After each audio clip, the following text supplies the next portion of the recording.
negative, anything he deems negative to do with Biafra.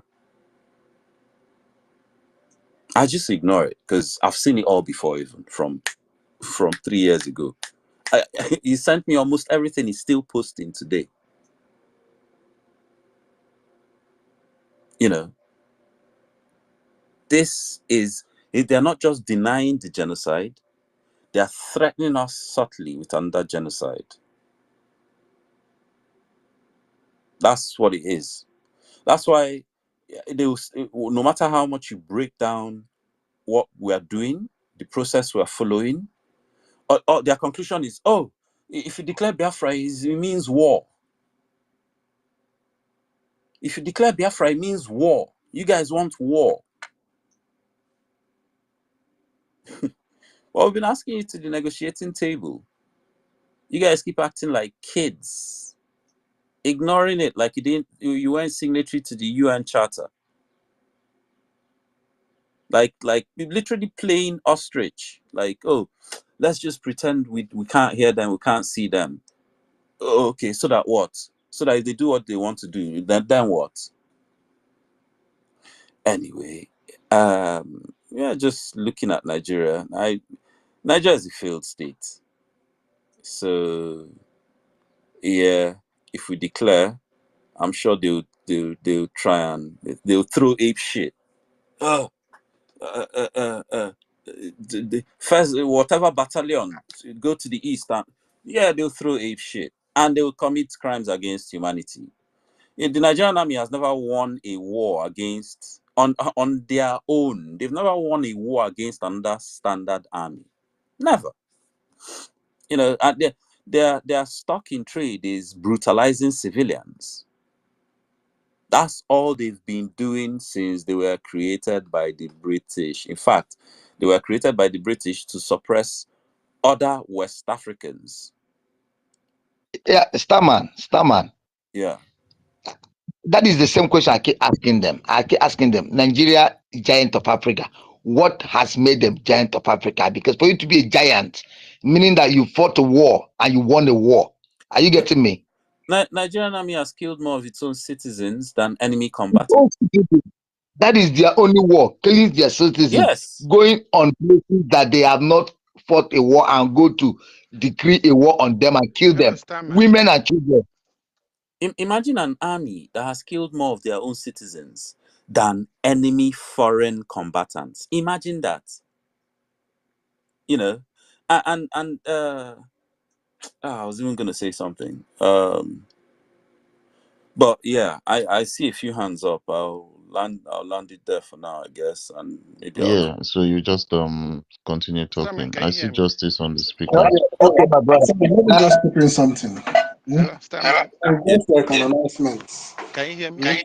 There were no hands up from the speakers I'm seeing unmuting themselves now. Because Morris, if you guys want to talk, please just raise up your hand. I want to call up the people that have their hands raised up. I can't even hear we are calling on the ones who are in case you can hear me, please, I want to inquire. This Erdalin, Hello, that normally hosts spaces with a grandmaster. Do you know any knowledge about her? Who is she? Okay. Yeah, I knew her from Clubhouse. You know, we used to be friends, obviously. When we were on Clubhouse, I met Justice there. Me, Justice, Royce, Genius. There was quite a few of us that remained staunch even after Obi put himself up.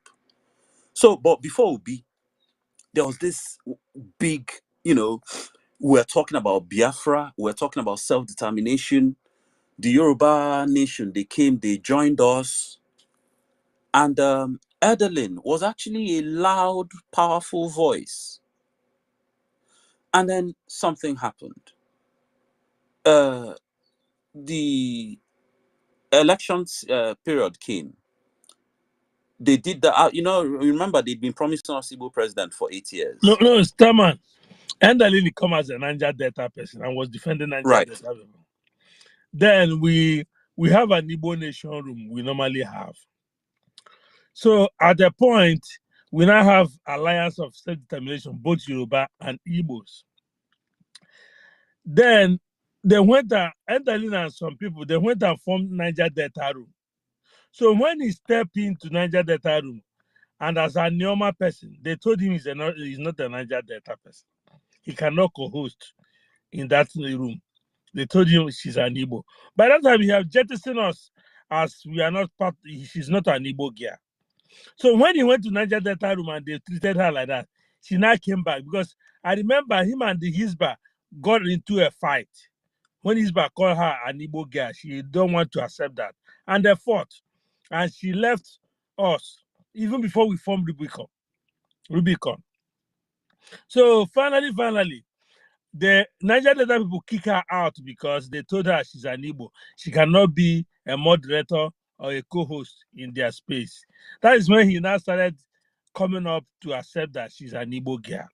Then she now joined us and they start defending Igbo cause. Then when P2B issue came, but he still not believe in self-determination like us or believe in what Nnamdi Kanu is doing. He still see Nnamdi Kanu as a violent person, insulting people and this and that. But we still accommodate her opinion of talking about self-determination, that Nigeria should break. Till Obina came out, they now jump ship and start becoming obedient. And Yoruba Ronu joined their own Ronu. But me and you told them that this election is not going to work. So till now, she's now championing. You can see, she's now championing at Neoma State. She accepts her Igbo-ness. Before the Neoma State, when Obi failed, their new mantra was now Igbo Nation. Igbo Nation. Only Igbo Nation. Exactly. They said they want Igbo Nation, not Biafra. Yeah. So that is who Andaleni is. So because I was thinking the connection she has with Abe, because I after giving my submission in some of their spaces, Abe was constantly in my DM, like hitting me hard, pushing every negative information about Biafra to me. And Elderlin came to me privately, like when I was talking about Biafra, because she saw Anioma in my name. So she was like, okay, maybe I'm from Anioma State. But when she realized I'm not, so she now said, okay, okay, since that time she ran away from me. So I'm trying to find out who is she. All right, Justice. I want to He's tell you just guys a something. normal I person, want to okay, tell you guys Morris. something. You know, when we say there's a lot of propaganda that is coming, everybody should be ready. They are coming. I was in Princess' room. If you go, maybe Princess is sleeping. The room is silent. Nobody is there. But before he went to that sleep, I don't know what they say happened in Edo today, that somebody sent money to go and beat somebody or kill somebody, and they're mentioning about Amaka in Canada and all that. But you know, believe anybody that is one Nigeria at your own peril.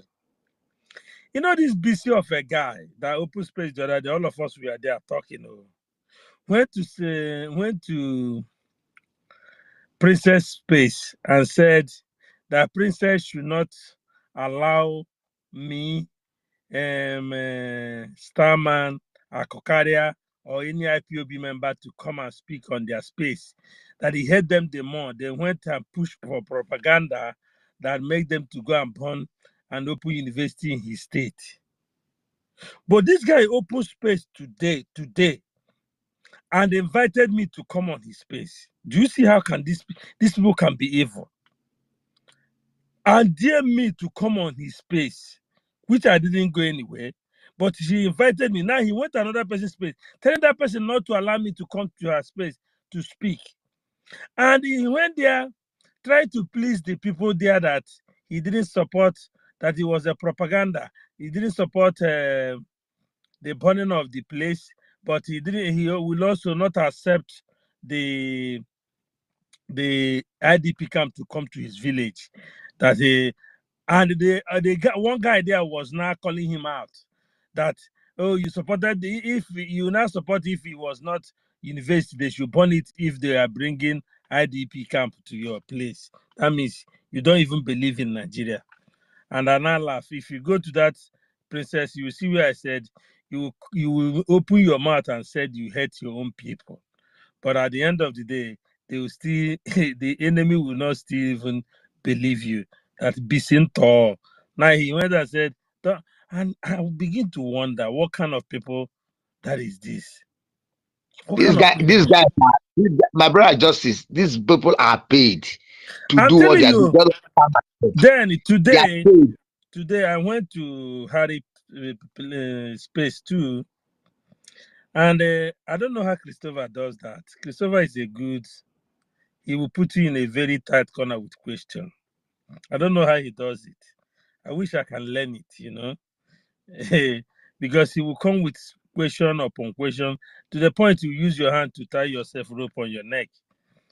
So, and they brought me up, and the Harry was asking me, and you know that these people, when they talk, you know that they don't even have atom of knowledge of what Nigeria Evo State is. Because you will see them speak, and it's so funny when they come to advise us how to fight for our freedom. There's one there that called himself Z Fefelefe or what, or Vivelek or what. That was just his mouth Velele. was Velele. His mouth was running like a water. And Christopher came and began to ask him question. From the question, you will now know that this guy doesn't even, maybe he have lived abroad.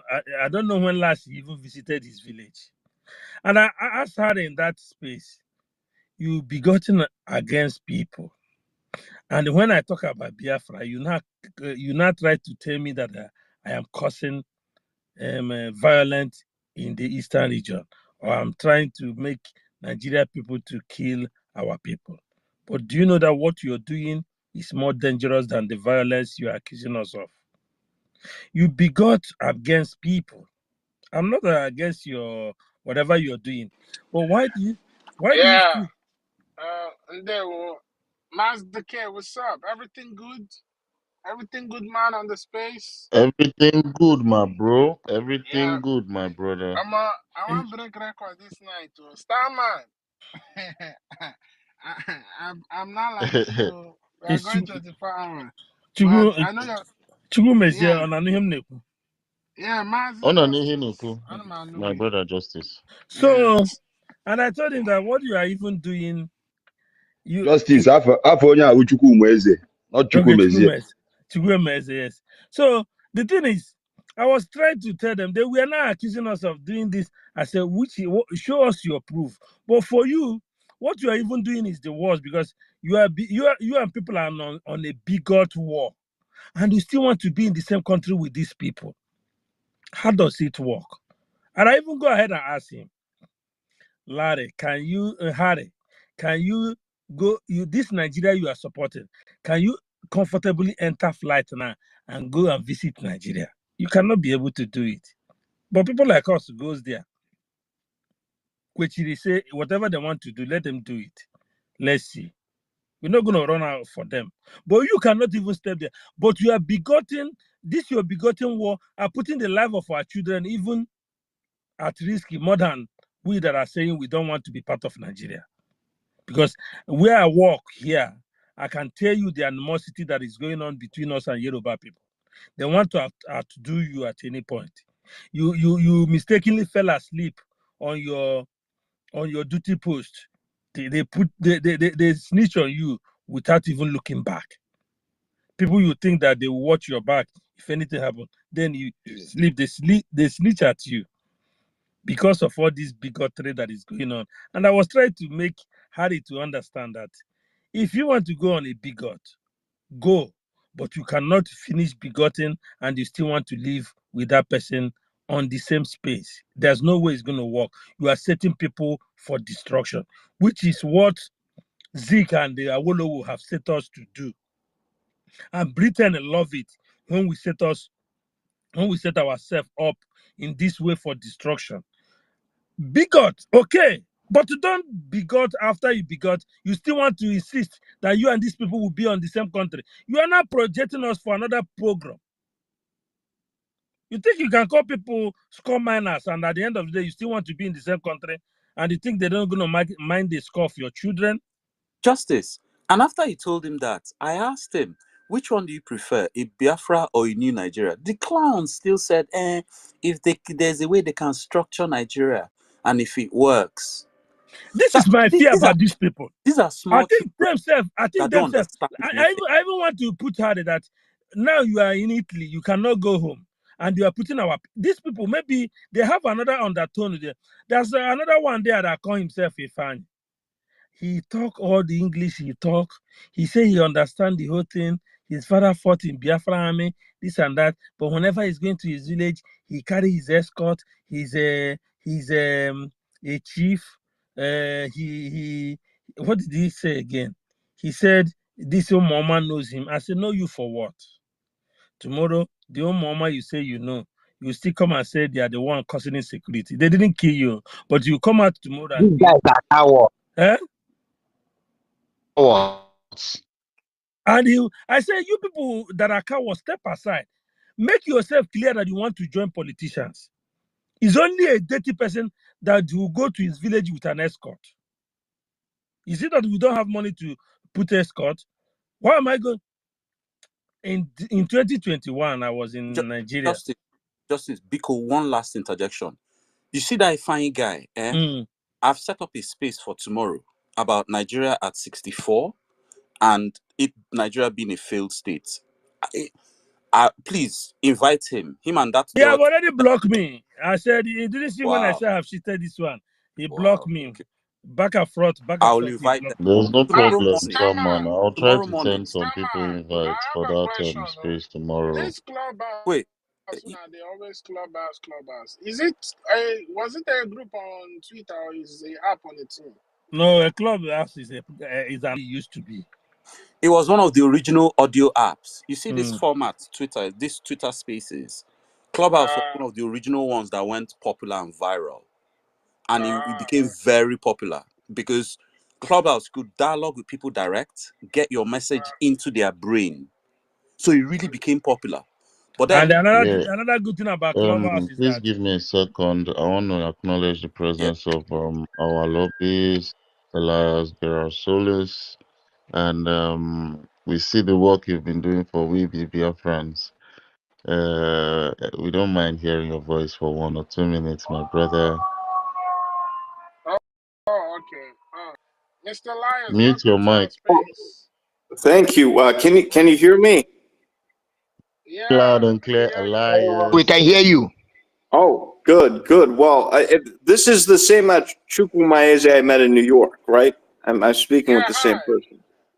Yes, good to see you. Yeah, no, I was just on the Twitter and I saw this space, and out of curiosity, I just clicked on it, and then I saw your name. So I just thought to come to say hello, and I see some other people that I recognize from comments. The Maz Decay, the Rage and Fury. You guys have written some very nice messages to me on Twitter and other people too. So I just want to come just say hello to everyone. You can see what we're doing, with all of our diplomatic milestones here in Washington, D.C., taking Biafra to the highest level. And I'm very proud of the success that we've accomplished in a short period of time. It's having an impact. The zoo is very afraid of what we're doing. That's why you have Nigerian military making international complaints. That's why you now have Nigerian journalists accusing the United States of trying to break up Nigeria. That's why you have the IPOP DOS on a daily basis. They're attacking me like crazy, and I appreciate you guys for pushing back on their nonsense. I think we've completely destroyed that cabal over there. with our diplomatic victories. So I think we're having great achievements in addition to our success with the U.S. government. And, you know, the officials were meeting at the very highest levels. You know, Speaker of the House, for example, is the third highest person in the United States government.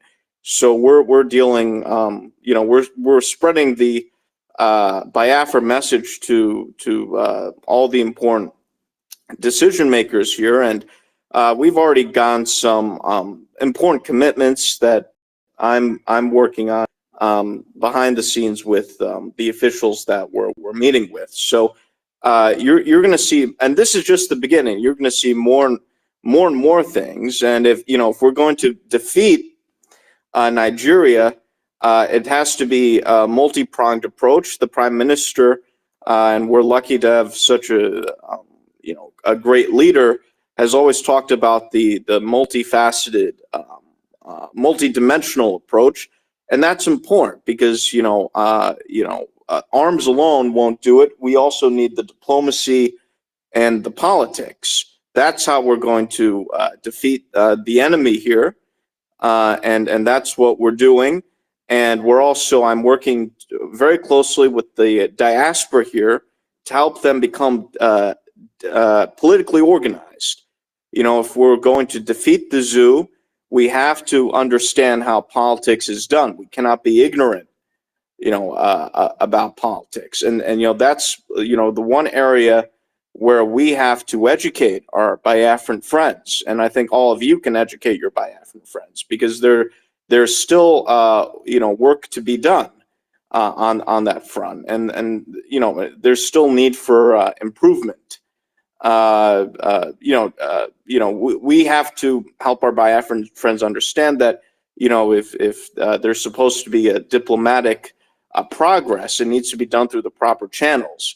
Waving a flag outside the White House is not going to do anything. There needs to be high-level meetings. There needs to be things done in the correct way.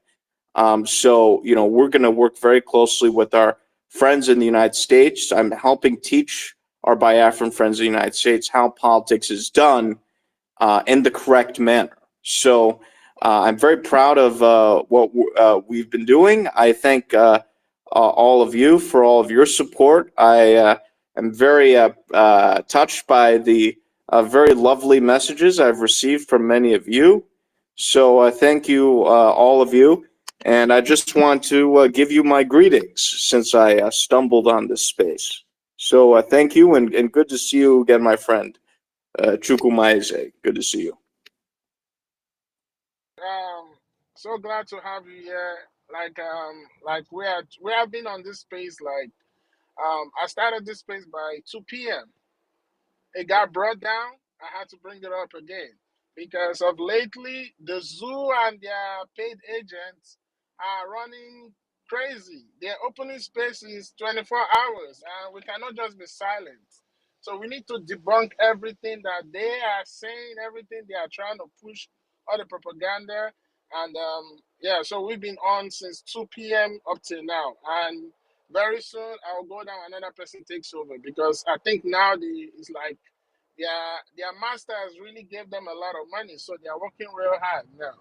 So, but we are glad to have you here. Thank you for coming, and you're always welcome anytime. And like I said, like I told Yeah, well, I relate to what you're saying.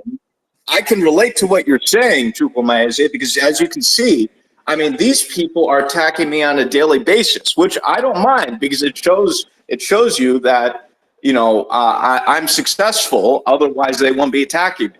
I'm being attacked by the APC. I'm being attacked by Zoo directly on a daily basis. This IKOM and I don't know who they are, but they're attacking me on a daily basis. I mean, and they're desperate, I mean, first they were saying, well, these meetings are maybe they're photoshopped or this or that. So not only do we post the photos of the meetings, but you can see with these congressional meetings that we're also posting these short videos.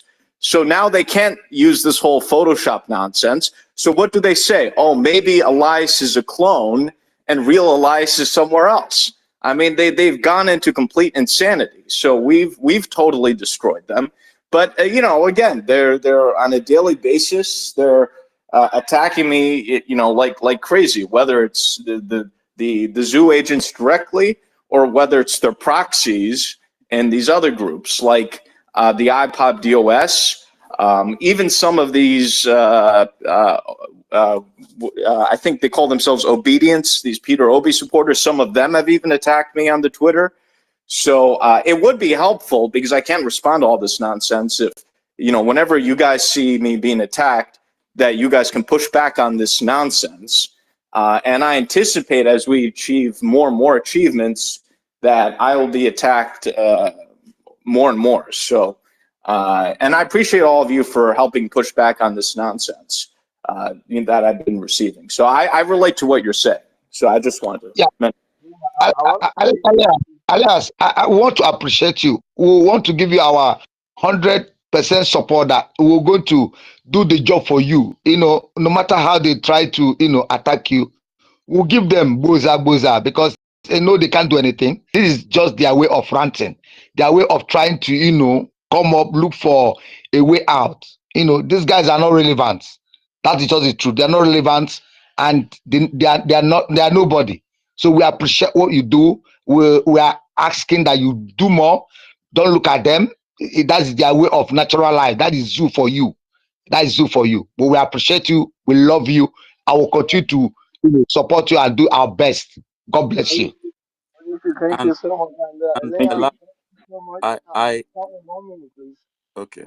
I want to appreciate you, Elias, for your job and what you're doing for Biafrans. And in fact, it's so amazing to have someone like you who cannot just, take the other hand to collect a bribe.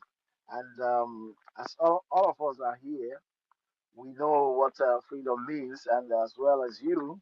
And we appreciate you, like our leader says. If nobody is attacking you, if they're not talking about it, that means you're not doing anything. It shows that your work is affecting them, and you are truthful, you're honest to what you're doing for Biafra, and we appreciate you a lot. We thank you so much, Elias. Keep it up. Thank you. Yeah, Starman, I think you will have something you wanted to say to Elias, now that he's here with us. You can go ahead. Starman. Starman, are you there? Yeah, before Starman goes, I think there are a lot of people requesting, and you know, I think they want to Okay, like please, just appreciate our one thing. lobbyists, Elias. Before you accept anybody, make sure that they are not zoo people, so that they don't come here and try to attack this And, place. and, They're and just our people. They want to like appreciate Elias. That's what I'm let thinking. everybody You share get the me? space. Let everybody share the space. Before you speak, you share our space. If there's any Yeah. Yeah, time we go need share the space, it space. is Yeah. now. Yes, very, very important. Guys, share the space. Even our PM will be here soon. Yeah, Okay, if so anybody has anything to say to our brother Alias, please, you can do that quickly. Thank you. yeah, so like we'll reshuffle the speakers because there are a lot of people that still want to, you know, give Elias 1 or 2 words of appreciation. Yes, if I can go, if I'm permitted, I want to say thank you to you. Yeah, Mr. Elias, we're very proud of you. Biafrans, both homeland and, overseas, we are scattered everywhere in the world. We are the most traveled race in Africa. So we want to appreciate you. See, your works are written all over the places. Okay, it's being seen. I don't know if we can pay you enough for what you've been doing, and I want to let you know that Biafrans are proud of you. We acknowledge all that you have been doing. See you the places that the heights that we have attained through your services. We really, really appreciate, and we want to urge you to continue to remain professional like you've always been. Yeah, if like these guys are going to attack you. Yeah, it is well known. We know very well, and some of the things we do when such people attack us, we make it public. Because we used to make everything public, like the Biafran struggle that we're doing. We make everything public for everyone to see and for everyone to understand what we're doing. So when they private chat you or threaten you, stuff like this, I don't know. I think you can also make them public, because if they know that you're going to make their negative communications public, they will try as much as they can not to do it. So we are very, very conscious of your safety and everything. So I urge you to continue. We are right behind you. We are going to also give you safety as much as we can. Biafrans are all over the world. We will not let anything happen to you. We'll do our best to protect you. See, we have Biafran police everywhere. Wherever we are, we police. We look after each other. We are one people. Like I told you, we are scattered all over the world. We are the most traveled. So you should continue doing what you're doing. And your name, as far as I'm concerned, is written in gold in Biafra. So thank you very much. Thank you. May God bless you. And your team, your works. Oh, man, the pictures, they are so lovely. They are so wonderful. You can imagine the kind of impression it is giving to our enemies.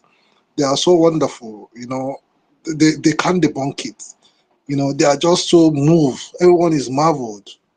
Thank you so much. Thank you very much. We appreciate. Yeah, God thank bless. you so much, my brother Emeka Yeah, Igwe. Master K, please, please. Wait, hold hold on. on. We need to talk to people that on their hands are up. People, their hands are up, please. Please, if you want to say one or two things, please, I want you all to raise up your hands. I have seen Simon Ekpa of Chicago for the longest here. I don't know. If Let's you're start around your man go device, I want first. to. Let's start man go. Everybody's gonna take like 1 minute to speak, please. So that we Yeah, can get a exactly. lot of people. And those who have spoken, please bring them down and bring others up. So 1 minute, Exactly, if yes. you want to speak, please raise your hand. Don't unmute your mic until you are asked to, please. Thank you. Yeah.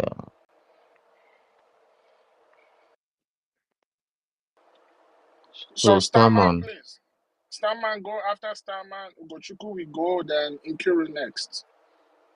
Yeah, I just wanted to tell Elias that thanks for honoring us with your presence here this morning, or I think it's nighttime where you are in the US.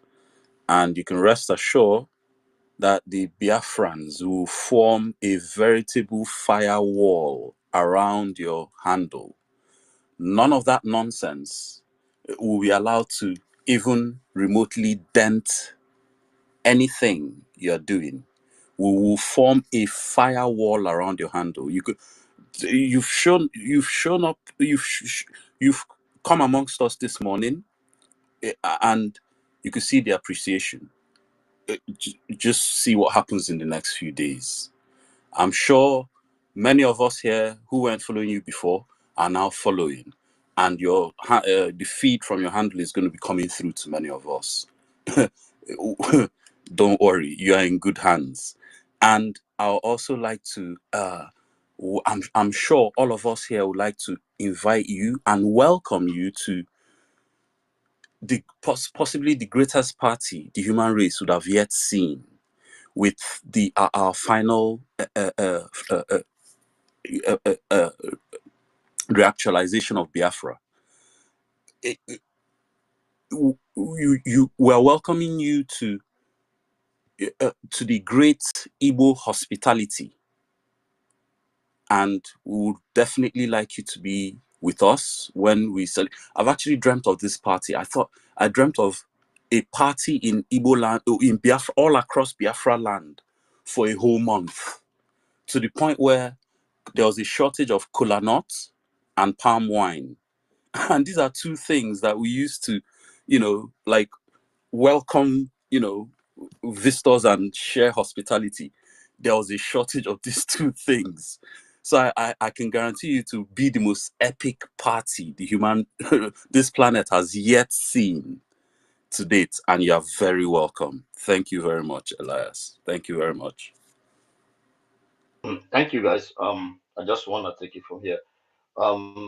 Thank you, Elias, so much, and we really appreciate you. I always comment about you because and before I go ahead to to show my appreciation to you, I will advise Biafrans to go to his handle and click on the all alerts, including video, so that when somebody try to send a message to him, you will get a like. I just did that, right? Even though you're following him, click the arrow, click all alerts, all.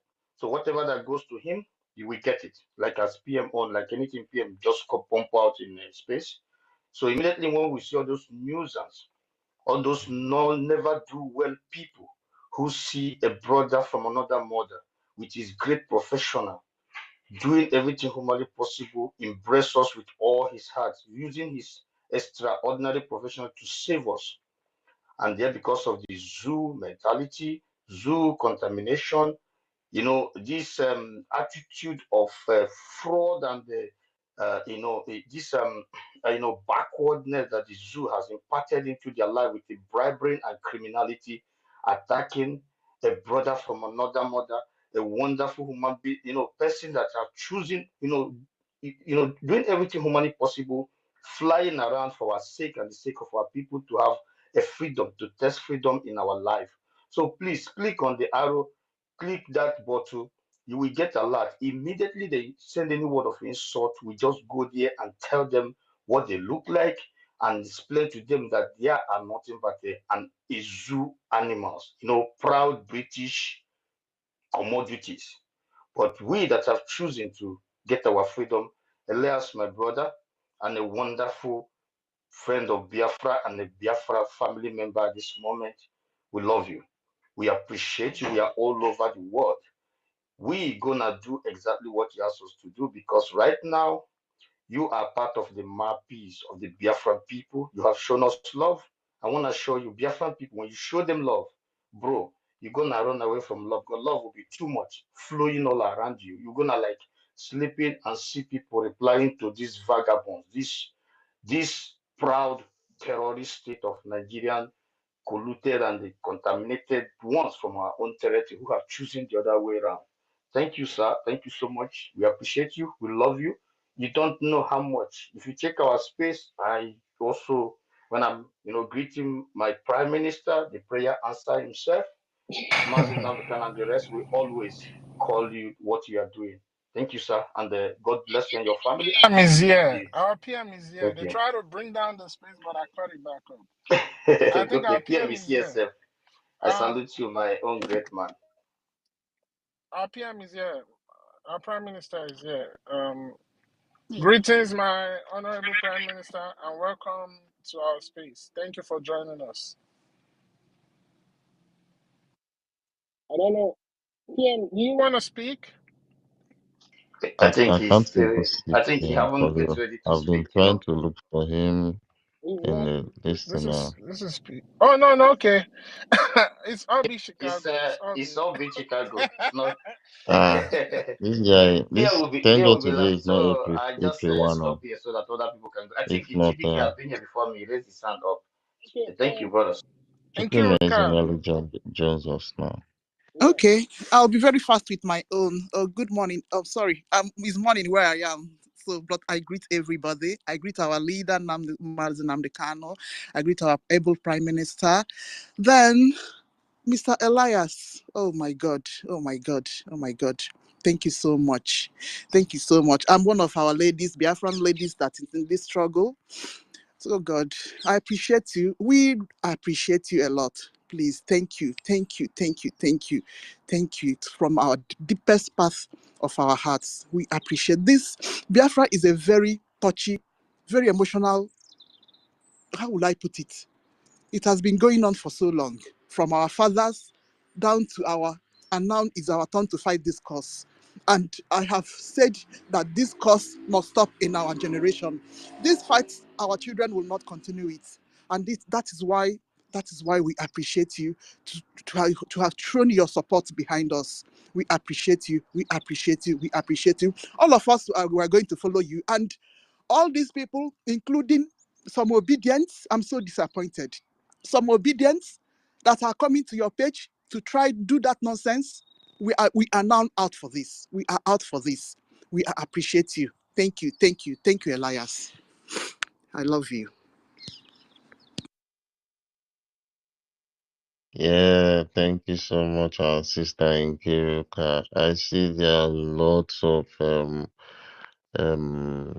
requests in the request section. So I don't know. I'm just gonna take two people down and bring two people Yeah, you up, can. Okay, you please. can move me down for now. Maybe. Okay, Yeah. thank you, Stammer. I'll Yeah. bring you back up once Yeah, you can also everyone move has me their down for voice. now, so if possible. All right, my brother. I'll put you Okay, up. What there's greatest something you I can want. go? Okay, is it the word greatest or myself? Okay, Akukare, go. I think you've been here for a very long time. Before what greatest? Greetings to everyone. Greetings to Elias. You're welcome. Thanks for gracing here. My brothers have already said everything. We are grateful for your efforts. But I want to tell you that what you are doing goes beyond freedom of certain people. It's about dignity of the black person at the end of the day, and you are going to be remembered as one of those people that came up to say, okay, how do we solve the issues? There is a New Yorker, it's an American, who burnt himself. His name is Bruce Mayrock. We are still appreciative of his effort during the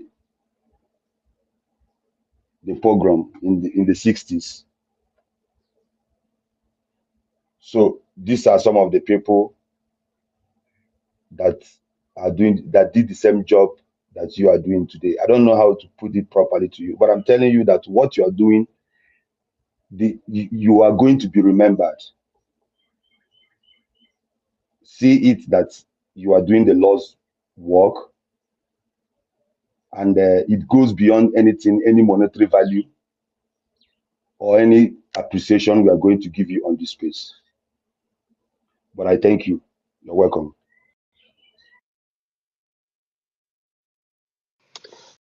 Thank you. Greetings to Yeah, thank you so much. you, Mr. Elias. Um, I want to extend my utmost gratitude and pleasure at the same time of having you on here in our midst. Normally, we don't get to have daily trace of your capacity in our midst, but today I don't know what really brought you here, but I think it's the work of God, so we can tell you how we feel from our heart, so it doesn't be like these are bots that are just writing you these messages. Now you can hear human voices to the names of the people that have written you. We know what you do is not easy. I live in America, so when people come out and say those pictures were photoshopped and say that it was they just that you can just walk into Congress and meet any congressman you want, that is not true. It takes a whole lot to be in that position that our foreign minister was in, and we know that has a lot to do with the effort you really put in. And we thank you for working with our Prime Minister wholeheartedly. I'm not going to repeat all the things our people have said. Um, but one thing we can assure you is that we are very grateful people. And we will always remain grateful. All we just want is freedom. We don't hate Nigerians. We don't hate anybody. We just want to be free. We just want to exercise our God given right. So, not to just hold the mic for too long, once again, thank you and God bless you in your endeavors. I know this is just the beginning. I know there's a lot of challenges ahead for you and for us, and we are in this together. Thank you.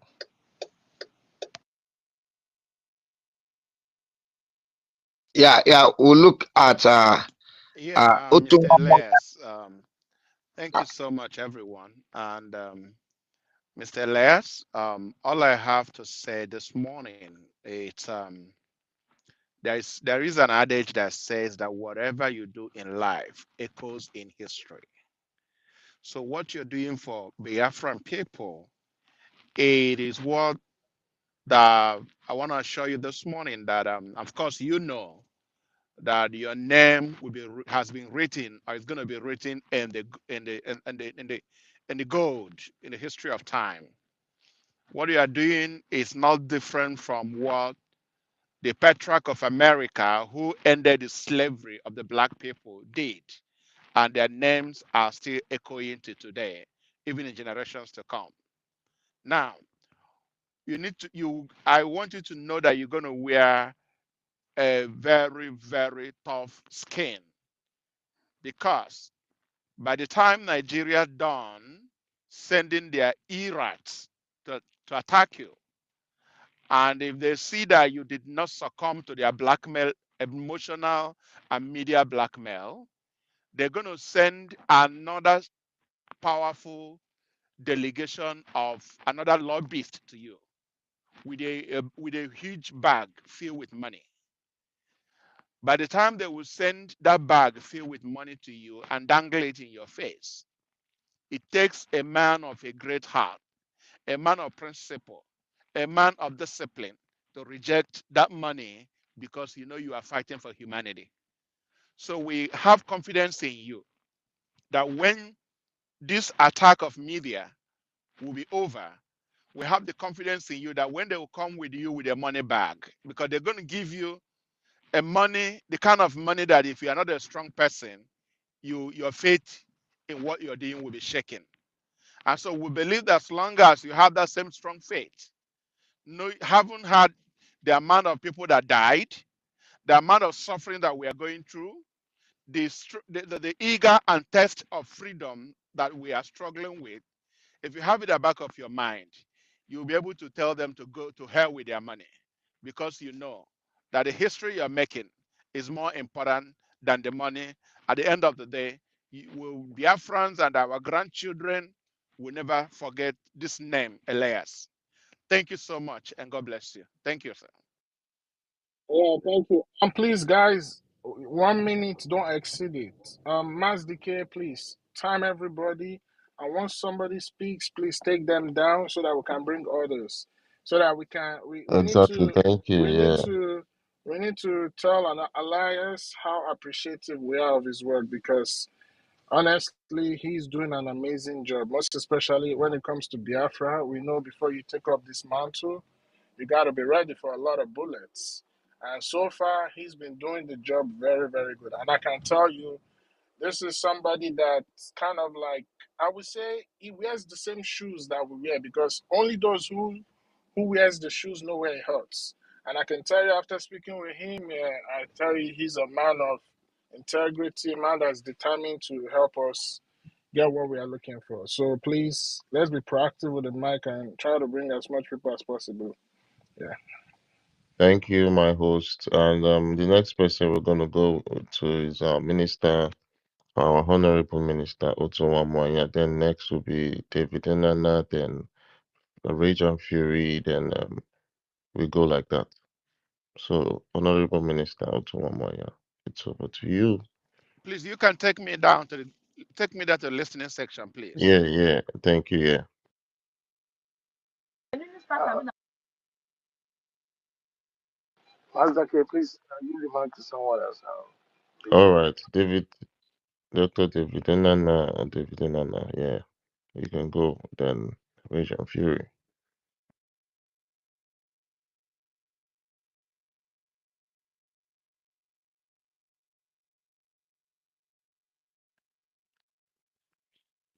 We can't hear you. Are you speaking? Okay, let me say, skipping something quickly. All right, yeah.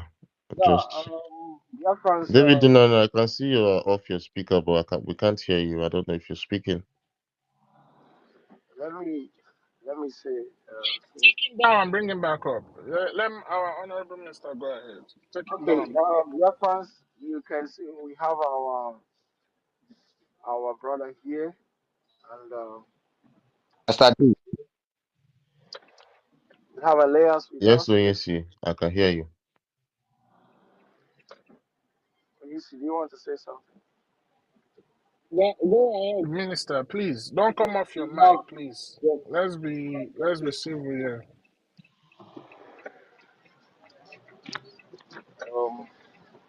1 minute, please.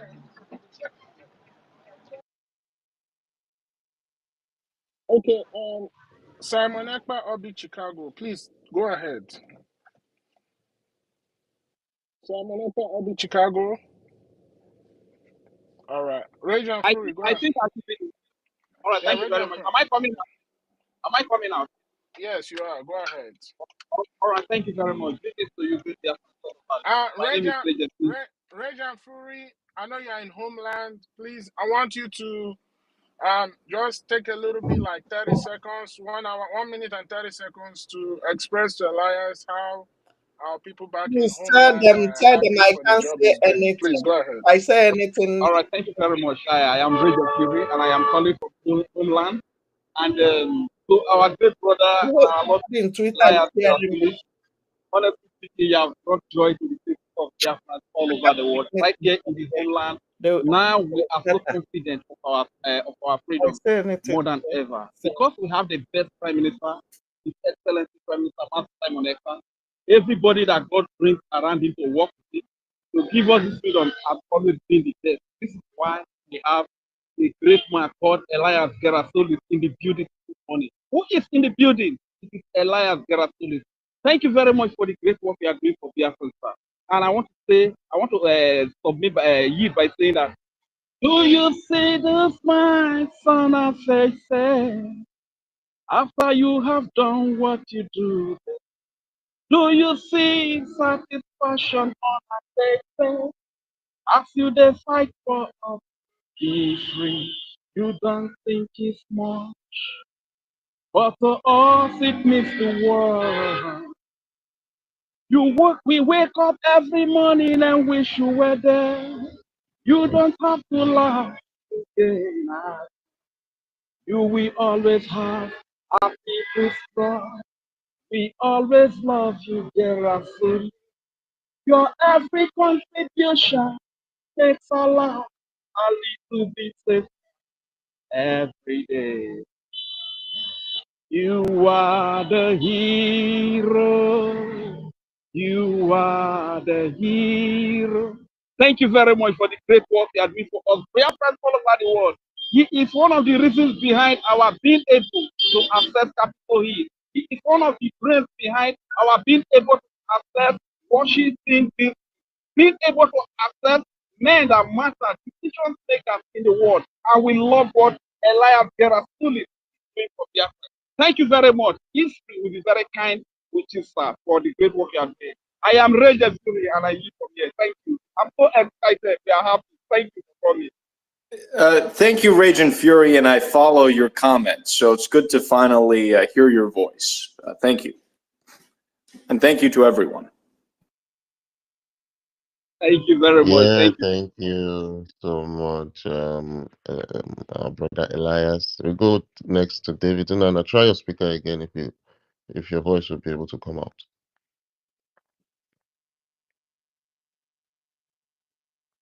David, are you there?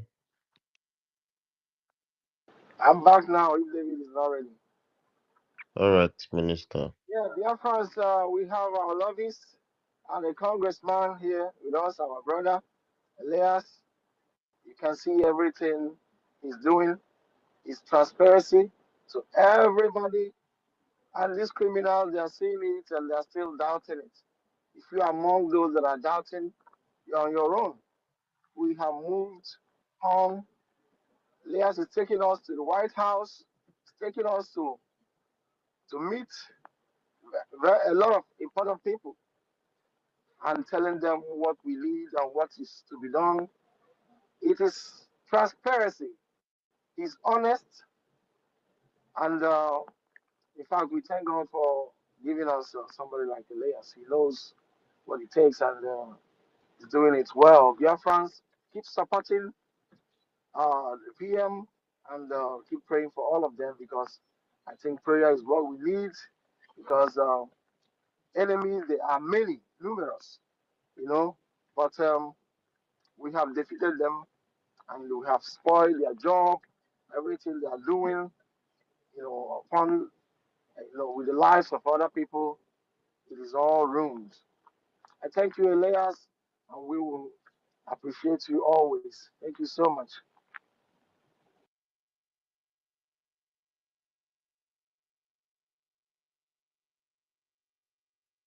Yeah, okay. So we All right. go with David. Yeah. David, David, no, try your David, mic again. David, the talk is very bad. David, the talk is very bad. Let's look for, I don't yeah, David. understand that. Guys, please Let's hold go on, from hold on. Alliance, please. There's one of our veterans in the house. He was among those during the genocidal war Nigeria perpetrated on us from 1967 to 1970. He's in the house. I want him to express how grateful we are for what you're doing for us. Veteran Dragon, please take the mic. 1 minute, please.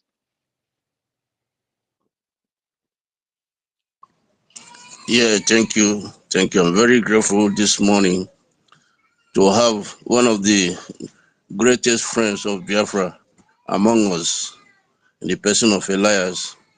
Elias, I want to greet you. I want to salute you. I want to thank you for what you are doing for us.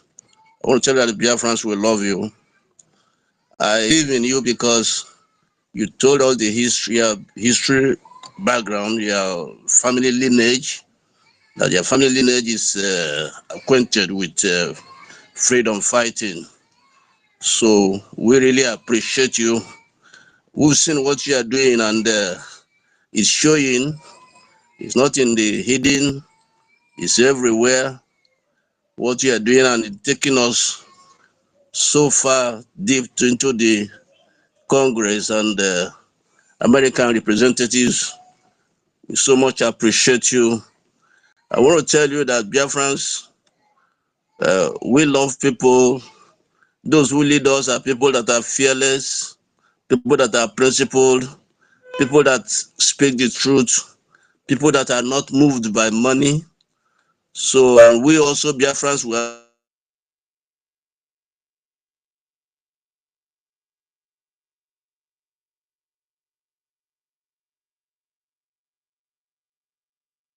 very correct. We will really love is restored. You are going to be one of the first citizens of Biafra. And I tell you, you will be written, your name will be written, your name and your family name will be written in the golden book of Biafra. So we are very, very grateful. And we also thank our Prime Minister for being able to find someone like you. People like you are not very rare. We see you fighting alongside with us. And I want to tell you, please continue, continue. This is a war that we must win. We have made up our mind. We are not looking back. We are serious people, courageous, fearless. Please, thank you so much. We Biafrans are always going to be support you as you are doing this work for us. Thank you so much. Thank you so much. Elias, thank you so much. Thank you, Thank you, thank you, sir. thank you. Thank you for your service as well. Thank you for your service. I really am very honored to speak with you. Good Yeah, morning, all right. Elias. Good morning.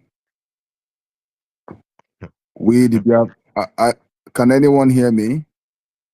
Yeah, we can hear you. Go on. I hear you. Okay. Good morning, Elias. We the Biafrans love you, and we really appreciate you for coming to our space today. What an honor. In fact, I'm speechless. I don't even know where to start, but I want to go by this that you can never defeat a volunteered person, whether army or whatsoever. You can never. Nobody can defeat a volunteered person. And what we are doing today are volunteered work. Just like what our Prime Minister said, that when you look at our lobbies, you will know that the spirit of Biafra is all over them.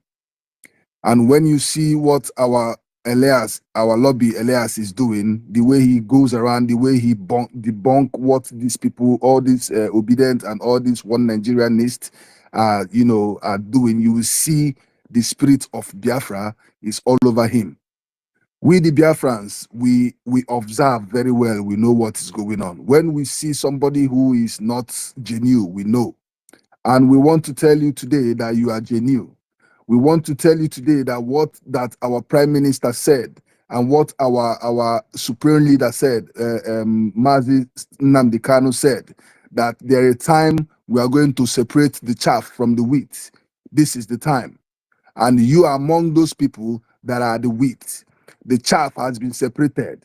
And those that are still sitting on the defense, and those that are still thinking that what we are doing, we are still joking, those people are the chaff. And whosoever that can come up and that can step up bold to come and defend their motherland are the wheat. And whosoever who think that what we are doing, we are joking, time is coming when they are going to cry. Time is coming when their kids are going to spit on their grave and say this is what their father did to them. Time is coming when they are going to, their children will cry for what they did today. Our lobby, Elias, we the Biafrans are saying that we observe you. We the Biafrans saying that we love you. We the Biafrans saying that whatever you are doing, we are here to support you both in spirit and in physical. We say, carry go. Airborne, airborne. I don't have much to say, but I'm speechless, and I thank you for coming to our space, and we are waiting to speak with our Prime Minister as well. Thank you. Yeah, Yes, thank you Mazike. so much. Yeah, Hold on, uh, please. Hold on, please. What I just want to say is, I just want you guys to understand this. Our lobbyist alliance is a very different type of lobbyist.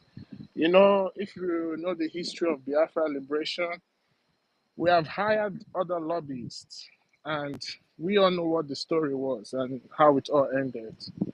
I can tell you this is a grassroots lobbyist that is coming over to not only is he interacting with the lawmakers in the United States, but also the people that he's lobbying on behalf of. He's coming to our space.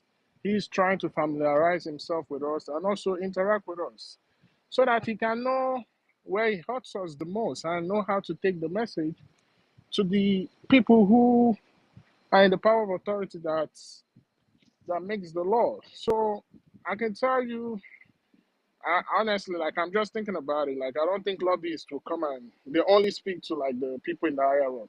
But he's here with us on the media, and he's here interacting, speaking to us, assuring us that we shouldn't worry. We're going to get it done. So please, let's continue to pour out our appreciation, continue to support him, and also those who have not followed him, go and follow him. Make sure you have the notification on all notifications so that whenever I post anything, we should be quick to react and defend him because these zoo agents, man, those people, it's like they don't have nothing else to do other than to fight what we are doing. So please, we have to show them we are more proactive than them. Yeah, thank you. So please take the next speaker. yeah. So the next speaker should be. Yeah. I see. Yeah. After Drake is gonna be our honorable minister MID Bridge, and after him would be Chibike then executive. Oh my God! I see Biafra first love. Drake, would you hold on and sorry, let's take Biafra first love before you go. All right, no problem. Yeah, Biafra first love, go. Greetings, Ndewo no Umu Chineke, children of the rising sun. Good morning, good afternoon, and good evening, wherever you are. Ndewo everybody, Ndewo Chukwumeze, co-host Onishi, and everybody in the house. Elias, I got on the mic because I wanted to took my mouth here. How are you, sir? And I want to thank you so much for your effort and what you've been doing for us, and making our PM have so much confidence in you, which also puts so much confidence in us for you. And thank you so much for associating yourself with us without any any regards. And like I say, I love the way you call the zoo.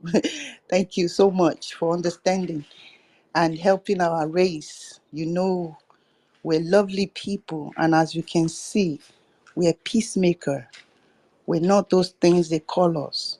We don't even deserve 1/10 of what they're giving us. It's just that the world is against us, and I hope you're here also to help us break all those jinx, you know. Thank you so much. God bless you.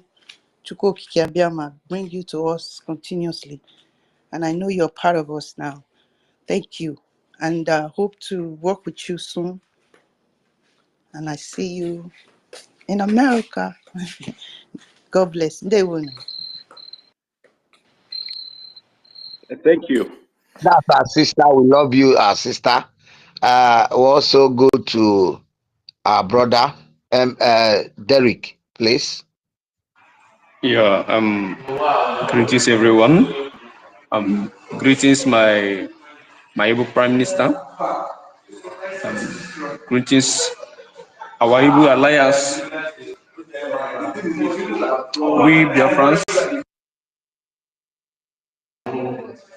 We Biafrans, are very much happy seeing the work you are doing.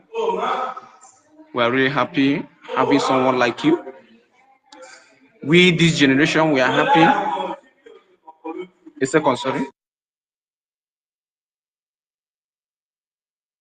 Okay, it's like Derek is at his work site. We'll call him MID. Can you hear me now? MID. Okay, he's back. Yeah, I really appreciate you, my Able alliance, for your good work. It's not easy encountering all the attacks from the zoo, from the terrorist state of Nigeria. We Biafrans here are behind you, over 50 million plus Biafrans. I've seen the good work you are doing. I've seen the fight you are fighting. It's not easy. We here, this how we are also fighting the same fight. A lot of us here, so many of us don't sleep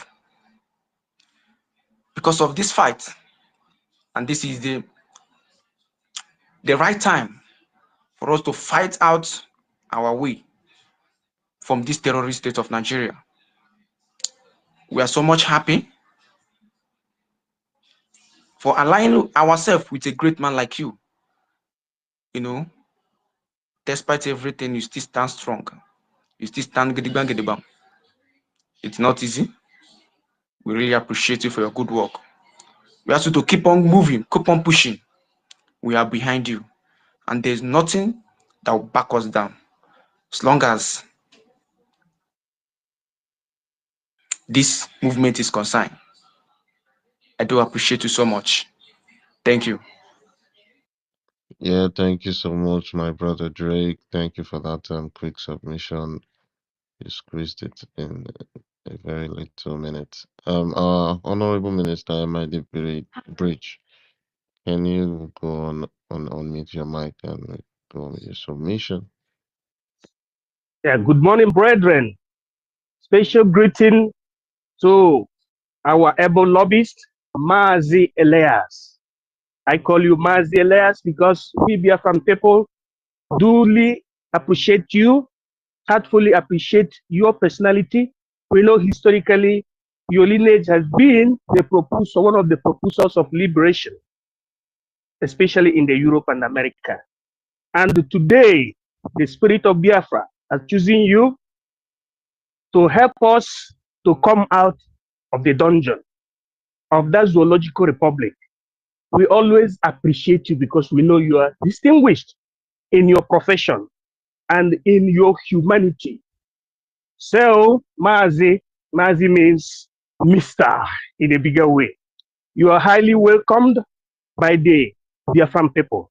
And we hope that the God of Biafra, the God that created this universe, will always be with you in your profession till we get Biafra. Know you that this is not an easy task that we have embarked upon, because it is a fight between the darkness and the light. And we represent the light just as you are.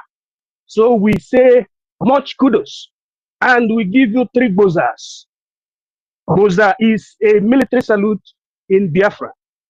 So we appreciate you so much, and continue, because there is an adage in Biafra that says, Onya si ya jide ka oji, ihe ọ pụtara bụ na ihe o ji ka mma, which means if you are righteous in what you're doing, forward ever.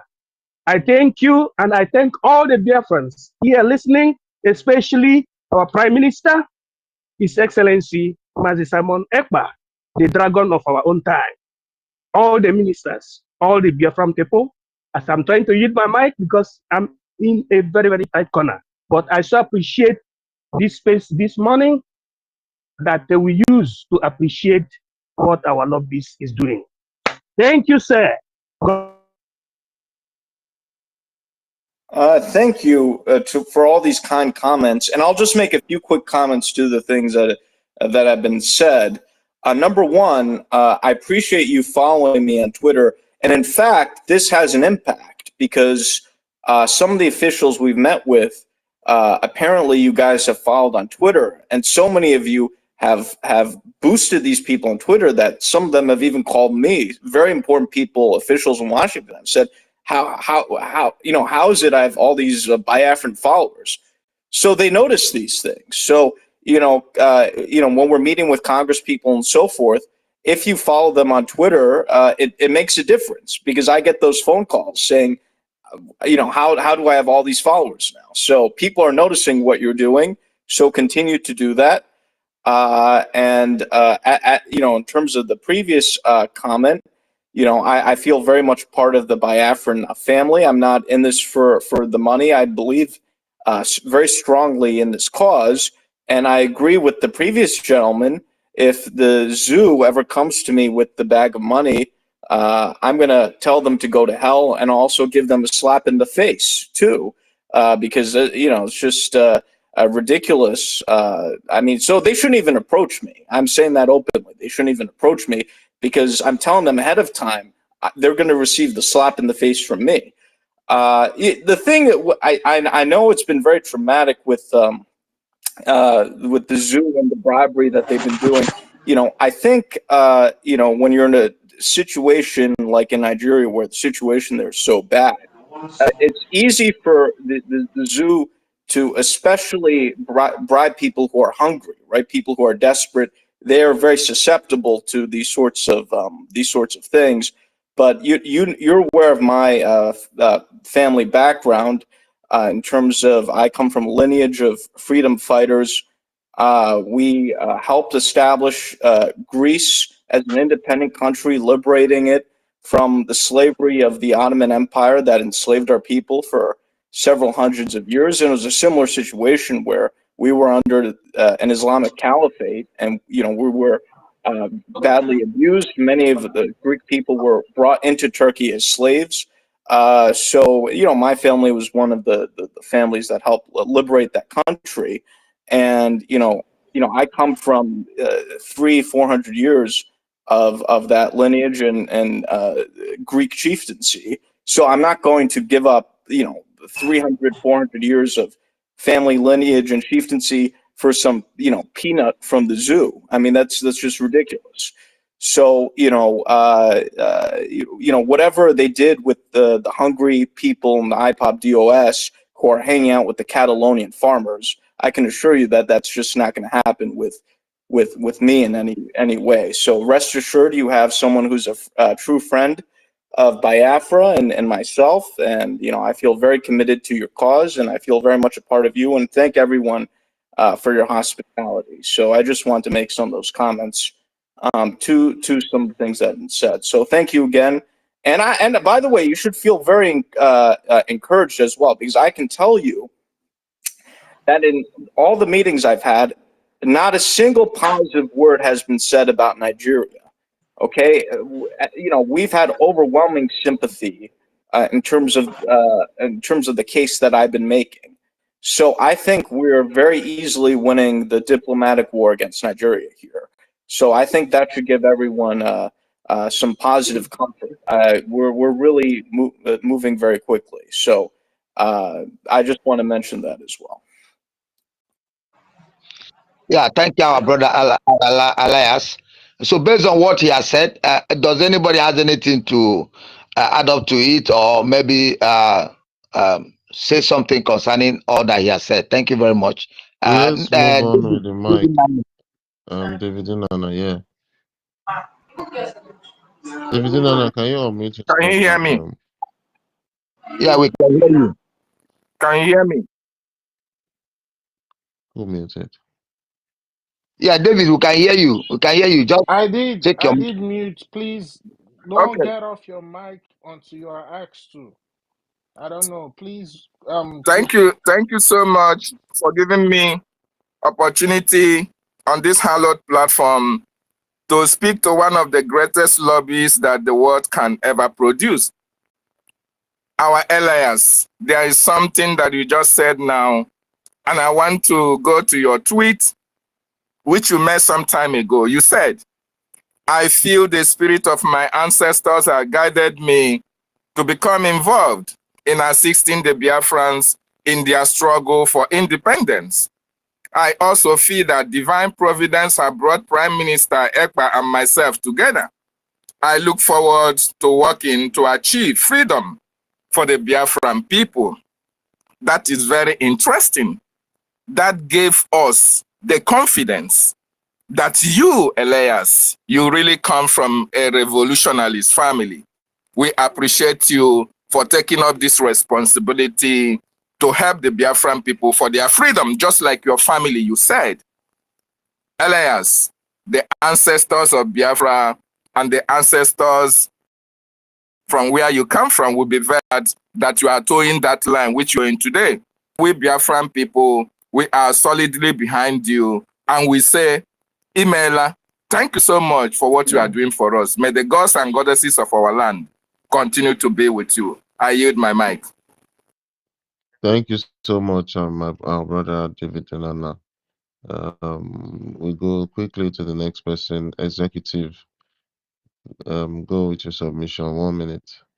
Executive. Okay. Good morning. Good morning to you, the host. Good morning, my leader, Mazen Namdekano. Good morning to Your Excellency, Mazi Simon Ekpa. I greet you so much. Special greetings to you, Mr. Elias. I'm so happy to speak to you. It's not an easy thing to have a great and wonderful lobbyist in the midst of Biafra. Special greetings to you, sir, and your family, including our government breach. They used to say gold is a expensive something. Gold is very hard to get. It goes to a lot of process, and you are there. It goes to a lot of process, and you are there to help us to refine them in Biafra land. We acknowledge you, sir. Thank you so much. When they say giant of Africa, it is Igbos that are the giant of Africa. We are there. We are there. And you are there to help us to finish the game. I want to say thank you so much. I want to appreciate you so much. We recognize your presence and your doings to make us to get international recognized. So thank you so much to be there and to help us to get our freedom. We Biafrans and the Biafran as whole at my motherland, we are behind you, and we want to say that everything you are doing, may the gods of our ancestors, the gods of our land support you, give you more wisdom and intellectual to help you with our prime minister to get what we are looking for coming this 2nd of December and ongoing. Thank you so much for the mic you passed to me, Mas Deke, and the host.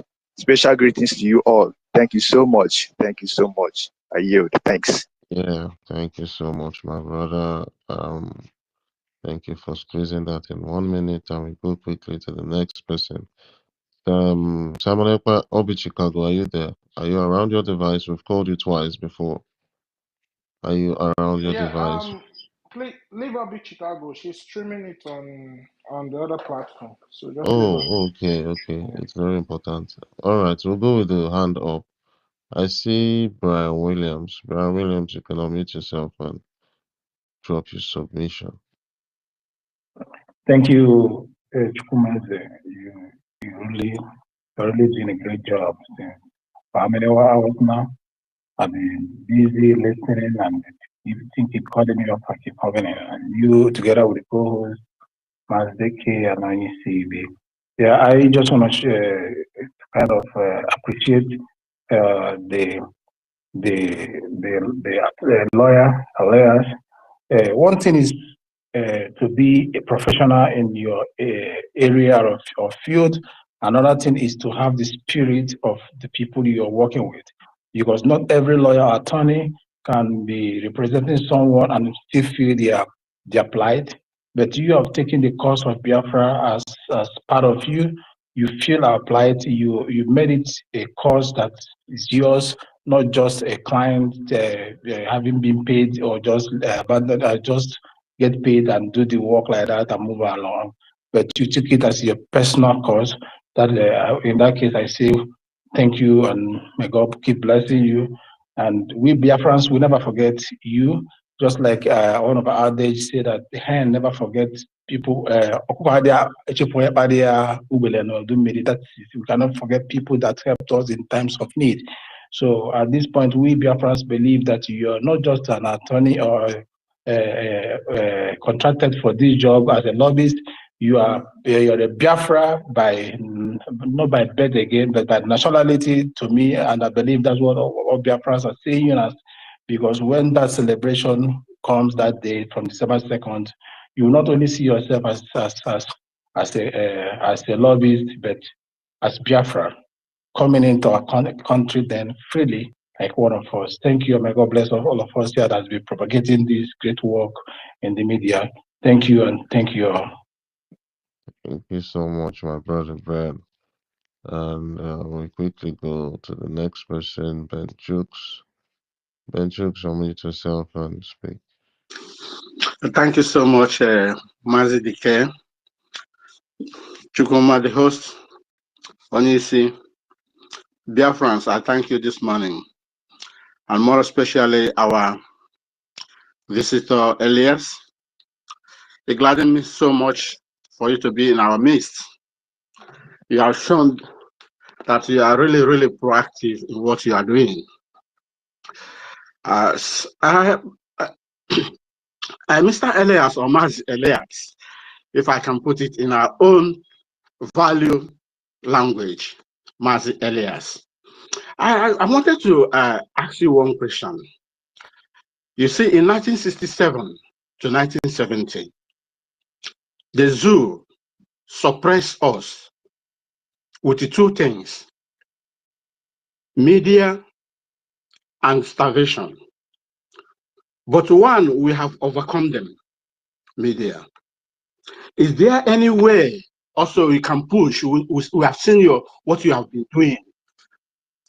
It can push also in the class in media in Washington, like in Washington DC, Post or CNN or these big media.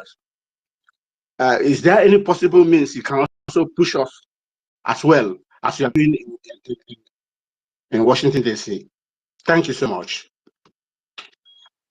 Thank you. Yes, that's something I'm looking into as well. I think there are two components. One is awareness within the United States government. The other is a broader public awareness, right, in the media. I think we've achieved significant awareness now within the U.S. government in terms of being very aggressive in meeting as many Congress people as possible. But I'm also looking to see how we can spread the awareness in the media.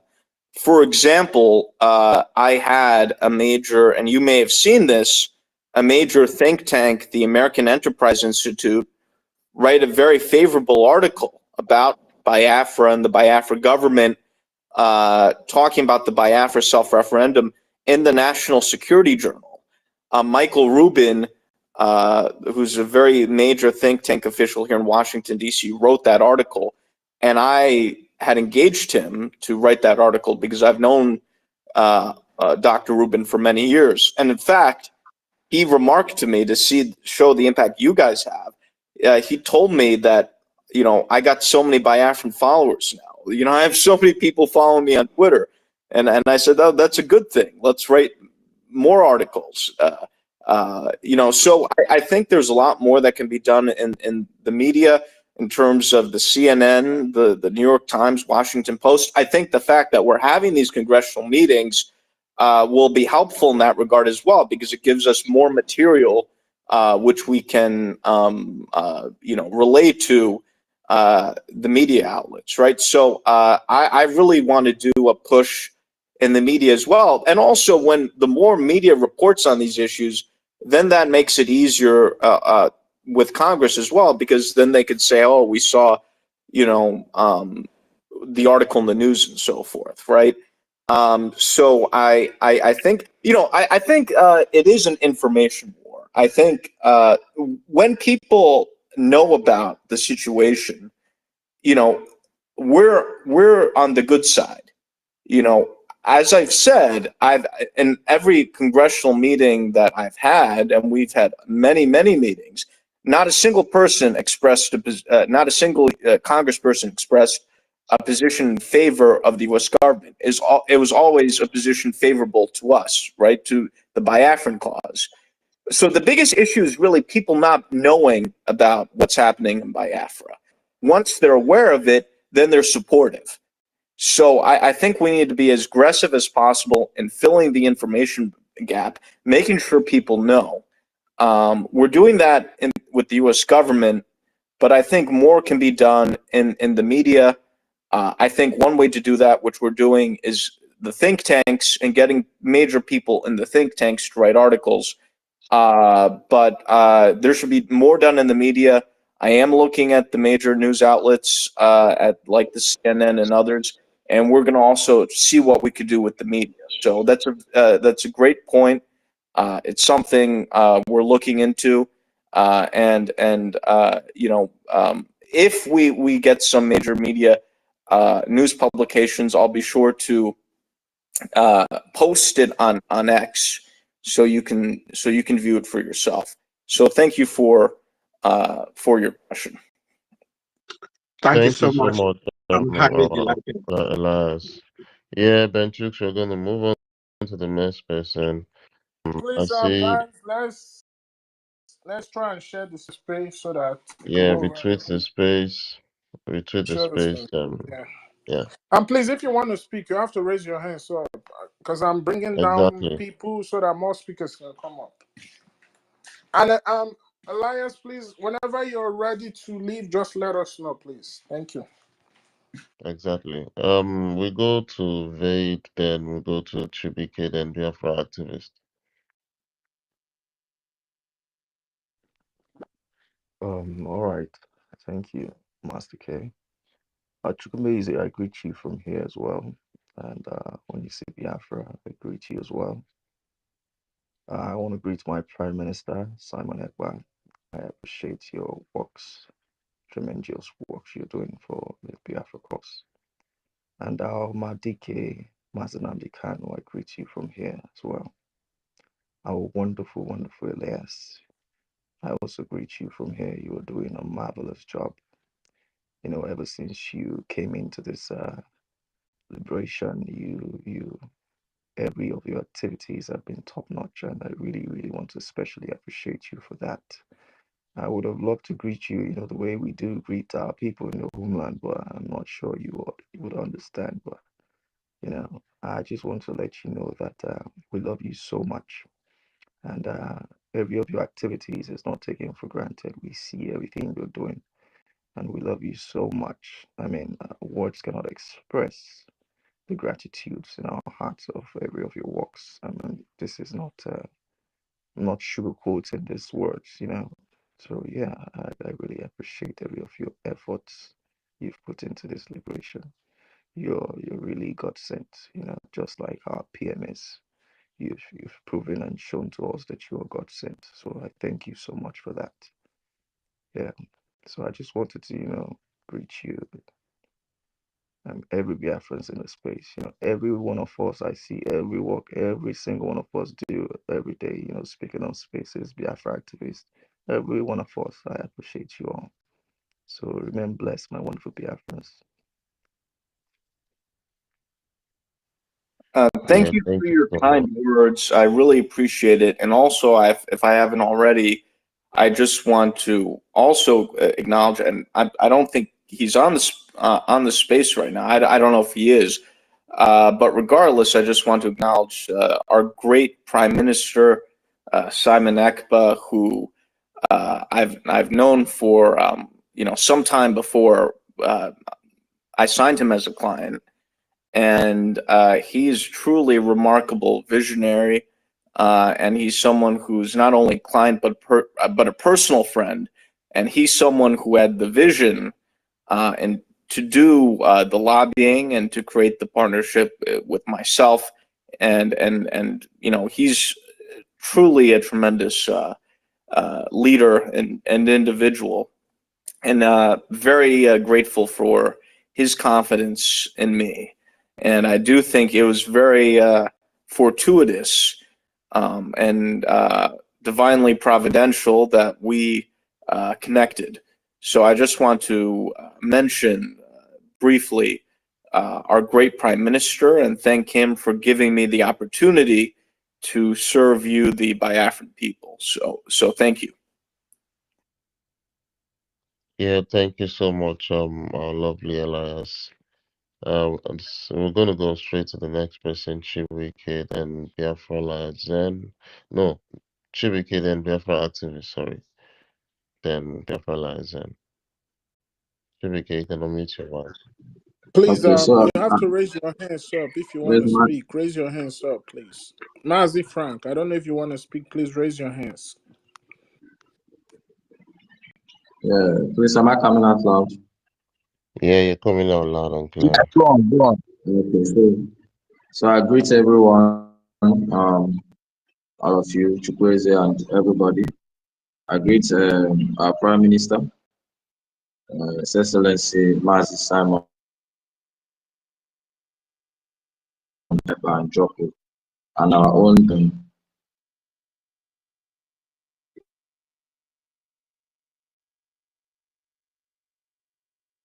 We say thank you for, we keep on supporting.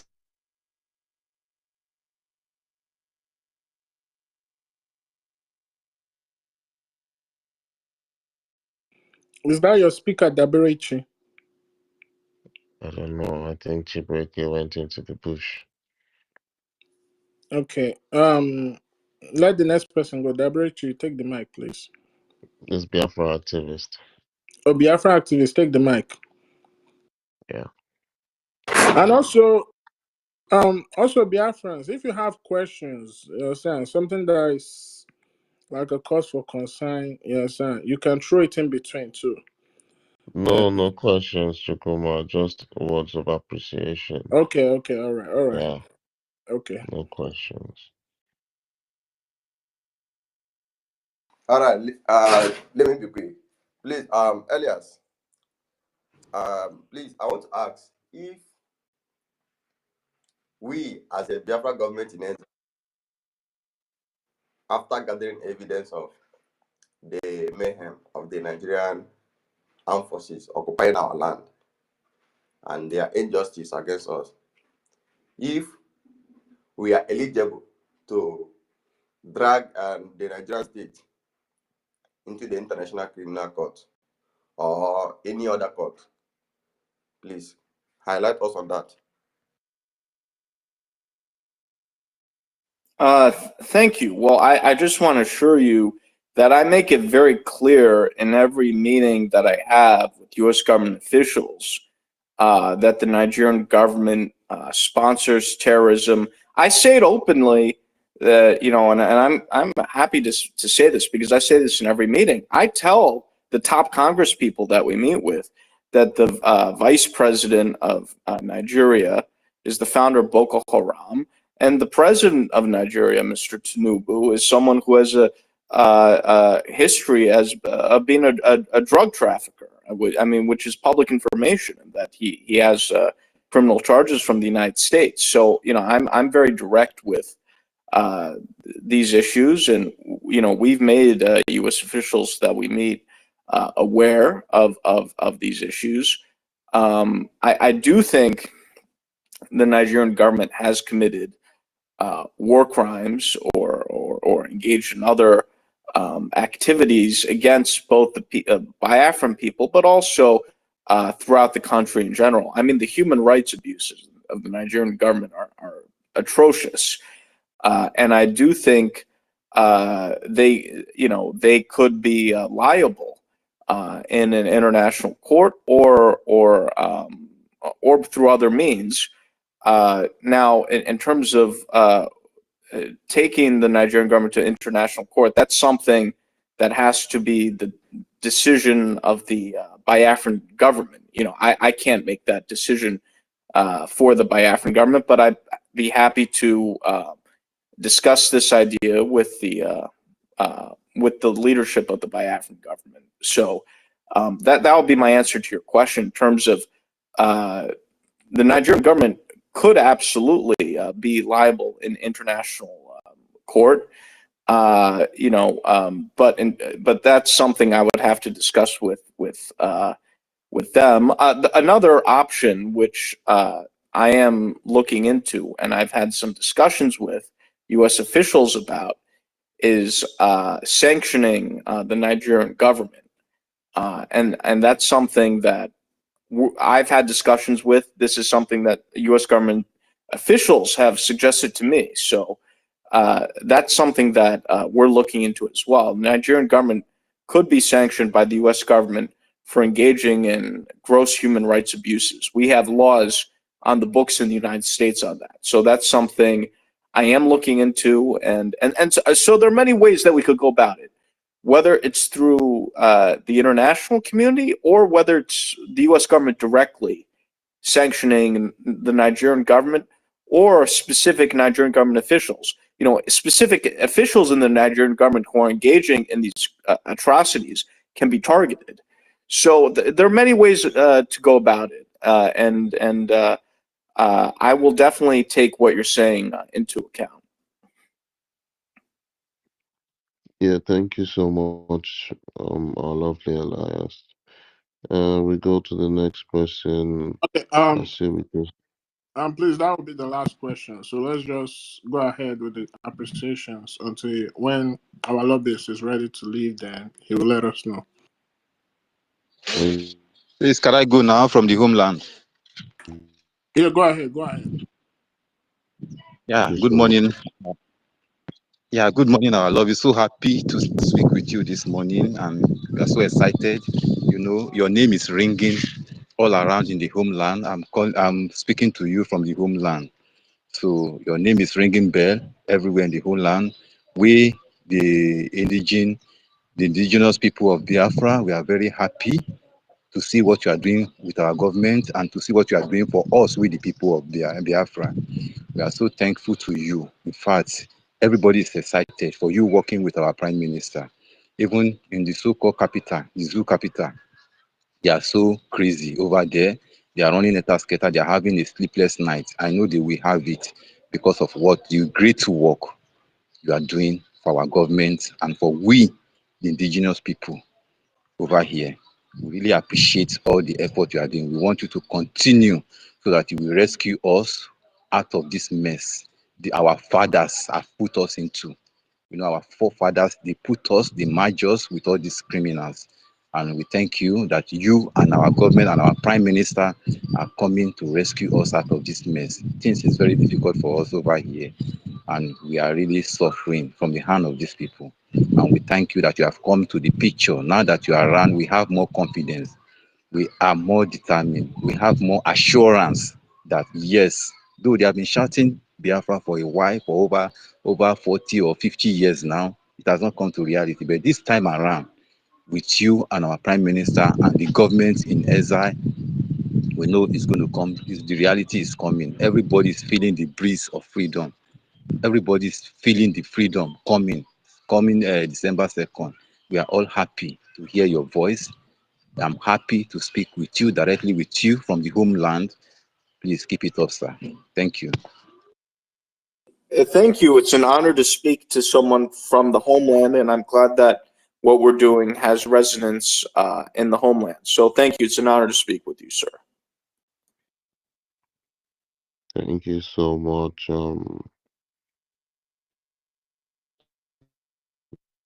Mimi, Vice Speaker, I see Dabirichi here.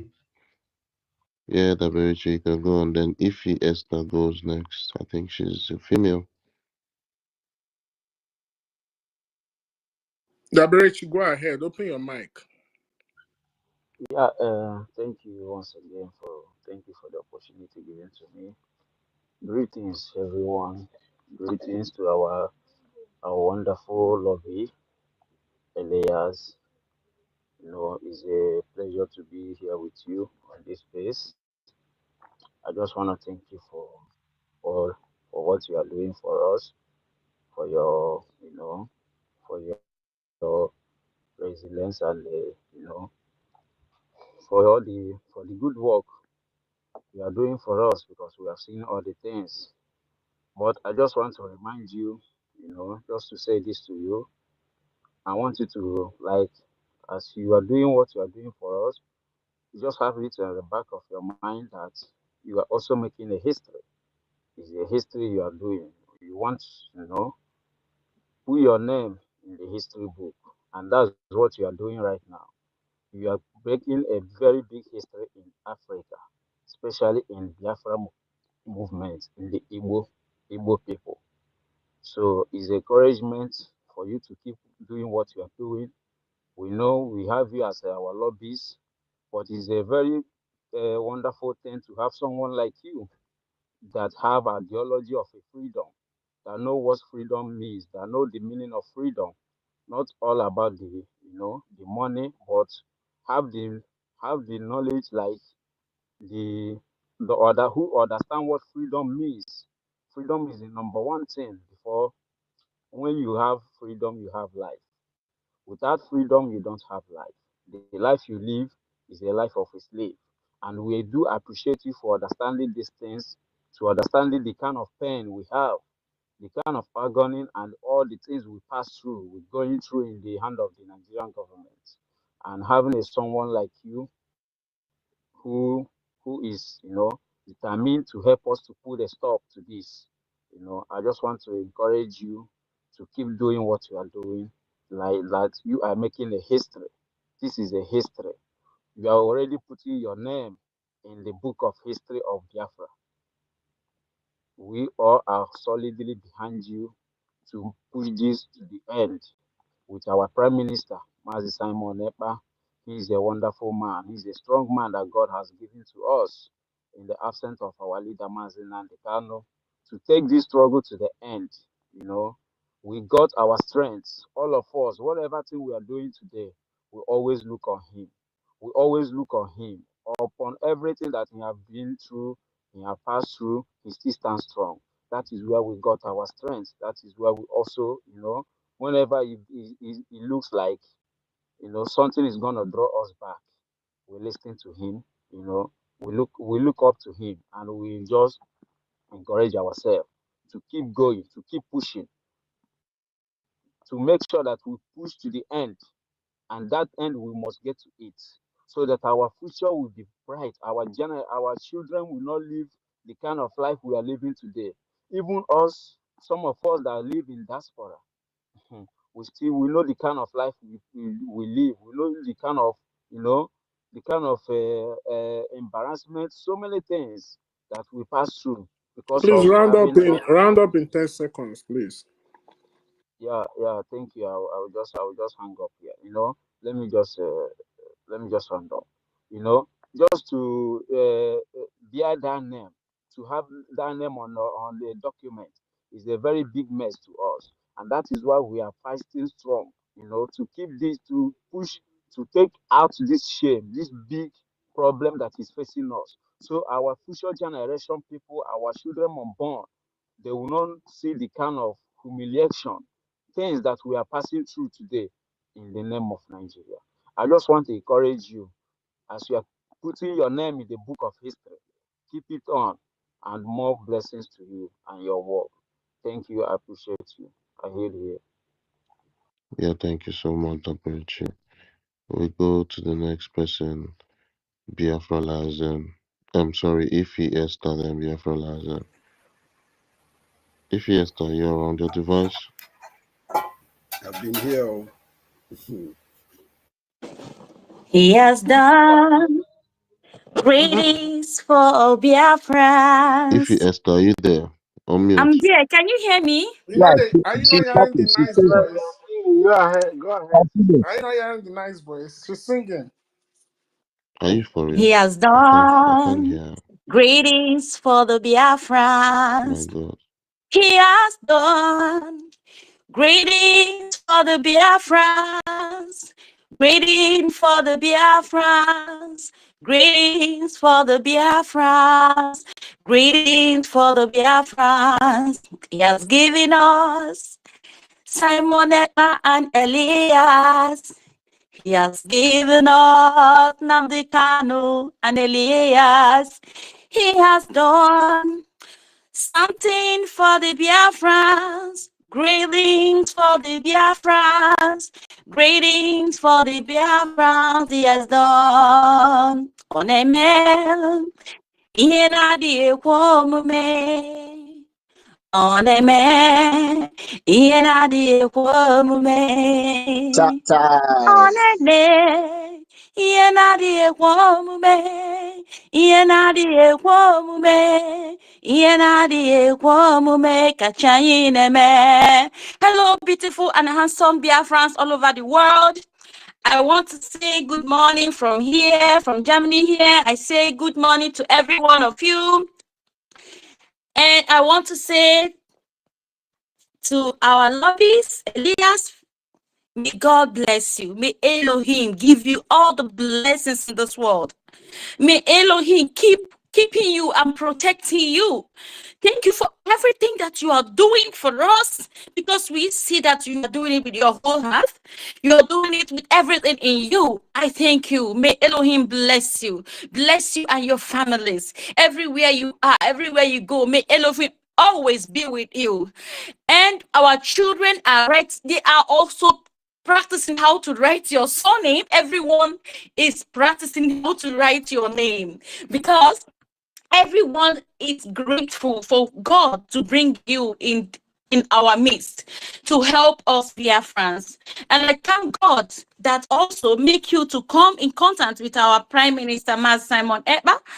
Thank you all. Thank you very much. And we thank God for also our Prime Minister, Mas Simon Ekpa. We thank God for our leader that has sacrificed his life for Biafra cause. I pray that God will always be with him and protect him. I don't have any question. I don't even have anything to say. I just want to say thank you all the media warriors. I say thank you all. Biafra government in exile. I say thank you all. I'm just overwhelmed today and very grateful for everything. Thank you, Elias. Thank you for everything. May God bless you. Thank you. And I yield my. I'm true. Thank you very much. Thank you, our sister. Please, with the information, no question, appreciate, no question, please. We will be grateful if you don't ask him question, but appreciate him and say all your thanks is very important. Thank you very much. The next person will be our Biafra lioness and then EC. Thanks. Good man is here. I've been coming and the team has been kicking me off. Go ahead. Oh, we will get to you, my brother. Yeah, after this next speaker, good man will go next. Yeah. Thank you, Mr. Elias. Much appreciated for gracing us with your presence today. We thank you for all the efforts that you've been doing. They are very visible, and we can see all what you've done, even though it's been a very short time that you've been working with our government.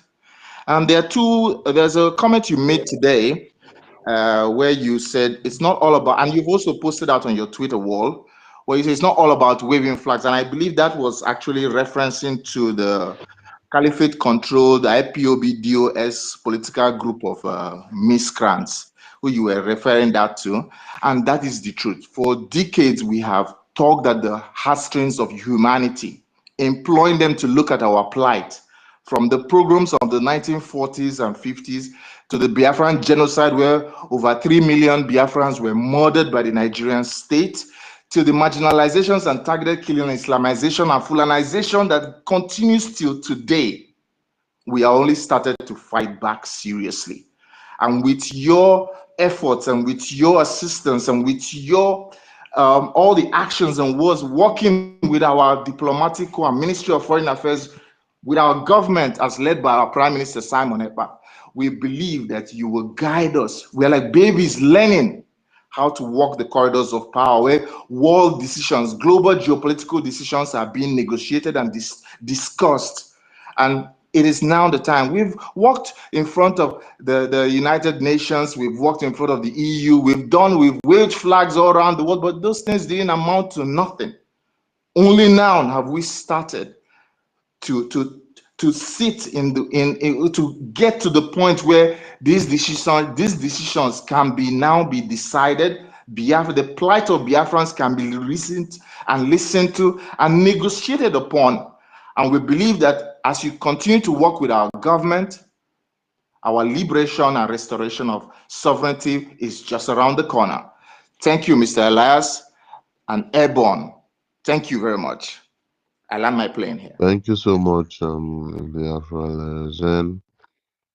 And we'll go next to Ife. And I'm going to drop some people that have spoken already. Obi, I think she's not ready to speak now. You can drop her. I think she's streaming, so that's why she's on that spot. Yeah. Like to stream it. Yeah. Okay. She doesn't need a mic to stream it. Oh. Okay. Mass Decay, please. Before you add anybody, check their profile, because I don't want those viruses to come here and try to affect our space until when Elias is ready to leave. So please read their profiles before you add anybody. And I don't see why anybody who is not posting our PM should be requesting for the mic here. So exactly, my brother. Just take that to note. Thank you. Yeah. So Ife, are you ready? Yeah, I thought a good man supposed to go before me. Okay, good man, are you there? Okay, good man, go ahead. Then we'll go to Ife. Good man, Exodus. Yeah, can you hear me? Yes. Yes, we can hear you. Oh, thank you so very much for this amazing work. It's like you stayed all through the night to this moment. You were here yesterday. I tried coming in, but I could not. Oh, goodness me. You are doing amazing work for the people of EFIK-IBIBIO. You are doing great. Thank you so much. I want to appreciate our Prime Minister, Mazi Simon Ekpa, the Odogu, whose eagle eyes have been able to identify this solid Elias Gerard, a solid man. You are very solid. Mr. Elias, we love you so much. You are doing an amazing work for the people of God. EFIK-IBIBIO. We are really, really, really happy about the work you're doing. And it is good that you came here today so that we can show you how grateful we are with the work you are doing for us. Keep on keeping on, sir. We love you so much. We love you so much. Words cannot express how much we appreciate what you are doing for us. I believe you me, your name is going to be written in the sands of time. You will be remembered as long as the Biafra nation stands. Your name will be engraved in the sands and the stones of time. We love you. Keep on keeping on. And the great people of Biafra, Simon Ekpa, Chicago greets you. Chicago, Simon Ekpa greets you. She is streaming. She cannot really grab the mic, but she is streaming it on all platforms. So keep on keeping on. We love you. Thank you, all the good people of Biafra that have been doggedly doing the needful to make sure homeland is restored. We love you so much, Elias. We love you so much, and we love you. We cannot love you enough. Thank you. Keep on keeping on the good work you are doing. We are taking records, and on that day, you will have so many hugs. Thank you so much. Keep on keeping on. Bye for now. Yeah, thank you so much, brother. Good man, Exodus. Ife, are you ready? Ife, you're Yeah, next. yeah. Thank you very much. Thank you, Chukwumeze, Dake, Anoinsi. I thank Ohamadike, Mazen Namdekano, the leader of the indigenous people of Biafra. I thank our PM, Mazi Simon Ekpa Njoko, a man who stand and say that he will never see his people shed tears again. Elias, I thank you for being here today. We have been seeing your work. All I can tell you is to be strong. You must be very, very strong. Nigeria is not a country, a very devilish one. Nigeria is a crime scene. They have killed us enough. I thank you for standing with our PM to make sure we are free from this evil British evil company. Because Nigeria is a company as far as I'm concerned. That is why they choose animal more than us. We are living in our own land like a slave. That is exactly what is going on. But I thank you for coming in, standing with the Biafran people. Biafrans will never forget you. I can tell you. Stand strong. You must stand strong. Nigeria is evil. They can do anything just to see that Biafra will not come. But I know that the zoo must fall. The time has come. I want you to stand very, very strong. The history of Biafra will never, ever forget you. Never. Not in this life. And also Finland. The history of Biafra will never forget Finland for standing with our PM. Because all Nigeria wanted is to kidnap everybody the way they kidnapped Mazen Namdekano. Please, stand strong with us. Our freedom is a must. They are doing everything because of this December 2nd to see how they can stop it, but they will never succeed. That is the beginning of our freedom. That declaration is the beginning of our freedom. They knows. Please stand strong, stand with us, and we too, we are going to stand with you till the end of our freedom. Thank you very much. Yeah, thank you so much, Ife. And yeah, we go to the next person. I think Exodus has spoken, Biafra hasn't spoken. John C, are you there? Max DK, you see why I say you should watch those who you are bringing in here. You're trying to bring the space down, but I cut it again. So please watch. Are you for real? Yes, watch who you bring. Sorry, man. Anybody you cannot see, anybody you can't see their profile, you can't see them posting anything about PM, don't bring them in. I'm very, very cautious of all those kind of people. Don't worry. John C, you can go on. Those people on mic should speak. Okay, Those people on mic should speak. okay, okay. Good morning from Zoo, Nigeria. Precisely, calling from the land of Plateau State, the land of Yakubu Gowon. He has left his town on fire to where he think is more safe for him. So we knew what is going on here in the land of Plateau. So I thank you, the host. Thank you, my co-host. Thank you for giving me the opportunity to greet our lobbies, alias. Thank you, our lobbies. We are seeing your handwork. We are seeing it Wait. Hold on, brother. Are you a Biafra? for real, for real. Where are you from in Biafra? What part of Biafra are you from? From Edo State. I am Oh, from Edo State. okay, go ahead. I thought you were like Right. from Plateau appreciating our lobbies for what he's doing. Because only Biafra will save the people of Plateau. But go ahead. Okay, no, I'm precisely staying in Plateau State currently. That's where I am. I do follow what you are Chukuma, I did not doing. understand. John C, just go on, okay? So thank you very much. So I I appreciate we are seeing the handwork. They say distance is not a barrier. So everything that is happening, both in the diaspora and here in the homeland, everywhere is shaking. I can tell you the truth. We are seeing the results heavily.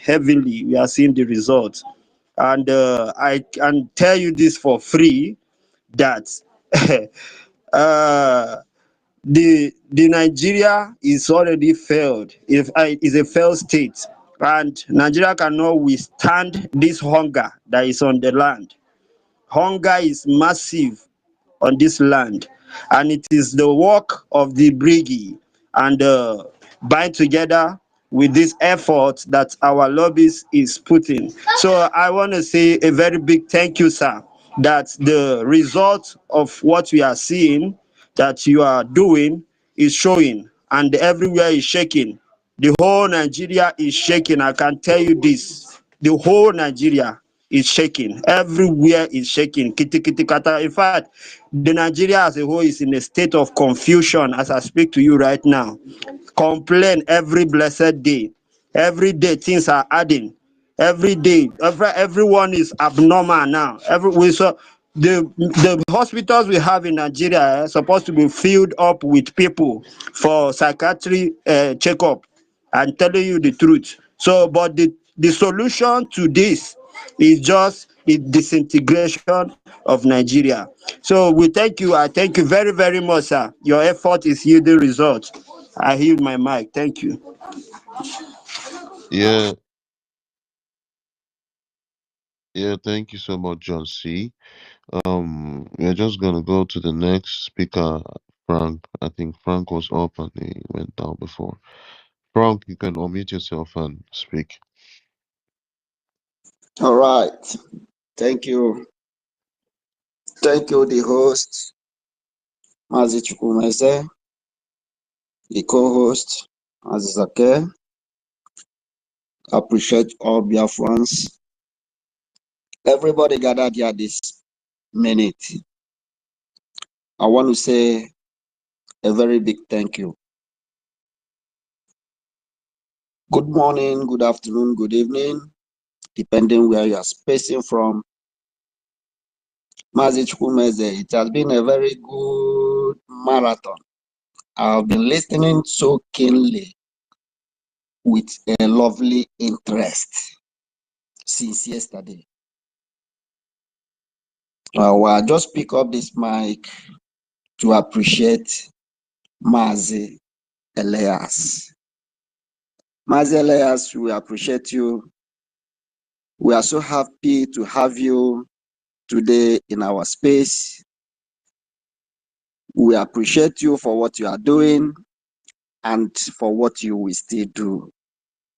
In fact, it gives me a great joy whenever I hear you speak and call Nigeria by the name they are, which is zoo.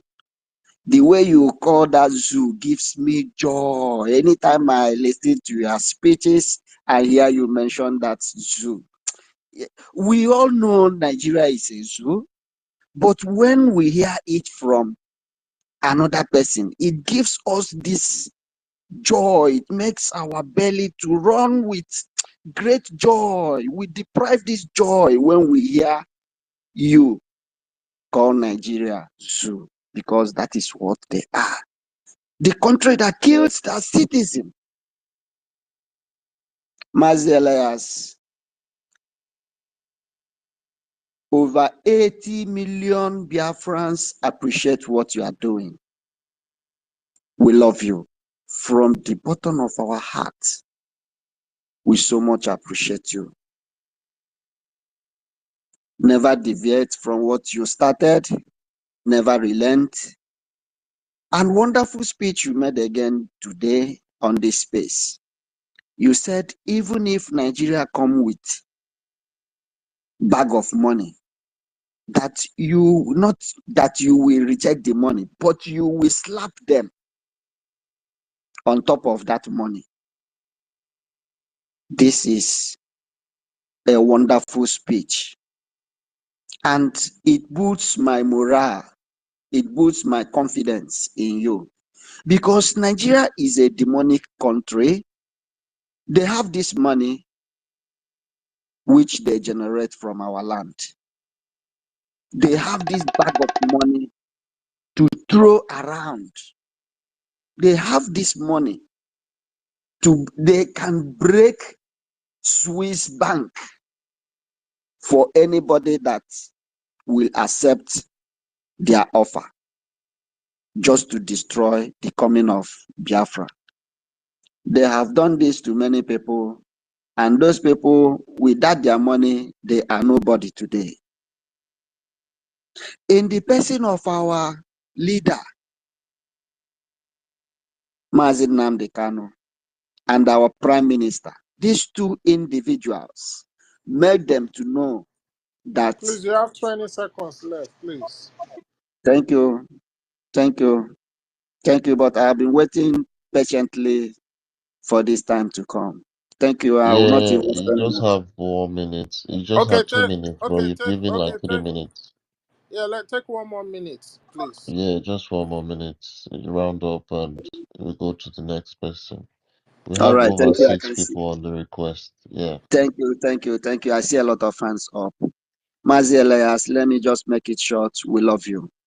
You are welcome. We appreciate you for coming. This is a wonderful, in fact, we call it an August visitor. You are welcome. We love you. Keep this fire burning. History will remember you. History will remember every one of us. Nigeria is quaking. That date is what is smoking them out from their hidden holes. That's December 2nd. And there is no man born of a woman, no mystery that will stop the coming of Biafra, because the appointed time has come. That is why we have sophisticated men and women in this race. Thank you once again, Mr. Mazi Elias. We appreciate you. I land my Yeah. plane. Thank you, Thank you so everyone. much, Miss Thank Mazi you. Frank, for that submission and trying to squeeze it in 1 minute. So we'll just move on to Mazi Awimbomi, our Okene. Have your 2 minutes quickly for the appreciation.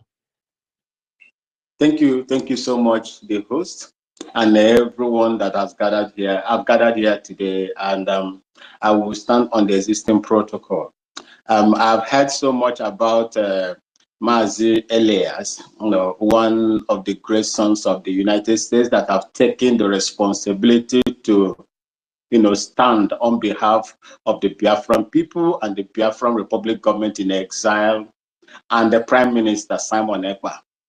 I know that the job that you have accepted to do on behalf of the people of Biafra, that have passed so much ordeals in the hands of the Zoological Republic of Nigeria, controlled by the Caliphate Northern system of government, is a very big one.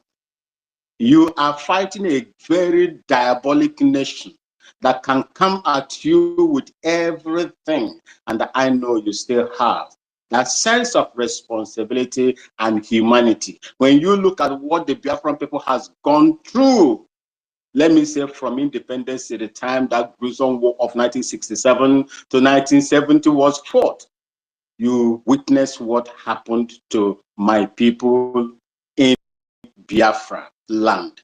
Their resources have been squandered. People, the goose that lays the golden egg can no longer sit on the and watch the kids and the chicks. This is what we are going through. Please, this job is a great job for you to do and your group. It requires a lot of money, but do not look at the money. Look at the humanity that you have espoused in all the platforms that you have spoken about the Biafran people. Look at their lives and look at there is a man, a young man during the Biafran war, one of your compatriot or so, that set himself alight for the gruesome killings that was going on in the Biafra land from the Nigerian corrupt system during the war. That guy will never be forgotten in the lips of every Biafran. His history will be embedded in the life of Biafran people and the life of any Biafran person. And that is exactly how you and your group will be regarded in Biafra land, for accepting to take up to fight these demons that have taken over with the resources that they have to buy their way in, to bribe and to destroy the Biafran people. I thank you so much for what you are doing. And at the end of it all, when Biafra comes, we will count you as one of the people in your group that facilitated the coming and the restoration of Biafra, and consequently the release of Mazi Nnamdi Kanu. Thank you for being with us. Thank you for coming to stand with us when all other places, all other people ran away from the Biafran people. Thank you, and may Chukwu Okike Abiama bless you. Yeah, I yield. thank you so much, Mazia Wimpome. Let's just quickly Ma go to chat. Mazda K, let this guy go. Emerson. Emerson, go ahead. He's been coming in and out. Oh, okay. Emerson. Emerson, over there. Okay, good Yeah, take morning. your 2 minutes quickly. Yeah. Am I coming out? Yeah, Yeah, you're you coming are. out. Okay, good morning. I'm speaking from the homeland. And since morning, I've been going on and forth because of the signal, very bad signals. But I'm here now, thank God. I want to thank our lobby, Mazi Elias. I want to say we in the homeland, we are very, very happy. And as I'm talking to you, everywhere in the zoo is shaking. Everyone is shaking. Um, 2 days ago, I was coming back from the zoo capital territory to the homeland, and what shocked me very most is that I was opportune or I was privileged to sit with our our our eastern, one of our senator and one of our general, and I was just seated beside them, and they were just having this conversation. I can really say they are really crying. They were saying, can you imagine? They don't, because the general had to come. You have to. He was very shocked and surprised how a very young boy, I'm seated very close to them. The general wants to know me, wants to know who I am. So he kind of like, my boy, how are you? I say, I'm very fine. So are you boy? He say, yes, I'm coming Imo State. I said, no boy, I'm Bala. I say, okay. Assume kifen na maybe Abuja. Speak it in English so that our lobbyists can understand what you're saying, please. Okay, so the general had to interrogate me like, where am I coming, like, who am I, trying to know me. I would say, okay, I'm just a normal guy, I'm just hustling. So I based in Abuja. Say yes, that's my baby, but I normally go home. I often go homeland. So they were discussing about our leader, but I know the general, they want to know who I am first before they continue the discussion. Not maybe in their mind they were thinking, maybe I don't have any knowledge about Biafra, or I don't follow up, so they were kind of saying our leader MNK, like, he's going to die in dead. Like, they were very, I can see uh uh the fear in them. Because we are saying they don't know what else to do, because it has gotten to a point, like, no, they don't know what else to do. Get. And I was like, uh I just keep quiet, like, I don't know what they are saying. But the man, after he asked me, and I spoke Igbo to him, and he told me we have to change. But I was like, in my mind, I was saying, God, why can't you just kill these people here? Let everyone just go, because these our problems. Our politicians, they sell their people. I say, God, like, but I'm very thankful to our prime minister. From here now, before getting to my home, I know the kind of things I face in on road. The checkpoints, you have to from 1 kilometer, you have to come down, you have to walk, you have to settle, you have to sometimes you have to pay money. Once a young once a young guy, you have to pay. But I want to say thank you for Prime Minister for putting this fire in them. They are really panicking. They don't know what else to do, and we are going home.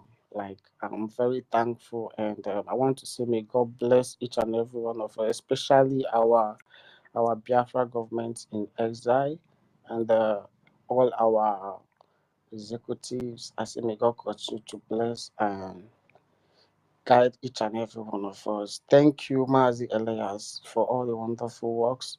May God continue to keep you and bless you. Yeah, thank you so much, my brother Emerson. So we just move on to Che Guevara. Che Guevara, you can grab the mic now. No questions, just words of appreciation.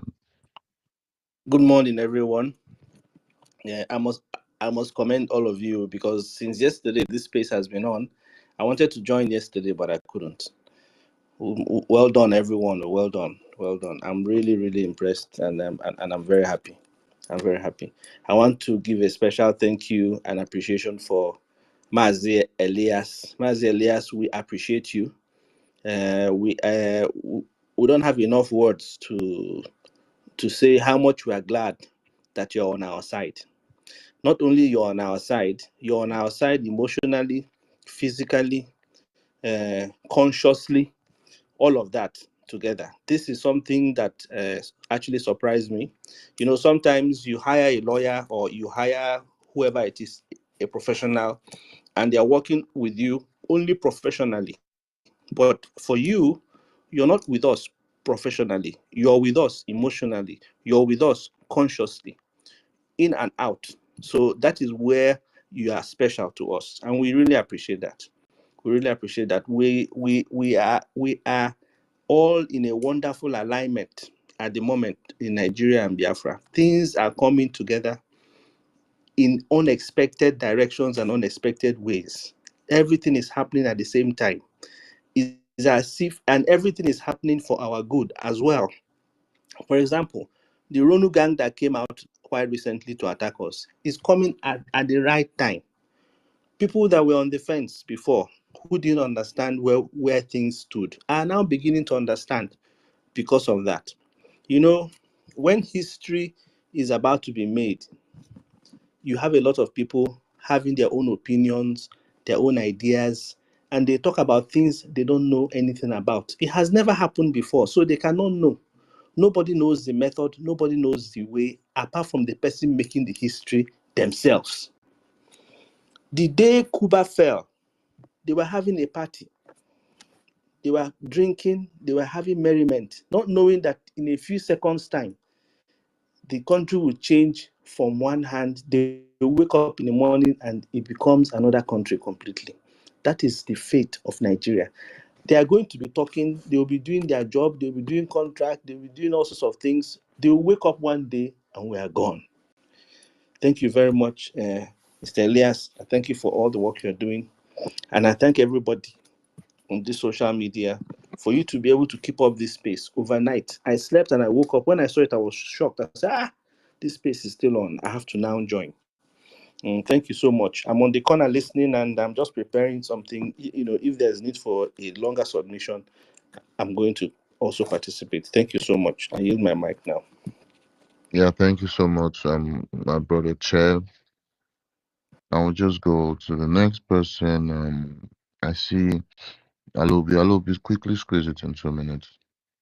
Okay, my brother, thank you.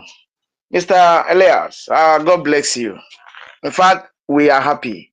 We Biafrans are happy for what you are doing for us. I don't think any Biafra will have a question for you because seeing what you have done and what you are doing, there's no question for you. In fact, I want to give you a chieftaincy title name. And I know, I'm an Igbo speaking Biafra, so we like collecting title. So this morning, I'm going to give you a title. Ọnapụtara agụ ife ọkwụ n'ọnụ, number 1, nke mbụ. So those of you that go to school, please interpret it for him. Ọnapụrụ agụ ihe ọkwụ n'ọnụ nke mbụ in Africa. Because anyway, go ahead. Go ahead. So this is a title I'm giving you this morning. You see, we Biafrans, there is one thing that we love people who are not moved by money. Those who are ready to make sacrifice. When we are still carrying flag around protesting, there is one Israeli guy that set himself ablaze in the front of United Nations House in Americas during the Biafran War. We normally have that guy picture anytime we are protesting because we don't forget these people that make sacrifice for us, because we know that the people we are dealing with, because they want to steal everything in our land, they wouldn't mind killing everybody, using everything we have as a collateral to make sure that we remain in bondage forever. So at any time we see people making sacrifice for us, we will lay down our life. That is why men give their life to defend our leader when he was here in Nigeria. When the military went to kill him at home, people give down their life because we see that he's a man that cannot be bought. There's a prayer we do pray. In those days, we are ministers in our IPOB. One of the prayers is, God, give us a man that cannot be bought. A man that cannot be bought. And today, we have our leader, we have our prime minister, and here you are standing by their side. We can see what you are doing, and we are happy. We know that the zoo will try, but they will not succeed. And we are happy for what you are doing for us. We are glad. Let me tell you, when Biafra come, in the street of Biafra, you will walk in the street, people will remove their wrapper. In my place, women tie 2 pieces of wrapper. When Jesus was going to Jerusalem, you see people bringing their wrapper, bringing their clothes, dropping it on the floor, and Jesus walked on those things, those clothes, on those flowers and clothes. Jesus walked to the Jerusalem. This is what the kind reception you are going to get in Biafra. I know that money answered all things, but this kind of reception is what you are going to get in Biafra, because we have seen that you bring out yourself to face the zoo, the monster called the zoo. That is why I call you Onaptaragu Jinon number 1, Nkembo, because you have done noble work. Word will not be enough to express our gratitude. But there is one thing I want to assure you: Biafrans will not disappoint you, because we know you are not going to disappoint us. There's one Biafran guy in America back days that sometimes he will come, Udo by name. He will come and mock us at the social media and say, "Oh, you are talking about Biafra. Nobody in America, there's nobody in the government house that know anything about Biafra. Nobody is talking about Biafra in America." He was making jest of us. But today, he have disappeared to the moon, because you have done to him what they call ta michiono. That is, shut up. You have shut his mouth. And we are keeping record. But there is something again I want to tell you. Biafrans love you. We love you. And they will encourage you to keep on, because at the end, we will get victory. We cannot go back to Nigeria. Never. And it will not happen again. Thank you. Thank you. Yeah. Mazi Elias, let me just explain to you what he said. He said, because of your good works for the people of Biafra, the zoo now cannot breathe. So, because in our culture, we like to recognize people that have done great things with a title name. So the title he gave to you in translation to English, he said that you are the first person in Biafra land or in Africa as a whole to take out the food out of the mouth of the leopard. So that's a very strong name. So it shows that it will really go a long way to appreciate what you're doing for us. Yeah. So I just Oh, thank you. I appreciate the explanation, and I'll give you a brief story about my name as well, since we're in the. First of all, thank you for. It's a great honor for me for you to confer me with that name. Now, in terms of my name, which I know might sound unusual, of Jerasulis, it's also originally a title as well. It means the old man from the tribe of Suli. That's what my last name means in my ancestral language.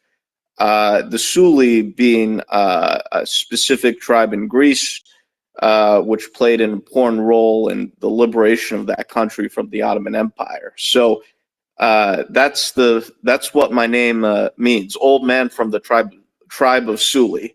That's the meaning of my name. It was also a title which became my last name. So I thought maybe you might like that story. So Trukumaeze, please continue. I just thought to provide a short anecdote.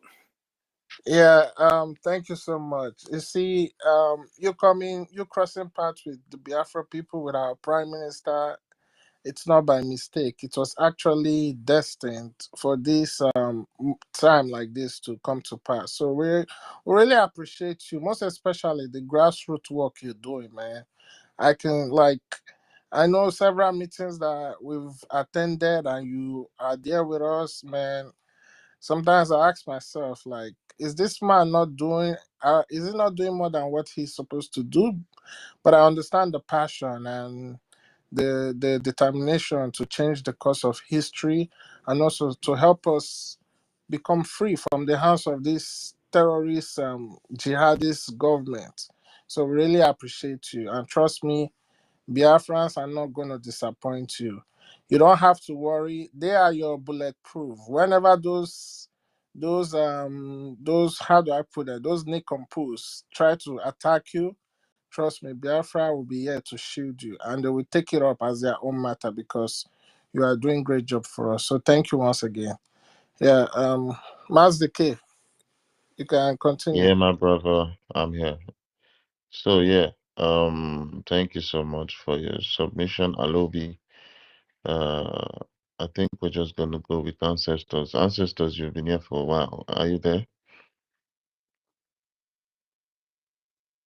I think ancestors is not there. It's Okay, game we're time. gonna I'm go with. here. Okay. I'm here. All right, quickly, let's go. 2 minutes. Okay.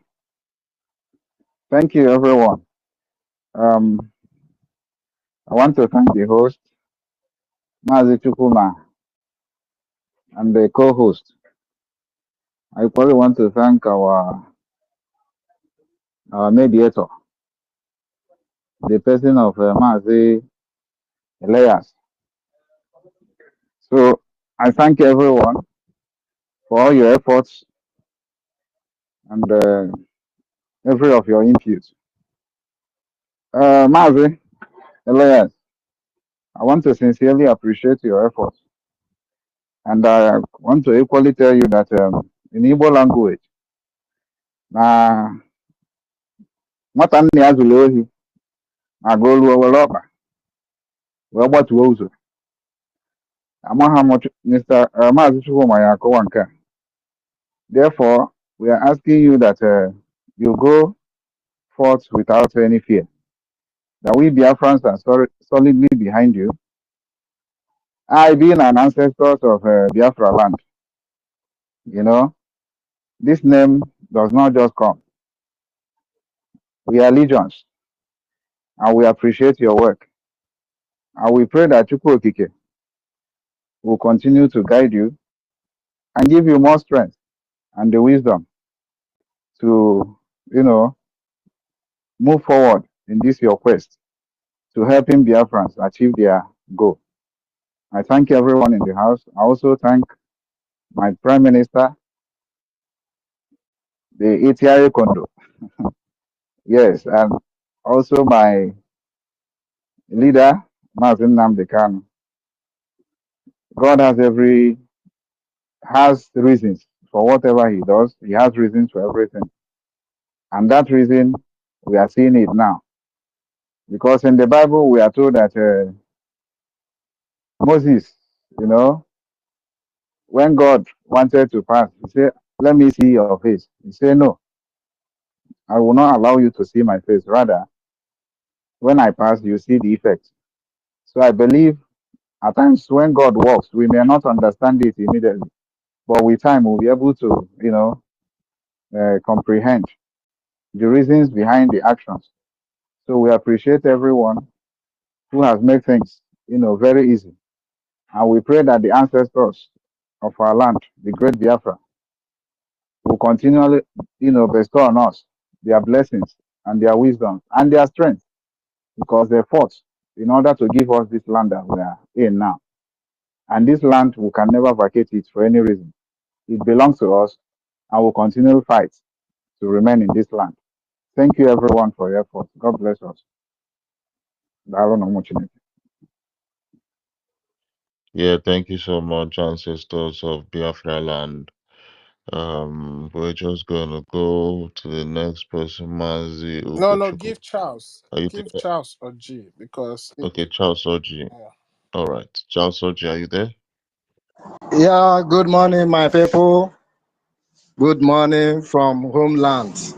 In fact, the devil is a loser and he has been a loser and will continue to be a loser. For more than 5 times, I was given mic, they will kick me out. But thank God that now they have failed completely. I want to thank the media team. I want to thank the hosts throughout the night has been on. I will sleep, I will wake up to meet what is going on. And I really thank God. It's a great privilege for me to be here to experience this great event of welcoming and appreciating our great lobbyists, Mazi Elias. Mazi Elias, you are so much. And one great thing about human being or somebody is when you know that you are on a divine assignment. God has raised you for this purpose. You know, when our leader was broadcasting, he told us how he will ask God, I'm tired of broadcasting and preaching, that I need Biafra. He has to go to Jerusalem to pray to God. And God said, when the time comes, I will give you men. And I want to say that the time has come. That's why you see what is going on. God brought our great Prime Minister, Simon Ekpa. God also brought somebody like you for this program. And I know, and I thank God that you realize that you're on a divine assignment. And any man who understands his purpose in life, that man cannot be bought over. That man cannot, be discouraged no matter what. I want to join millions of Biafra home and abroad, even the dead. They are happy that you answered this great call. And we want to say thank you. We appreciate you. We appreciate you and your family. It shall be well with you. No evil will harm you, nothing. Anything they plan for you, we go back to them. Million fold. We will Biafran say, we thank you. We from homeland here, we say thank you. Even those that are not connected here, their spirit is in tune with what is going on. We want to say thank you, thank you, thank you. God bless you greatly. We are looking forward to the day we will celebrate according to our leader on the street of Biafra. I know you'll be there. And we also thank Almighty God for giving us this great victory. Everywhere is running, helter scatter in the zoo. They don't know what to do. They have run out of plan and ideas because people like you are here for us. Thank you, sir. God bless you, sir. Remain blessed, sir. Yeah, thank you so much, Mazi Charles. We're just gonna go to the next person, Mazi Ugochukwu. Yeah. Greetings, Biafrans. Greetings, Chukwumeze. Greetings, Mazidake, Onyisi, our host and co-host. May Elohim continue to bless you. Greetings, our able ministers in the house. Otungwa, you have always been doing wonderfully well. I greet you specially. I greet you. I greet every other ministers who have not seen here now. I greet our Supreme Leader, Mazi Nnamdi Kanu. I greet our great Prime Minister, the one and only strong one-man mopo. I greet you specially. I greet you specially, Mazi Simon. These days, Biafra has won the zoo media. Our Elias zoo diplomatically. What are we trying to say here? When Onyendu was screaming, just like my brother who spoke last said, he said he went to Jerusalem, he prayed. Onyendu was screaming, he need men, he need men. And then we were wondering, who are those people around him? Are they not men? Little did we know that Onyendu never saw men in them. All he was seeing were all boys and children. And he kept on struggling single-handedly, keeping things to himself until Elohim directed our Prime Minister. I have never seen a man like Onyendu.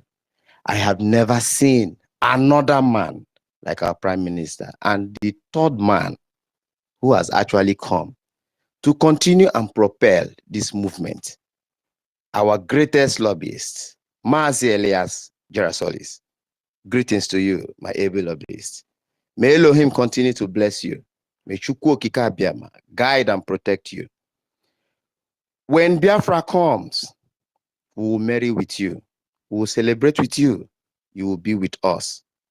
We will form a very strong bond between you and your people and descendants.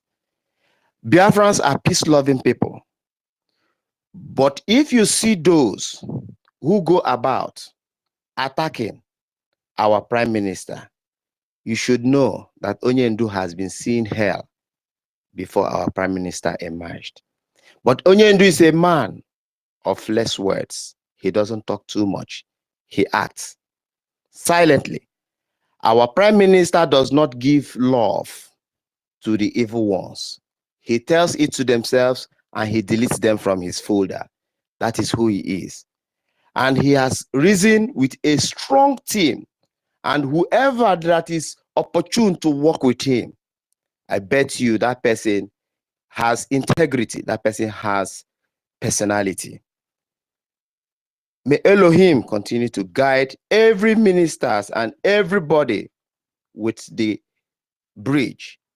Our republic government, our sovereign government, and the people and ministers in it. I see how strong we are standing firm. From everything that is happening, we all know how much we people are putting. Mazi Elias Gerasolis, your time, I know it's precious to you, but you brought it out for us. May Elohim guide you. May Elohim reward you abundantly. I actually came on board to greet you on behalf of those who had always wished to greet you. They sent their thanks and blessings to you. Thank you so much. Thank you, my dear brothers, who have always remained here, who has taken over the social media. You guys are at the top of your games. May Elohim guide you all. I so yield my mic. Thank you.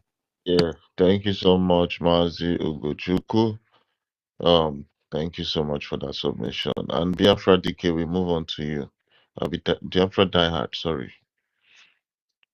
Are you there? Good morning. Good morning, everyone. First, I want to appreciate my Prime Minister, Mazi Njoku Simon. And I want to say a little thing before I continue to recognize Mazi Elias. You know, if Judas did not betray Jesus, I don't think the manifestation of the work of Jesus Christ would have been known to the world and last forever. So everything, like the other my brother said, is God propelling the freedom of Biafra, the betrayal of Mazi Nnamdi Kanu, and the rest.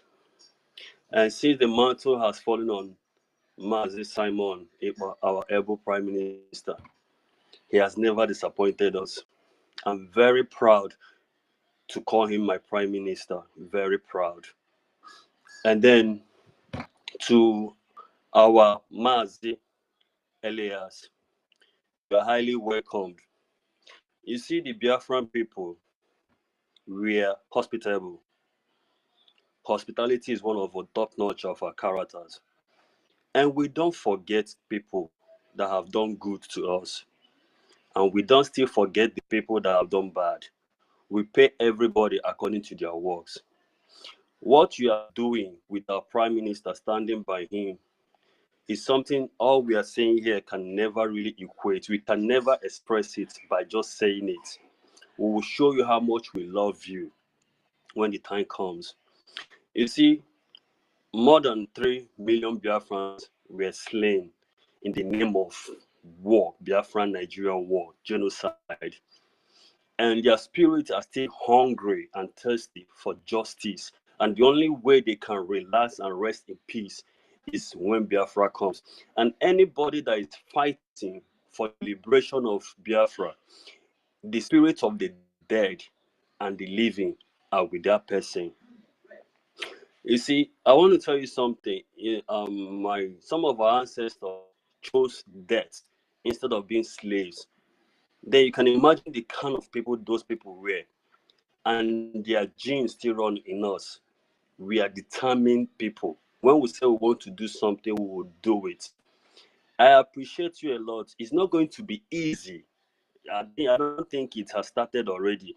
What we are seeing right now is a preamble. It's just when you want to play table tennis in my homeland, you say "O's," then it hasn't come yet.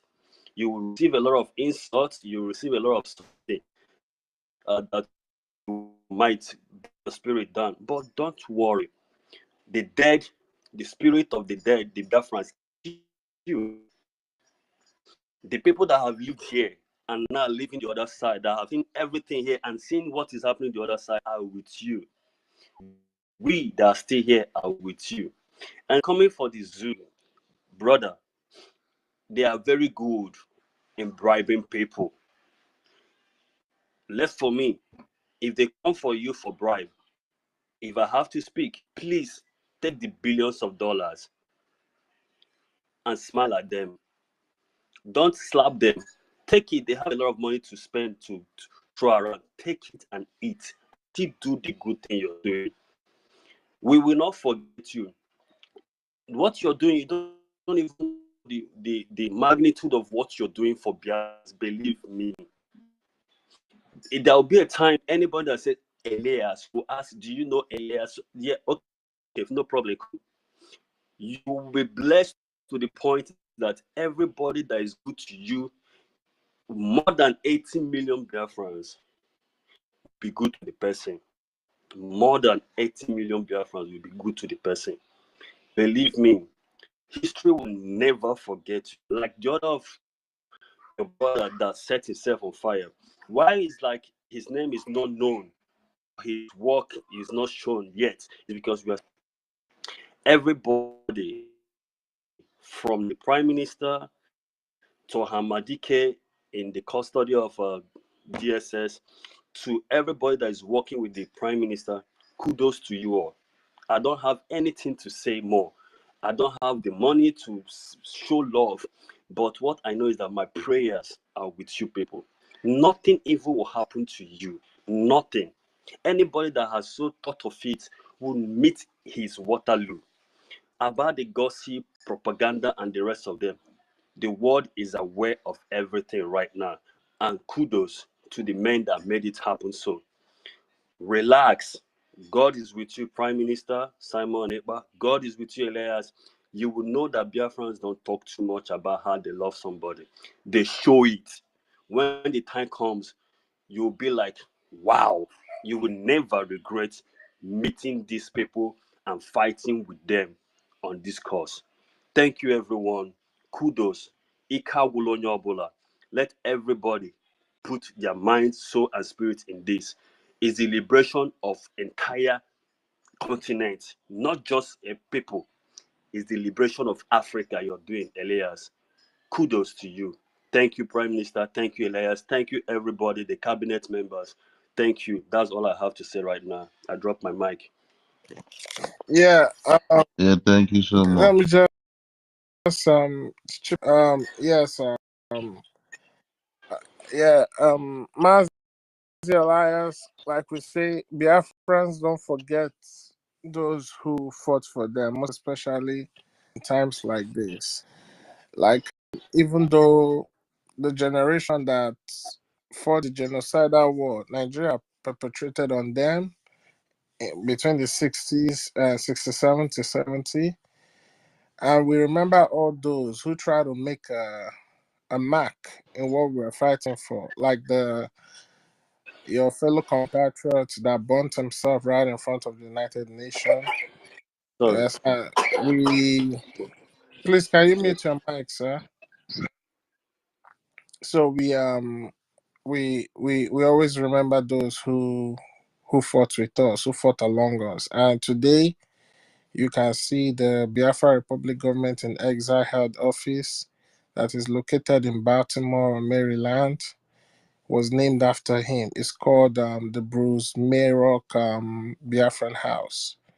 So not only are you gonna be celebrated as a living legend, when you live your life, you grow old, and you've gone to be with your ancestors, we will still immortalize you because that's who Biafrans are. Because we appreciate the effort of great people and what they do for us. So please continue to do what you're doing. You don't know what you do. You're not gonna understand what you're doing right now. But after the job is done, trust me, you'll be so blessed. A lot of people will come through you just to get to the Biafran government. I can assure you that. The reward ahead is greater than what that which you're seeing now. So forget about the attack. We are here with you. We will fight with you. We will shield you. And so we will do everything to make sure that you don't feel like a lone wolf walking in the wilderness. We are here with you. So just continue. Just know that you have a lot of people standing behind you. And that's why you can see our prime minister is doing what he's doing today. Because he knows that those who he's fighting for, we can never abandon him. And that's why he continued to fight. That is this positive reinforcement. That's the fuel that gas him up to do what he's doing for his people. And we don't care where you're from, we don't care your race, we don't care whatever it is. So long as you fight with us, you are part of us. You are family, you are part of this movement. You're as in you're just like one of us. We see you as our own. So we don't care wherever you're from. But so long as you're fighting on this cause with us, you're a part of us. So we appreciate you. Continue to do more. And trust me, when the paid agents attack you, just go to bed and sleep very good. Before the next morning, you will see that they've all disappeared because Biafra will take up that fight and will make sure they go into thin air. Yeah, so thank you so much for what you're doing and continue to do that with shipping for us. We appreciate. Yeah, I think Kama is real. Who's the next speaker? Mazdike. Mazdike, are you there? Yeah, I'm here. I think Kama should go. Okay, Kama is real. Please take the mic. Kama, are you there? Kama is real. All right. Meme Shark, you have something to say? Yes, thank you so much. Thank you so much, our host, our co-hosts. I love you guys. Thank you. And good morning, everyone. I want to use this opportunity to thank our Prime Minister, His Excellency Mazi Simon Ekpa. I love you so much with all of my heart. And I want to thank Mazi Elias for all you have done and for all you keep doing. For you to stand strong up to this time, for such a time as this, it already shows that you cannot be bought. After all the threats, all the money threats they must have, the zoo government must have presented to you, you are still standing strong. Thank you so much. One thing about the zoo is if they cannot buy you, they will attack you. And I thank you for your surname. Your surname simply means the honored one. and you really represented who you are to Biafrans. And one assurance I'm giving myself to everybody listening to me is your name will not just be written in Biafra land, your name will be written with gold. And trust me, we will build a kingdom for you with gold. That when you grow older and old, when you resign from your professional job you do, you will come to live in our land. Because a man always dwell in the place that he's honored. You are changing life. You are impacting our generation. Our children are born here and there and center. You are the reason why we are happy, representing us in the United States. You are fulfilling your purpose, and God has made you for such a time as this. Keep standing strong. Working with our Prime Minister,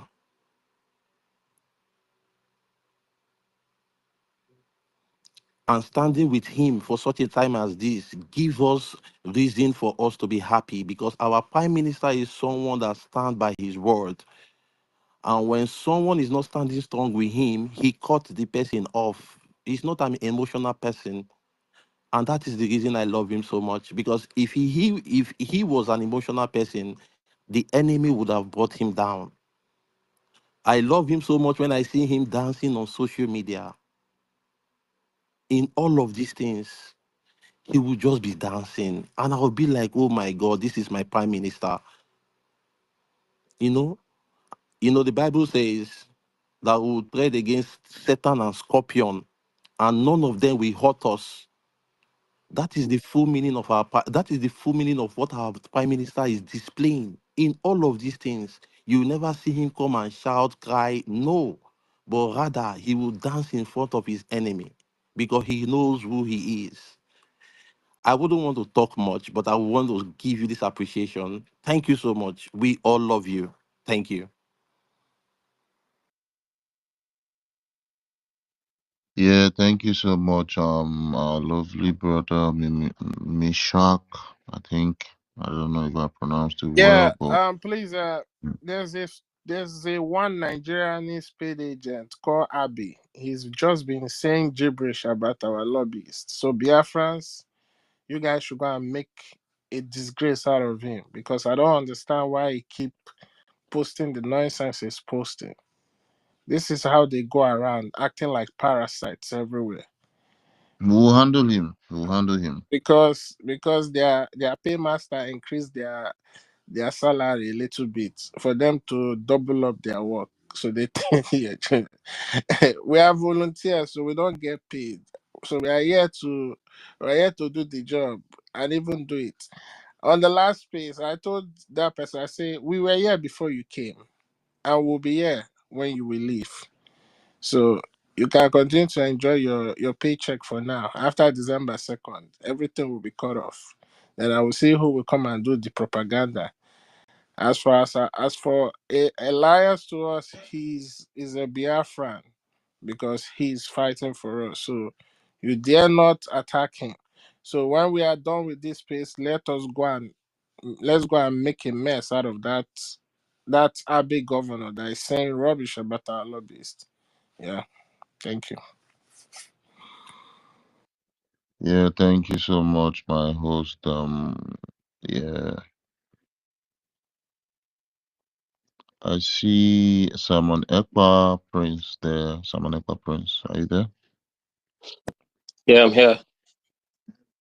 Yeah, And wait, hold on. Kama is here. Whenever you're ready to speak, just let us know, so we'll give you the mic.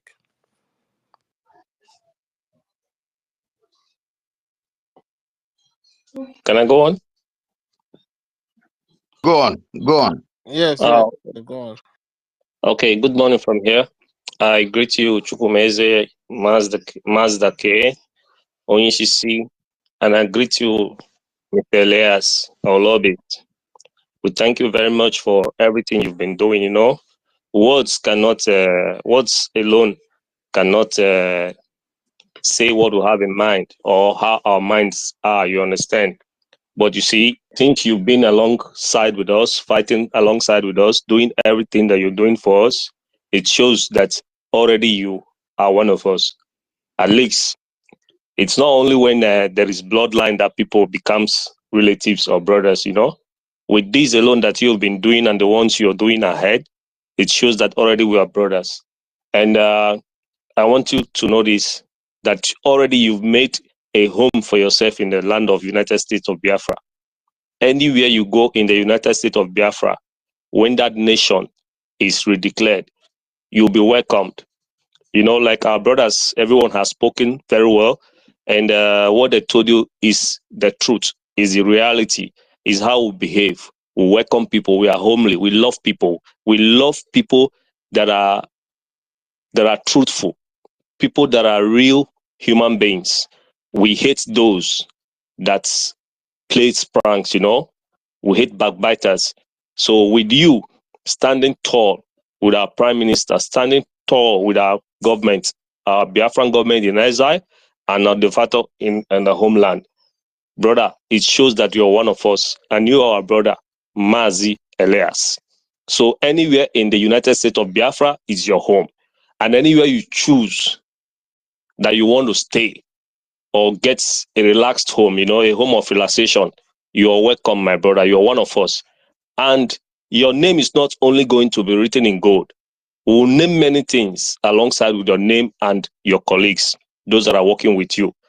I say kudos to what you are doing. And our Chukwokike will continue to protect you and your family. No evil before you. Forget about those that are making mouths or that are backbiting through the social media or giving threats. They cannot harm you, my brother. Once you've identified with Biafrans, it means that you have identified with the children of Chukwokike, God Almighty. We call him Chukwokike Abiyama, Elohim, the Ancient of Days. You've identified with him. I know you are a true Christian. It shows in you and it shows in your character. And you see that God has confirmed it because you are in the right place. And everything that you are doing will give you thanks. We will honor you. We'll keep honoring you and keep honoring your family members. Your generation will be honored in Biafra land. So keep whatever good thing you're doing for us, and we will fight alongside with you. Anybody that is an enemy to you already from now onwards is an enemy to the United States of Biafra. Every Biafran will stand beside you. Your war will be our war. Your happiness will be our happiness. So my brother, do not be shaken. You're on the right place. That man, our PM that you are working with, is a just man. He is the good guy. You know, he's a man that his yes is yes and his no is no. He's just equivalent. We call him the spiritual son of our supreme leader, Mazin Nnamdi Kanu, who is being adopted, being kidnapped by the zoo terrorist government. So we call him the spiritual son because he's actually like the man that has never been, they cannot buy him. He doesn't want to sell out. He made a promise to Biafrans that he will not sell us out, that he will not never disappoint us. And he has stand tall on his words. That is the man that the United States of Biafrans are following. And as we are following them, Mazi Elias, we are also following you. Anybody that wants to strike you, we will strike them down. That is our promise. We say kudos to what you are doing. We love you, Mazi Elias, and you are a family member now. I yield my mic for now. Thank you, everyone. Isi, are you there? Yeah, John Repository, go ahead. I'm Oh, just trying thank to you. check the mic of the I will co-host. stand. Is he there? I will stand on existing protocol. Chukuma, thank you very much, Mazda K. Let me quickly say this. Elias, I have heard a lot of things, good things said about you, but there is something they have never told you. And I want you to listen to me with open mind and do not forget what I'm about telling you now. You see that man called Simon Ekpa that you are working with. You may not know. That man is possessed with over 2,000 gods. I repeat, he is possessed with over 2,000 gods as I speak with you now. That same man you are working with has the spirit of over 3 million people who died as a result of genocide, all in him, that one man. That same Simon Ekpa that you are working with has the connection of our leader who is in the SS dungeon and his heart. They are interconnected. They are inextricably interlocked together. That is that man. But be that as it may, let me quickly tell you how we appreciate you. In Biafra land, there is what we call ezigbo ọgọ ka a na-ebupụtara efere etiri n'ala Igbe. What it means is that a good in-law, anytime a good in-law visits, there is this particular plate that is in every home in Biafra land. Sometimes it doesn't come out in 3 decades, 4 decades, 5 decades. For example, in my own house, there is a plate. I was born, I met that plate. It's always different from where other plates are. Sometimes you find it under the box of our mothers.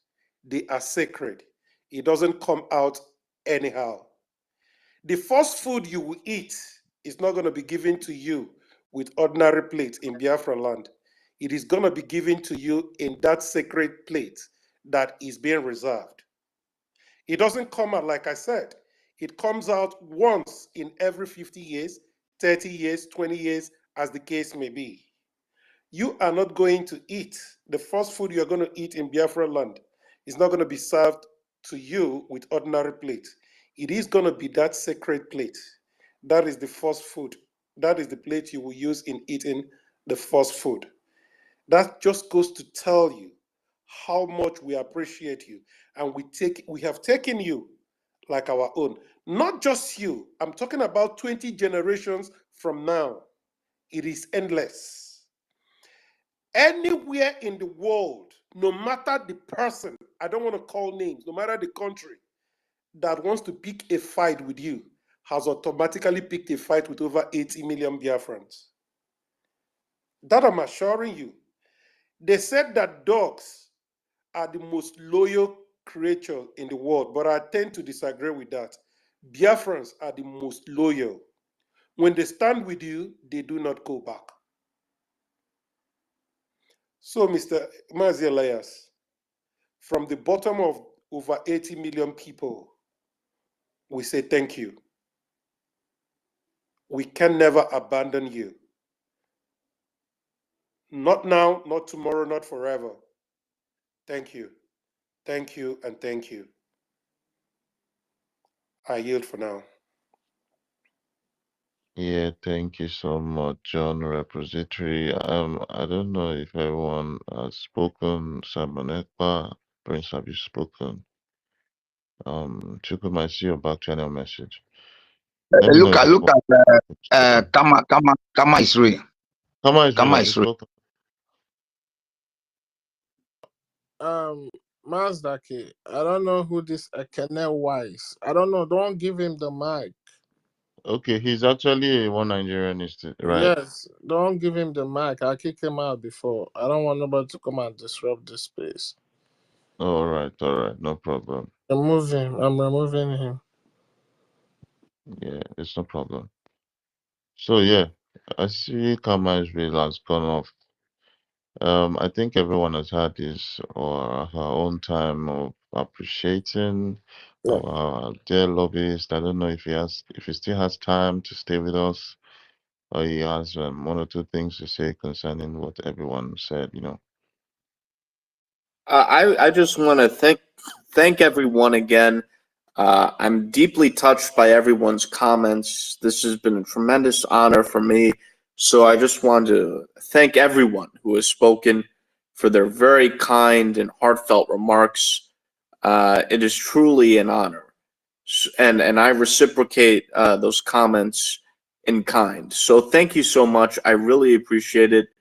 I will depart now because it is very late where I am. So I will be leaving you, but I am so honored to have been on here, and I want to thank you for having me with you, and thank you for all your kind words. It's truly a blessing. So thank you. Thank you.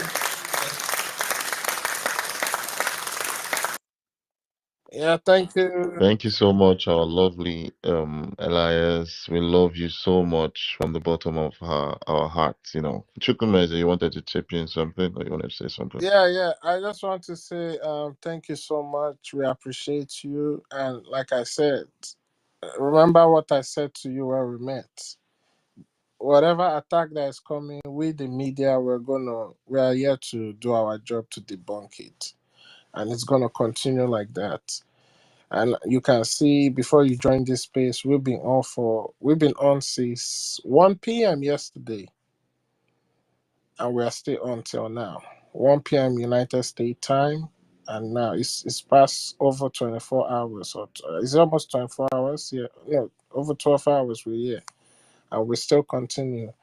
So even after you leave, I'm gonna bring it down. Another person is gonna take over. It's a marathon because these people, they are not resting. Like I said, I think their paid master increased their salary, so they are doubling up their effort.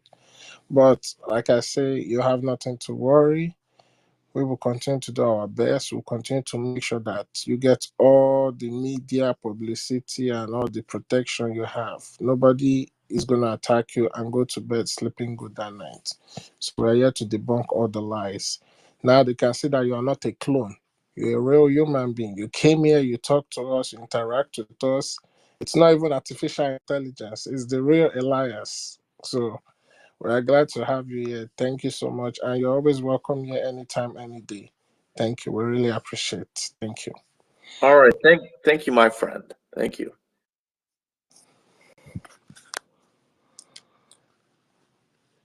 Yeah, thank you so much. I'm my host, Chukwumeze, and thank you, I want our to dear lobbyist. I wanted to take a nap. I wanted to sleep, but they tried to bring the space down like 3 times, so I had to stay awake. So Yeah, thank you so much, my brother. so You're really doing a wonderful job over there. I don't know. It's not easy. I think Starman have a space coming up this morning, right? Starman, you have a No, space. not this morning. No, tomorrow morning. Oh, Tomorrow morning. Yeah, and um, an yeah. Go ahead. an epic delegitimization of the Nigerian state. I mean, that's the instruction our PM gave us, right? Yeah. I mean, we don't expect him to be the one on space actually making the case. It's for us to tell Nigeria and Nigerians why it's a failed state. A lot of them just say it. We know Nigeria is a failed state, but when you, in fact, when you hear the breakdown, it's a full presentation we are going to make. When you hear the breakdown, you realize that many Nigerians have never actually thought of the real situation. Even when they say, oh, we know Nigeria is a failed state, you know. And something else I even wanted to say, because the other day, when they were doing a do election, something came to mind. Nigerians, when this election, they always, hang all their hopes on. It's funny how, and Nnamdi Kanu said it as well. The way Nnamdi Kanu said it was just so perfect. Uh, uh, they'll be watching the election results on TV, and somebody will ask, so who is winning? Somebody else will say, but they are rigging the election. And then the person that asks, I know, but who is winning? Who won? Like, does that even make sense? How does any win be legitimate when they are already rigging? That you still want to know who won? Okay, who won? So if they tell you, what are you going to do with that? Does that legitimize it? Just because, oh, they won? This is why I say, Nigerians, they are still far from, many of them are not ready. And this is why I stopped believing. Before I used to think, oh, Nigeria will break up into 4 or 5 different states. Now, nah. When I look at the Nigerian space, there's nobody ready for what's coming. Nobody's ready. So, yeah. But yeah, little could I have imagined that, from, I saw Elias this morning, just from, little could I have imagined that it would have been, from even when I said, from when we started greeting him, showing him our gratitude, started from welcoming him to a Biafra when we finally secure our sovereignty. But thanks to all of you, I'm sure he's left his place feeling like an honorary Biafran. He is like, he's been made one with us. I was listening to all the submissions and man, I was getting goosebumps. Like, Ugochukwu said, he'll see love, he'll run away from love. And it's true, I know. Somebody else said they'll lay wrapper on the floor for him to walk like Jesus Christ. And it's true. Him, Simon, Mazin and many of us here today, especially those in the government, these people are heroes of our time. A lot of us don't understand the difficulty of what they do. Do you think it's easy running a life in diaspora and then doing all the duties attached to being part of the government with that? Yes, it's not easy at It's all. not easy though. Not easy, man. Ordinary opening space is not moi moi. If opening space was moi moi, why is more people not doing it? Why is it always the same? And I'm not even mean us. Yeah, sorry. You see, not only them, doing well, they are all being sincere. The sincerity is just that baffles many of them, because unlike other previous DOS and other previous people who has come into this struggle, this very generation has shown them what we call sincerity, men of integrity. I'm telling you. Thank you, integrity. That's the cornerstone, and that's because many of us really know what's going on. Many of us really know what we want. The one Nigerianist, I was in their, some of them will say, we want Biafra, but I was in their space the other day and I wasn't even messing around. I said, look, which one do you prefer, a Biafra or a new Nigeria? Some of them, they said new Nigeria. But the thing is, and I made it clear to them, the reality is, you guys, you have no plan, no structure, no control of anything. And then, on top of that, you still want to keep working within the same old failed system with no plan. Your plan is, oh, let's harass the governors to do better, like as if that has ever worked. And then, oh, let's get our own people into government positions. What was ABGA? Look at ABGA today. What was ABGA created for? These people think they're the first people coming up with these ideas. Imandi Gen Z that think somehow they are special and that they create is special above everybody else. That only them know the way. Gen Z,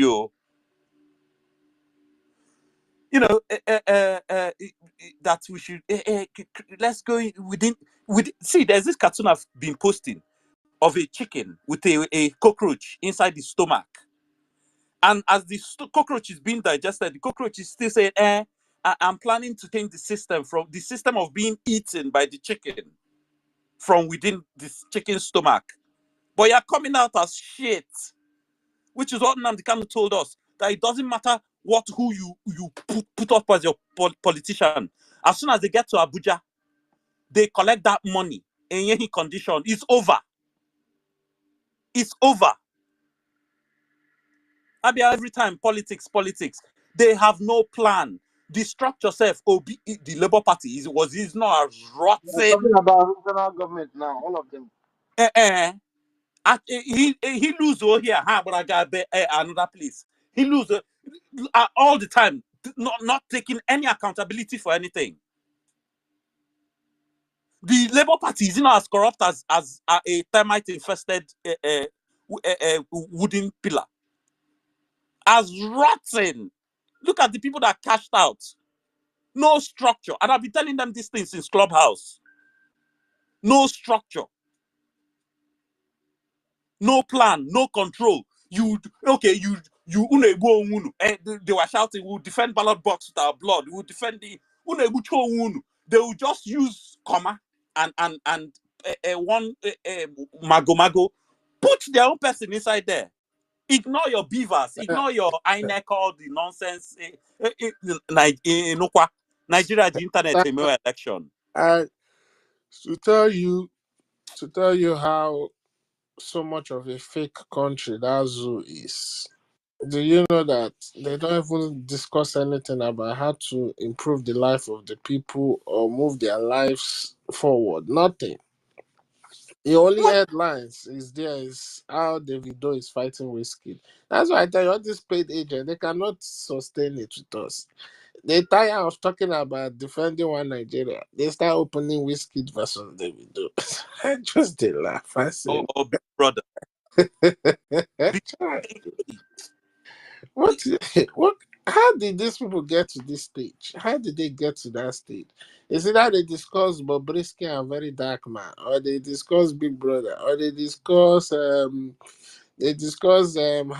the cocaine snorter Tambowa wife Wiki is cooking in the kitchen.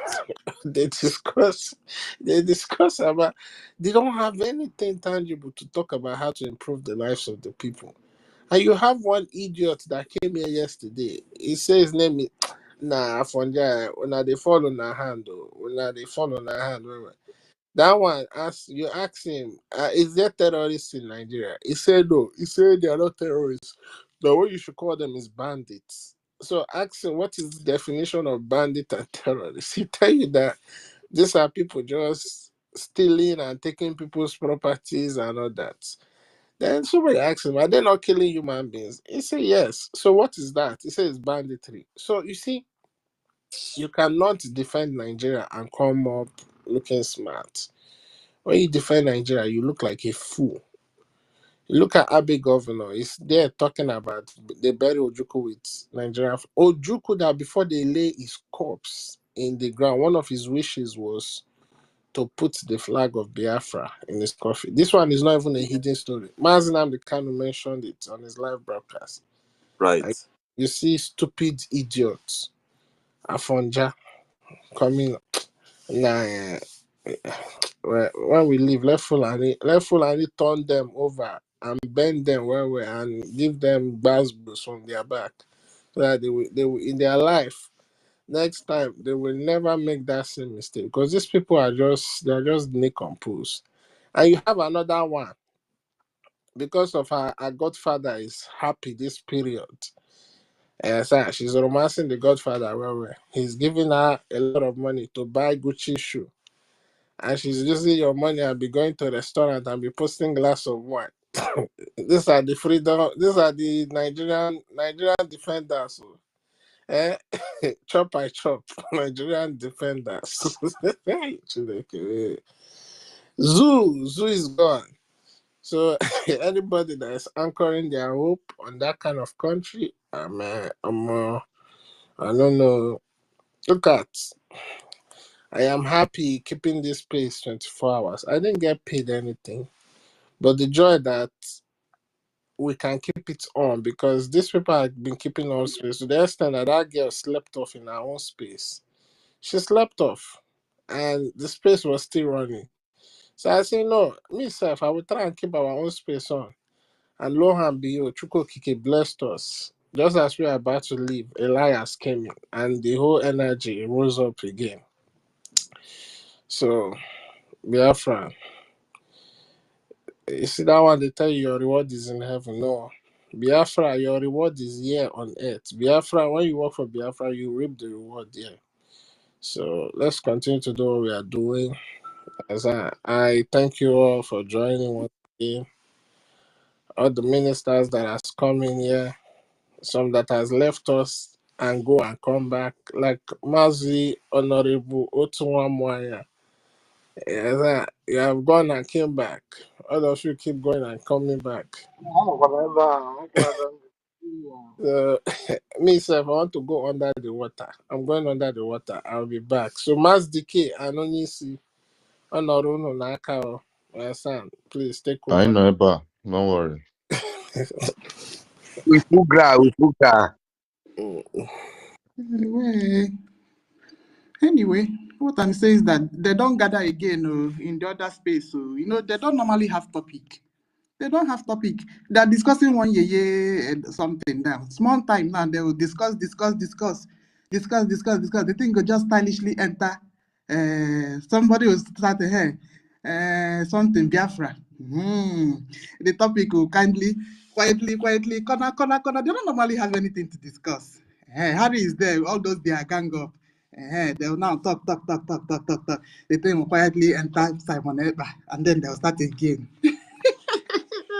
Another propaganda now they are pushing is they say the Irobos, the Sokos, the Shekiri, the Afrima, the Esha, all our brothers in Igodo. They said that they are not our brothers. So Bini people say that there is their brother. They said that the Edoit people, they have been living together for so long. Yes, and they said they are married each other. Say they are brothers. When I know Kwano. So I beg, where could they debunk these people? I don't understand, man. I don't understand, my brother. I don't understand. My God. Whenever they left, they cannot go. So anyway, And co-host. another Take over, crazy one is please. some of our Igbo brothers just to have some sort of argument. Their own is, the only Biafra they want is an Igbo nation, an Igbo Biafra. And I'm like, man, these people don't even have sense. The first Biafra wasn't an Igbo only affair. So why must the second one be an only Igbo affair? They don't even understand the concept of a civilization. They don't, these are people that have grown up just believing, oh, we're a tribe, which is a utter disrespect to yourselves as a people, that you're 80 million people, a mere tribe. They don't understand that the civilization, that thing Nnamdi Kanu said, that if your culture practices that time, that two-piece wrapper, those 4 market days, and we all know about things like the languages, even the language families, and even the genetics. Now we know who we are. So all this, when did Igbo hate start? The whole Igbo hate nonsense, when did it, was it not did it exist before Britain came? I asked them this on the other. Wait, did it exist before Britain came? Who implanted the whole thing? Now used it as a weapon against us. The same thing. The people like Abe Governor will be throwing in his face. Oh, Southern Cameroon left. Is it not us and them joining now? Have we not squashed that stupid beef? Our eyes have cleared. We've seen that it was a colonial monsters. Are we not in full alliance now? See, 100% alliance. see, the future of Biafra, is in a new union. You see that thing they're doing in the Sahel? That's AES, Mali, Burkina Faso, Niger.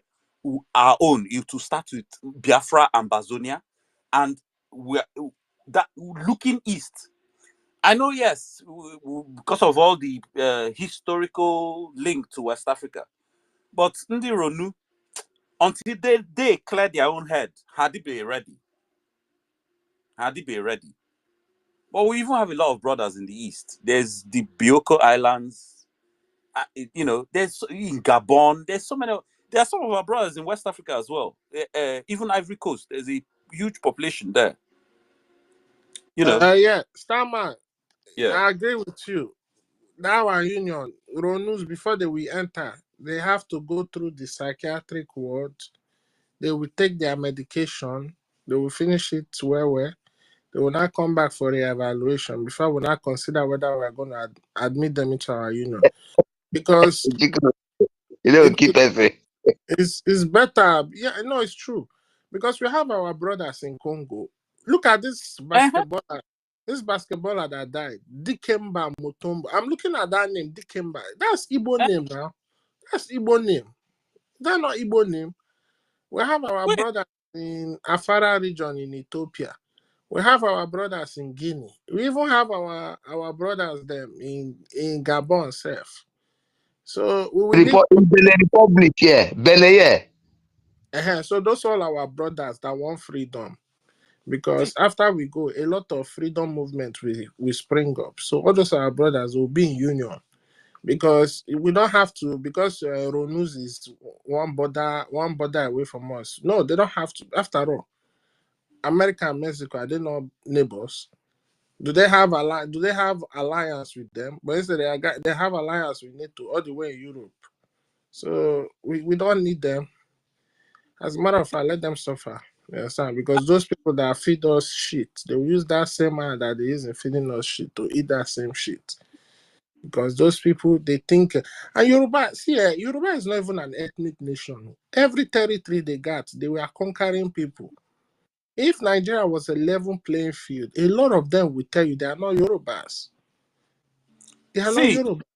So Yoruba they just history. come here and be doing this thing. We know the history. That's why when we go under their space, when I start telling them, you people see Yoruba, their relations is the people in Ashanti.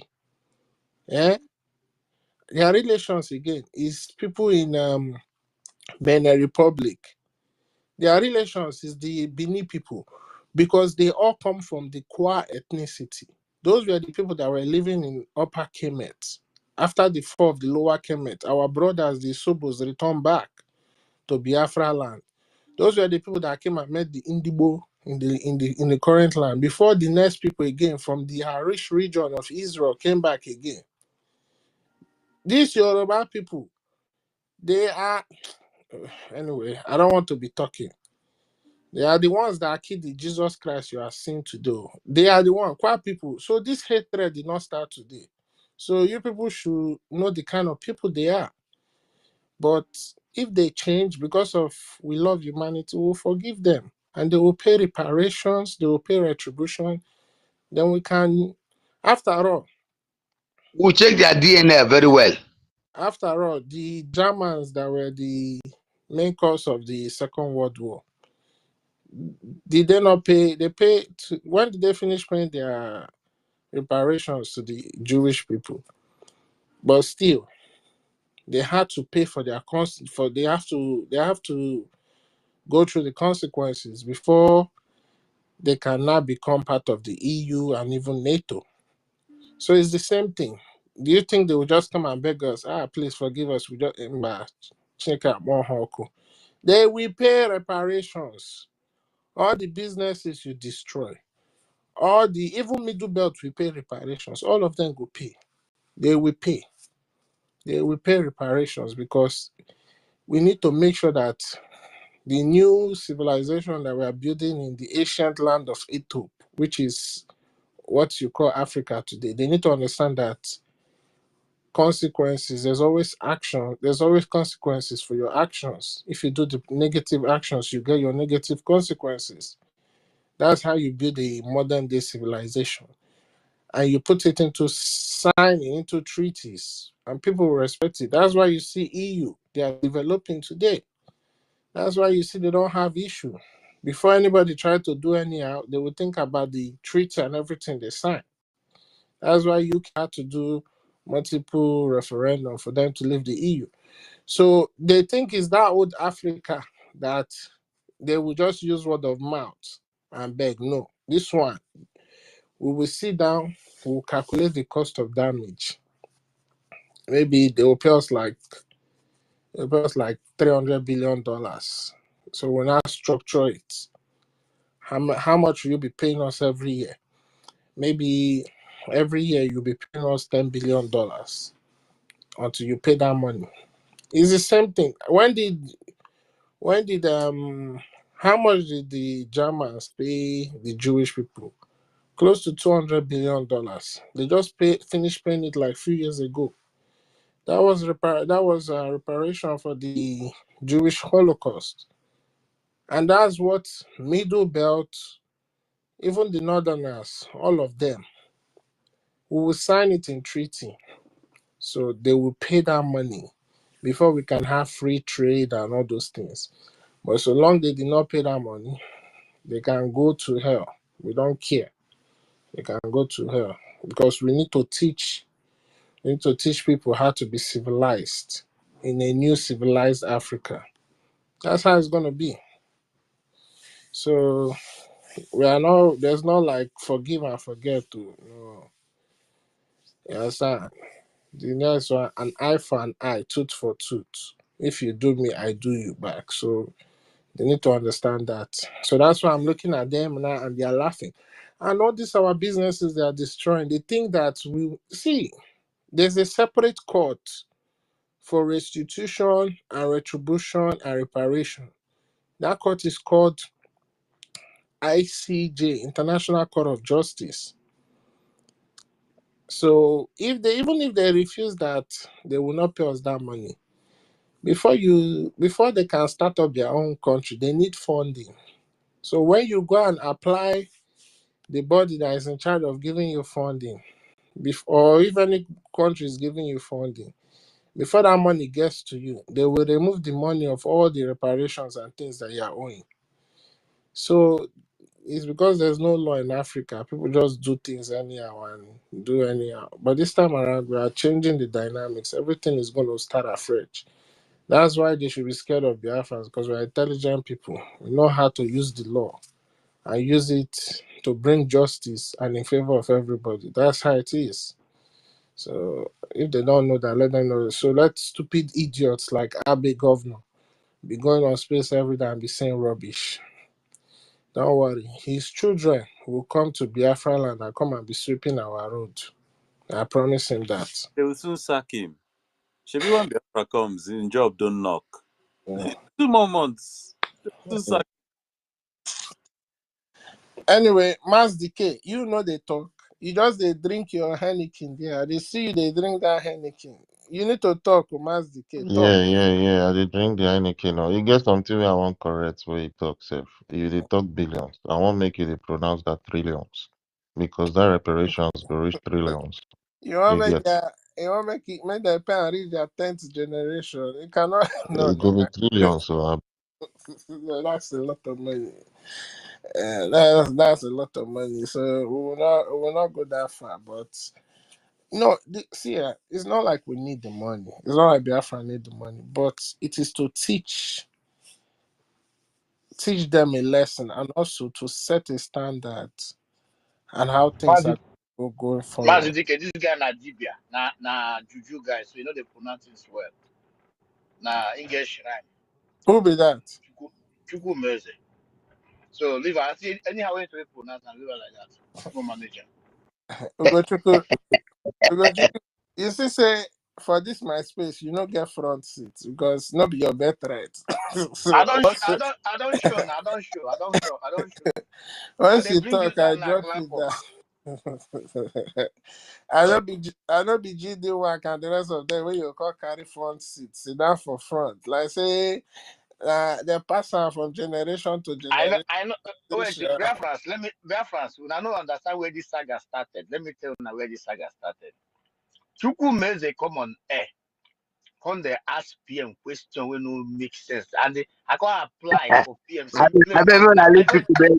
wait, But I mean, come carry wait people. now, Make you don't come up for space wait. too. Wait, I go apply for PM. Say na me go dey sit down for your back to the country where they ask stupid questions. People make the converse, and that day they attack me and they approve. And the thing can approve. So anytime which people make the call ask stupid question, PM I go conk am, better conk.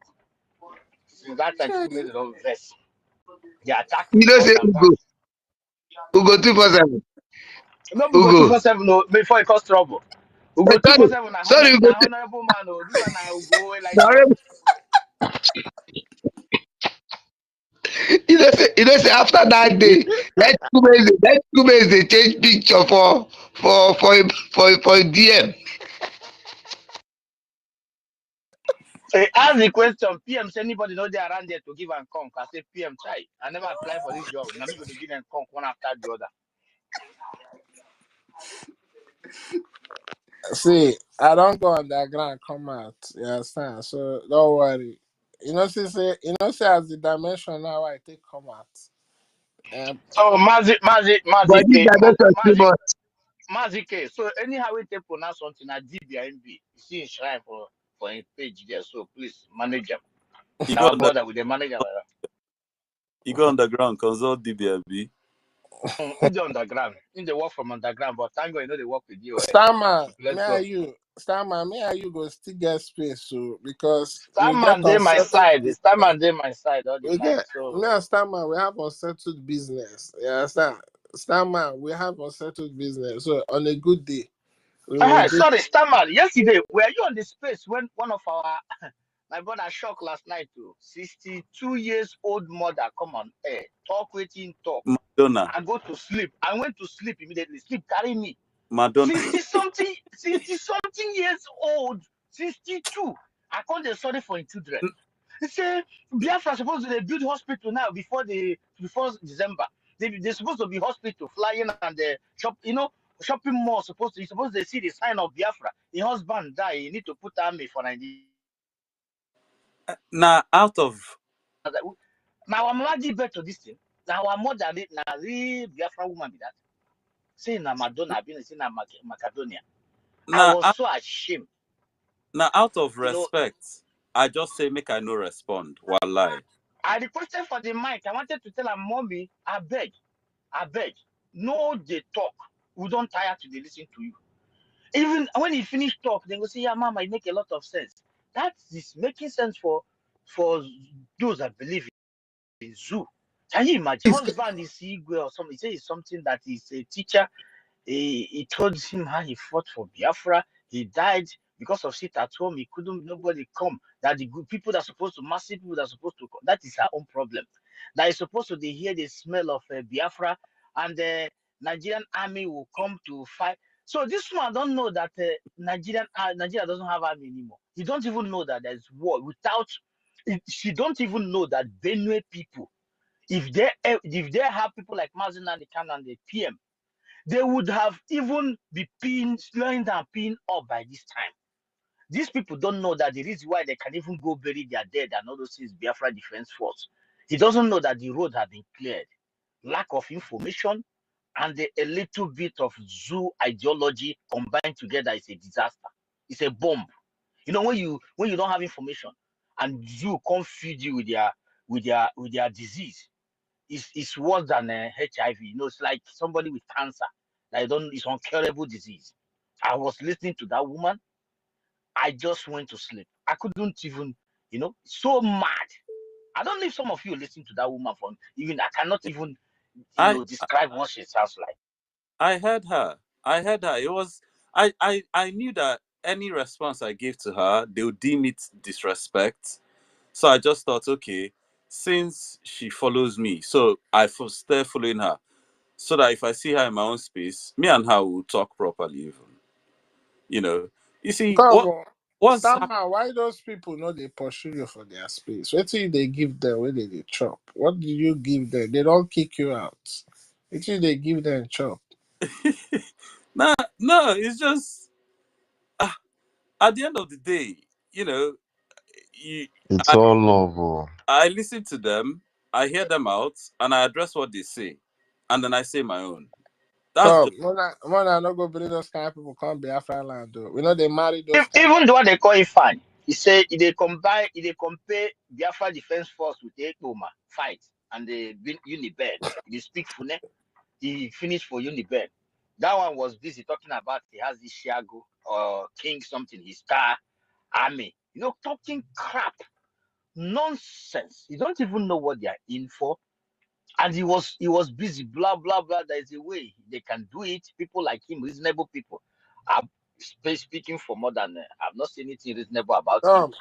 You know, he was talking how we can be able to achieve Biafra. People I need like him to can bring come in. people up, I was so like, I will take what you the down. hell is going on here?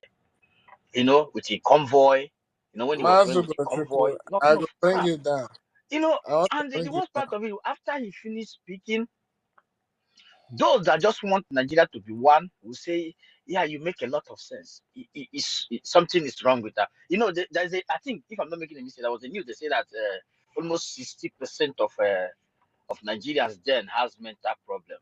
This thing need to be checked very serious because So what I who's listened the on air, who's the host? Who's the just like host of what this Abe is doing space? now. You think that guy is Wait, normal oh, upstairs? Mas Decay. There's no normal person who, no matter how much they give, no matter who send you to be doing this kind of Mas crap, Decay. you know, Only see Biafra. misinformation, just to come out I and dey say hear you. I something dey Ikoma, hear can about you you. hear people me? that is Maybe. above you. you can't hear each other. It's you, Oh, Gochuku, that we is can't the hear each host other. of Sorry. this space. Who's No, Ugochukwu is not here. He couldn't just hear you. I just the one that said the talk. Ugochukwu, did you hear when Chukwumeze said he wanted to bring you down? Ugochukwu When has gone down everybody's already. talking, nobody's talking. Ugochukwu has gone down already. I don't know why. People have been laughing at behind their speakers. Wow. Ugochukwu and So you Tom people and notice Jerry, this. wallahi.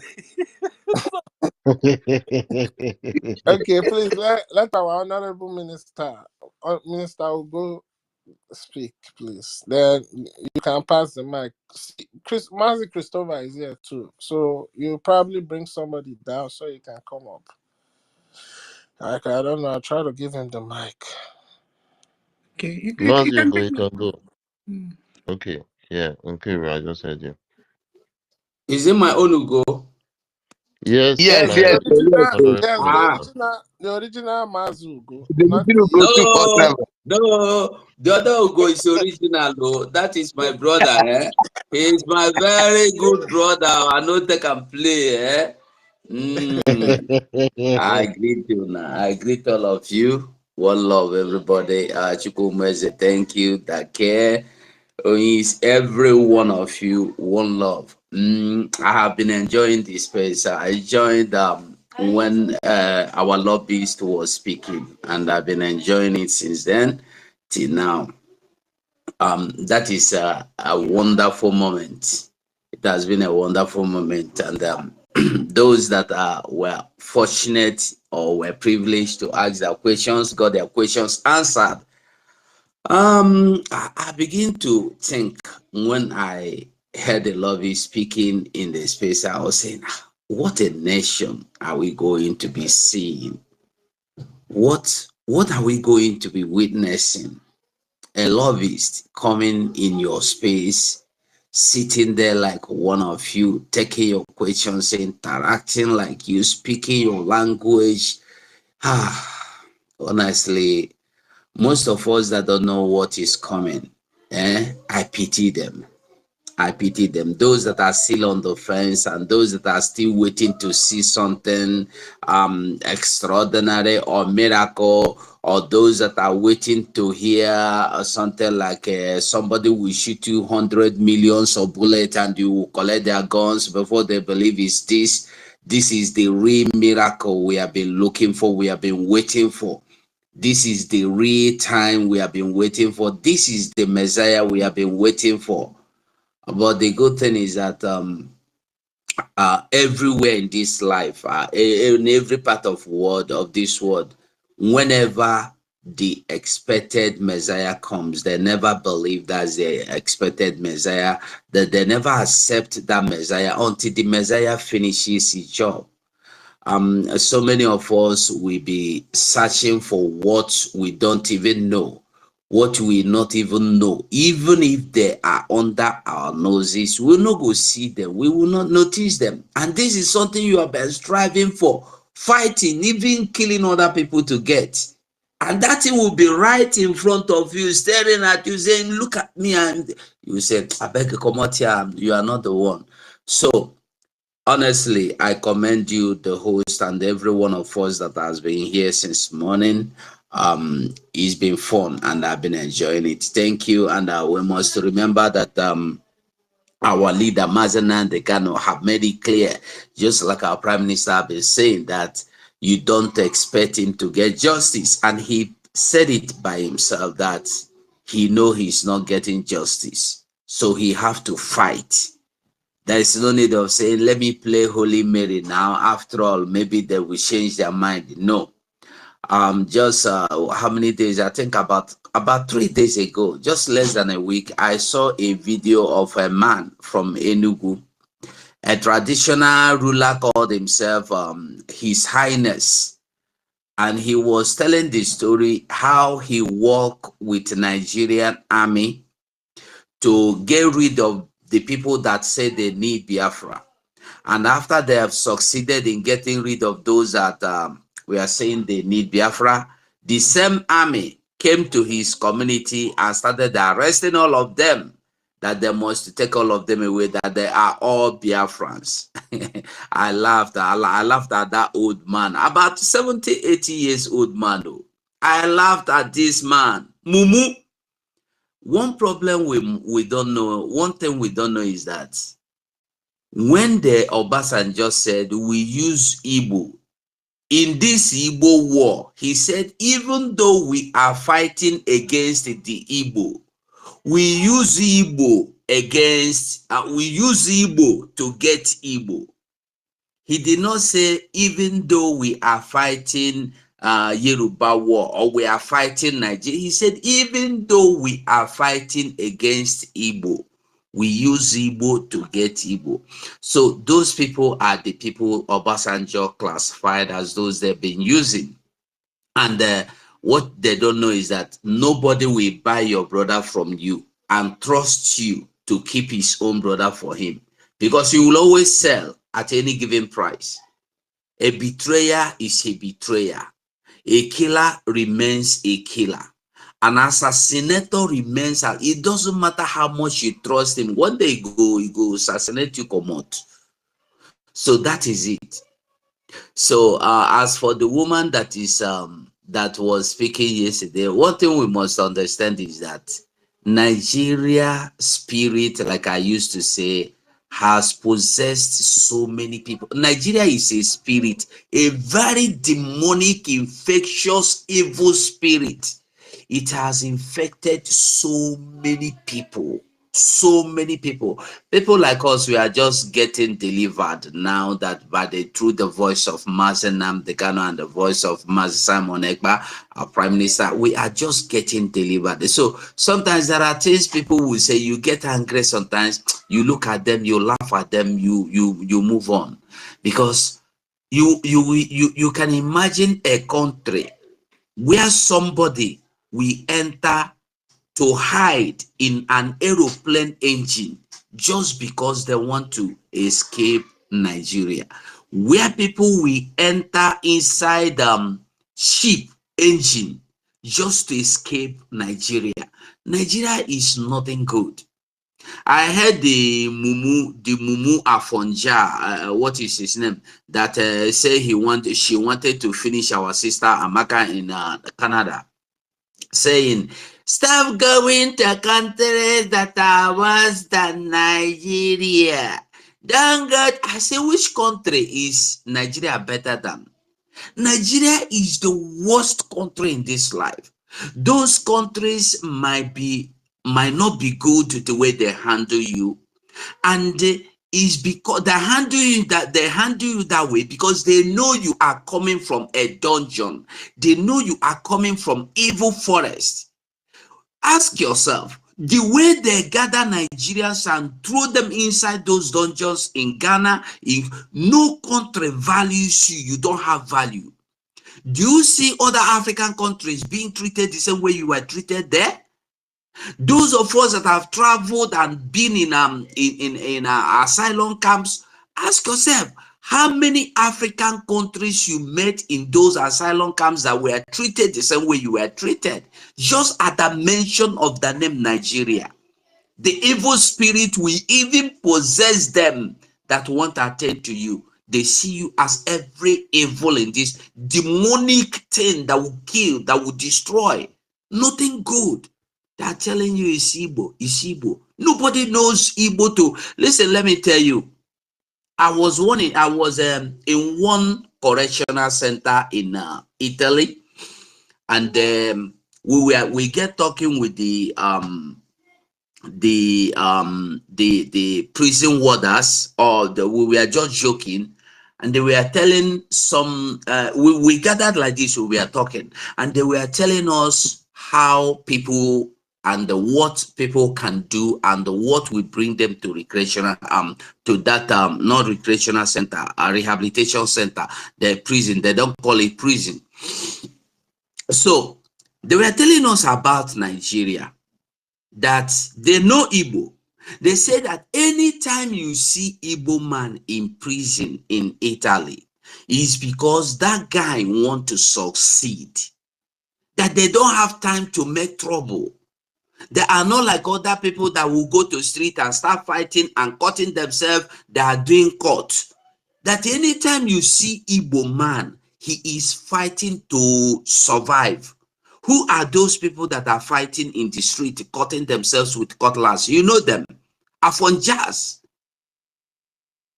So the woman that is asking you to build the aeroplane and they build the mall and they build the airport and build the seaport and everything before you declare Biafra, before you declare Biafra, you don't blame the woman now. How are you going to blame the woman?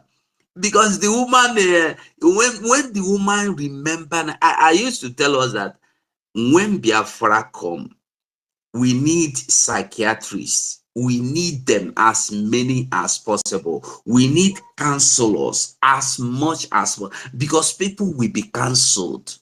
This environment we've been in, that atmosphere, Nigeria, affected so many people to the point that even they are in Canada, in America, that Nigerian mentality is still in them, still have them in possession. Honestly. Mazi Ugo, Hey. when after so many people have used their leg to trek down to meet through desert to what's they call this country, Libya, Morocco. Libya. After trekking to media, don't you think that their brain, Nigerian brain, will still have enough time before it goes out? We need medication when they come back to Biafra. I'm telling you. But that one you are saying is true. It's just honest true. Here I am in Spain now. If you just go to, just that I don't like making videos of that, it will seem as if you are mocking them. Our brothers, our sisters that are here, that came in from that Morocco route, Libya route, that are not complete again. There are many. Ask any other person. There are many. And these people were not, they were normal, they were okay before they left their home, because of what they see, because of what they witnessed. So when they come here, you see them in the street. Even when the government tried to put them in the house, they don't want to stay in the house. They prefer staying in the street, sleeping in the cold, begging money, and they are not complete again. And all this but when I see them like this, I cry. So the thing, Nigeria frustration, where it has put us, where it has brought us, where it has led us, that's when you see somebody. Do you know there's a Biafran, a graduate scavenging in Germany? I think I still have the video. A Biafran scavenging in Germany, a graduate. My brother, make I just stop here. Thank you so much, my people. Chukwumeze, thank you so much. We move. Airborne.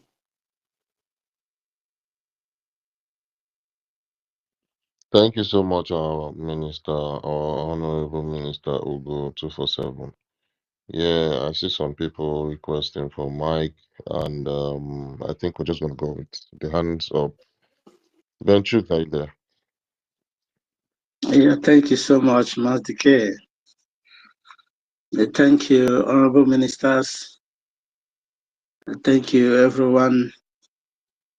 I thank you, the host, for holding the space for over a day, if I can say more than 24 hours. Your controversial is not on this one. I give you applause for that.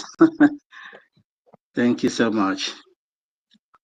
You know, like what Starman was saying, you see, my people, when somebody talks, from your words, somebody can define your pedigree. You know, there are people, their pedigree is dead, is gone. No matter the level of education they have.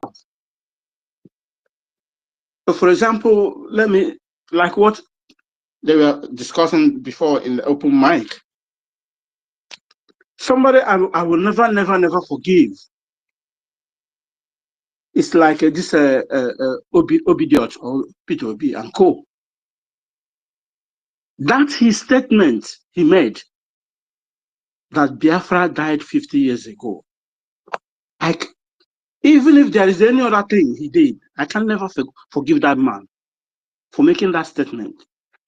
And this is why he's stupidly just going around in the north.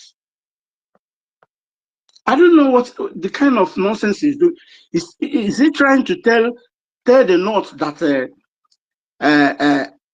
his people or doesn't have brain, or we don't know what we are doing? No. Benchuk, he wants to save his money. He wants to save his reputation when already he's digging his grave. He doesn't want his assets to be destroyed. This is ridiculous. Okay, what of the money he has here in UK? All those, and once he put his money in an offshore bank. Saying that the one in Nigeria is more important than that one, because once you're bankrupt in Nigeria, that guy cannot bring that one out again. See, the one thing about Nigeria we need to understand is this: once you are indebted to them, they will make sure that the one abroad, they will bankrupt it. Because if Obi does any mistake, I'm telling you, have you seen what's his name,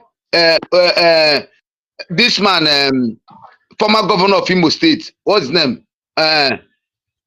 This guy now, Rogers. Have you seen Rogers? Exactly. Do you have his state? Rogers is like dying. I'm telling you, because once they bankrupt you, it doesn't matter how much you have in abroad, in abroad accounts. Once Nigeria bankrupt you, you're in big soup. So him having collected money from him having been indebted to them, he knows the repercussion. I'm telling you. You see, yeah, like what I was saying, you know, you see, all of those enablers thinking that when they play a good role, or when they tell Fulani or this, that, that they don't want Biafra, or this, that Fulani we love them. They don't know that they're digging their holes for themselves, even for their family, you know. And the good thing there is, when someone who is not being predicted at all, nobody predicted that Simon will take this mantle and come to this level. It's like a surprise to them, you see. So anyone that is not predicted and achieving very great aim, please, that person needs to be applauded. He needed to be given that is a very big, strong support, you know. So our people, many of our people have sold their pedigree. They don't have their pedigree anymore. If you see what is coming out from their mouths, will tell you who they are. From where? One man said, tell me who your friend, then I tell you who you are. You know? So you find out that the people they mirango and they friend with, when you mention the word Biafra, it looks like you poured an acid to their body. But very soon, you see, many will start committing suicide. Mark my word. Many of these enablers, and the moment the enemy saw the enablers, most of them start kissing the ground. Now they will know that yes, these guys are really in the business, in the reality business. We are no more playing anymore. You see. So Could you remember when Ojo Zokalo cried in the House of Assembly? You remember when he cried? Yes, I did. So many things made him to cry. When no water. So when he realized that, see, then when the mother died, he couldn't allow the people to know that the mother died. The mother was his backbone, but when the mother died, he hid it. So when the Nigeria gave him backboza, because there was no mother anymore, he cried. He regretted. I wish my mother was alive, because he knew that he was no more body. He was not. They now have made him nobody anymore. See, Nigeria has happened to him. He's now very humble, very humble. This is what they do to them. Everyone knows that Ojo Zokalo was a Fulani blood. It's not. But that did not make him. You know, he's a Fulani blood. There's no doubt about it. You know, so you see all these people jumping from gathering where they are not supposed, trying to tarnish the image of Biafrans or our PM. I'm sorry for them, to be honest. I'm very, very sorry for them. You know, before they will realize what they are doing, it will be too late for them. You know, still at this very age, at this very moment now, because nobody should look sideways. Nobody should look sideways at all. Look at the impression and the resilience inside this guy that is working with us. Is it not a wonderful thing? For somebody to bring out his mind and all of his soul to work with you. This is just to tell you that where you are is not where you belong. You have a status. You're supposed to be somebody, but you find yourself in a very wrong place. But some people are still in their brain. It looks like it's a childish play. I thank everyone in this space. I thank every Biafrans who is making it possible for every one of us here. We should not relent. They use media to bring us down, to bring our forefathers down, our fathers who started this race. But that thing they use in bringing us down, we make it now to be a reality. We have overtaken them. That is why they are running crazy. They can't control themselves anymore. You know, the clock is ticking. But how can they control themselves? Musa is confessing. There's no way this man can confess. Say, I've been defeated. No way. You know, that's one thing is very, very bad in many black people. Like Oyindu used to say, he doesn't know what is in the brain of black people. For black man to accept defeat is very, very hard. No, I'm not gonna do anymore. This thing is more than me. But you see this movement. The way his predecessors died, that is how he's gonna die. Mark my word. The way his predecessors died, that's how he's gonna put his own life. Because he doesn't want to accept defeat. I thank everyone. I drop my mic here.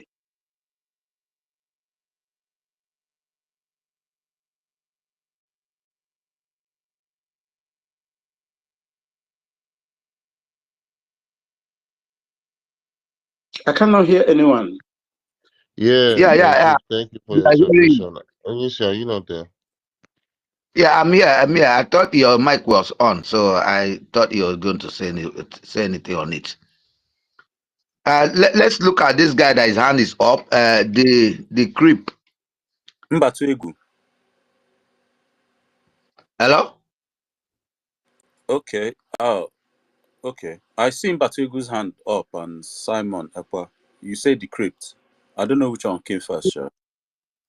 Mbatuegu is not on the speaker section. I can't see Mbatuegu here again. All right, greetings everybody. Good afternoon here from the southern region of Nigeria. I enjoyed some of the things they said here, and that's one of the. Sorry, let me introduce myself. I'm Richard. So I also run programs for Africa as well.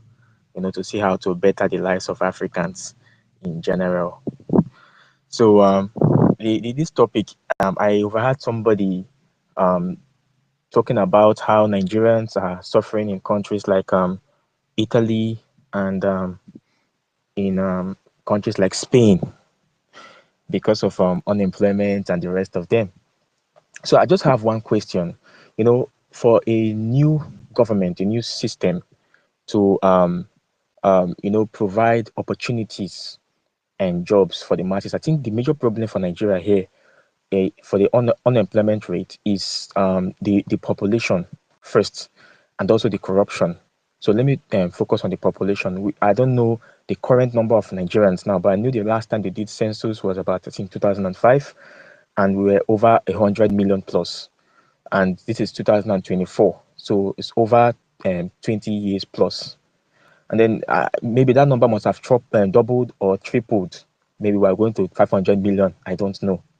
So the population is too much, number one, and we are having more immigrants into the country, which is quite making it difficult for maybe entities, organizations to employ persons. They can't employ over 200 million persons.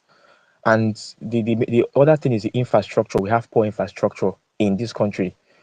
Very sad. And the government are not also creating jobs for the youths. Though we have hardworking youths in Nigeria, we have people who are Nigerians are one of the most hardworking persons, Igbos, and I don't know. So I'm not trying to generalize Excuse it. me. Excuse me. Hello, the crane. Yes, sir. I'm coming. I want to come to this aspect of Hold on, Biafra hold on, side. hold on first. Please, are you for one Nigeria, or are you here for Biafrans? Because with what you're trying. He's here for one Nigeria. He's here for one Nigeria. Very, very clear. Okay. Yeah. So, Okay. Decrypt, we gave you your little time, and you diverted your submission down to. Sorry, you cut me off. I haven't landed. There's nothing like one Nigeria because 100%. Nigeria can never be one. Never. I'm not speaking because maybe I am half Igbo. Yes, I'm half Igbo. I really love the Igbo tribe. In fact, I speak Igbo. I don't speak my language. So the point is, there's nothing like one Nigeria. It can never happen because the country is so messed up. Number one, and number two, the tribalism in the country is too much. So the best part is everybody should go their ways. So that is just my take. So I was going to come on the employment issue that maybe when the new government comes in, not Nigerian government, the Biafran government, what can they do to tackle this unemployment rate? Because I was trying to highlight some of the statistics why the unemployment rate is high in the current Nigeria. I mentioned first it was the overpopulation. Now, if when the new government comes, maybe the Biafran government comes, what are the measures would they take to combat? It's just a suggestion. Maybe we want to hear some person's inputs. So, what are the measures they will take to combat the overpopulation? I think I overheard somebody. I don't know if the stats are real. That Igbo in general, the Igbo population in general, are over 50 million. If I'm wrong, please correct me. And we look at countries like Germany. We look at countries like Spain, Luxembourg, Switzerland. If you check their population rates, I don't think they are up to 50 million. and they have opportunities for persons. America is in a mess. So anybody think that America is better? America is in a mess because there's a lot of homelessness, a lot of joblessness. Unemployment rate in America is high. One, because of that same population issue. So what would the new government do to combat this overpopulation so that we won't get to 100 million in just a few days, in just a few years? And also, will they try to implement the birth rate policy, which means that every household must have this amount of children to combat unemployment? Because if you check out most of these poor countries that are suffering, India, if I mentioned those countries, if you're one of these from one of these countries, I'm not trying to degrade your country, but I'm just stating fact here. India, Pakistan, and Bangladesh, they are all having problems, though they are corrupt countries, but they are all having problems because of the same high rates of population. So I think that is one issue that a new country can face, which is the population issue, and which can bring reduce opportunity rates for the youths. So what do you My brother, think is the best? let us help you answer these questions you're asking. You want to know what if Biafra comes in, what we're going to be able to do to be able to sustain our people. We have 40 states. 40 states, and each state are regional to themselves. Okay, it's unlike Nigeria. We don't have comparison. Nigeria is a diverse country, a diverse place where nothing is happening, where people are lacking food, lacking employment. Biafra is not going to be like that. That's why, if you follow up very well and you want to get more, knowledge about the 40 states, which each state have the power of themselves to govern the governor or the person in charge of the state, have these things to deal with the state. The state are how do I put it to you so you understand? The regional state, they use what they have. The employment would benefit the even the unknown which are in that state.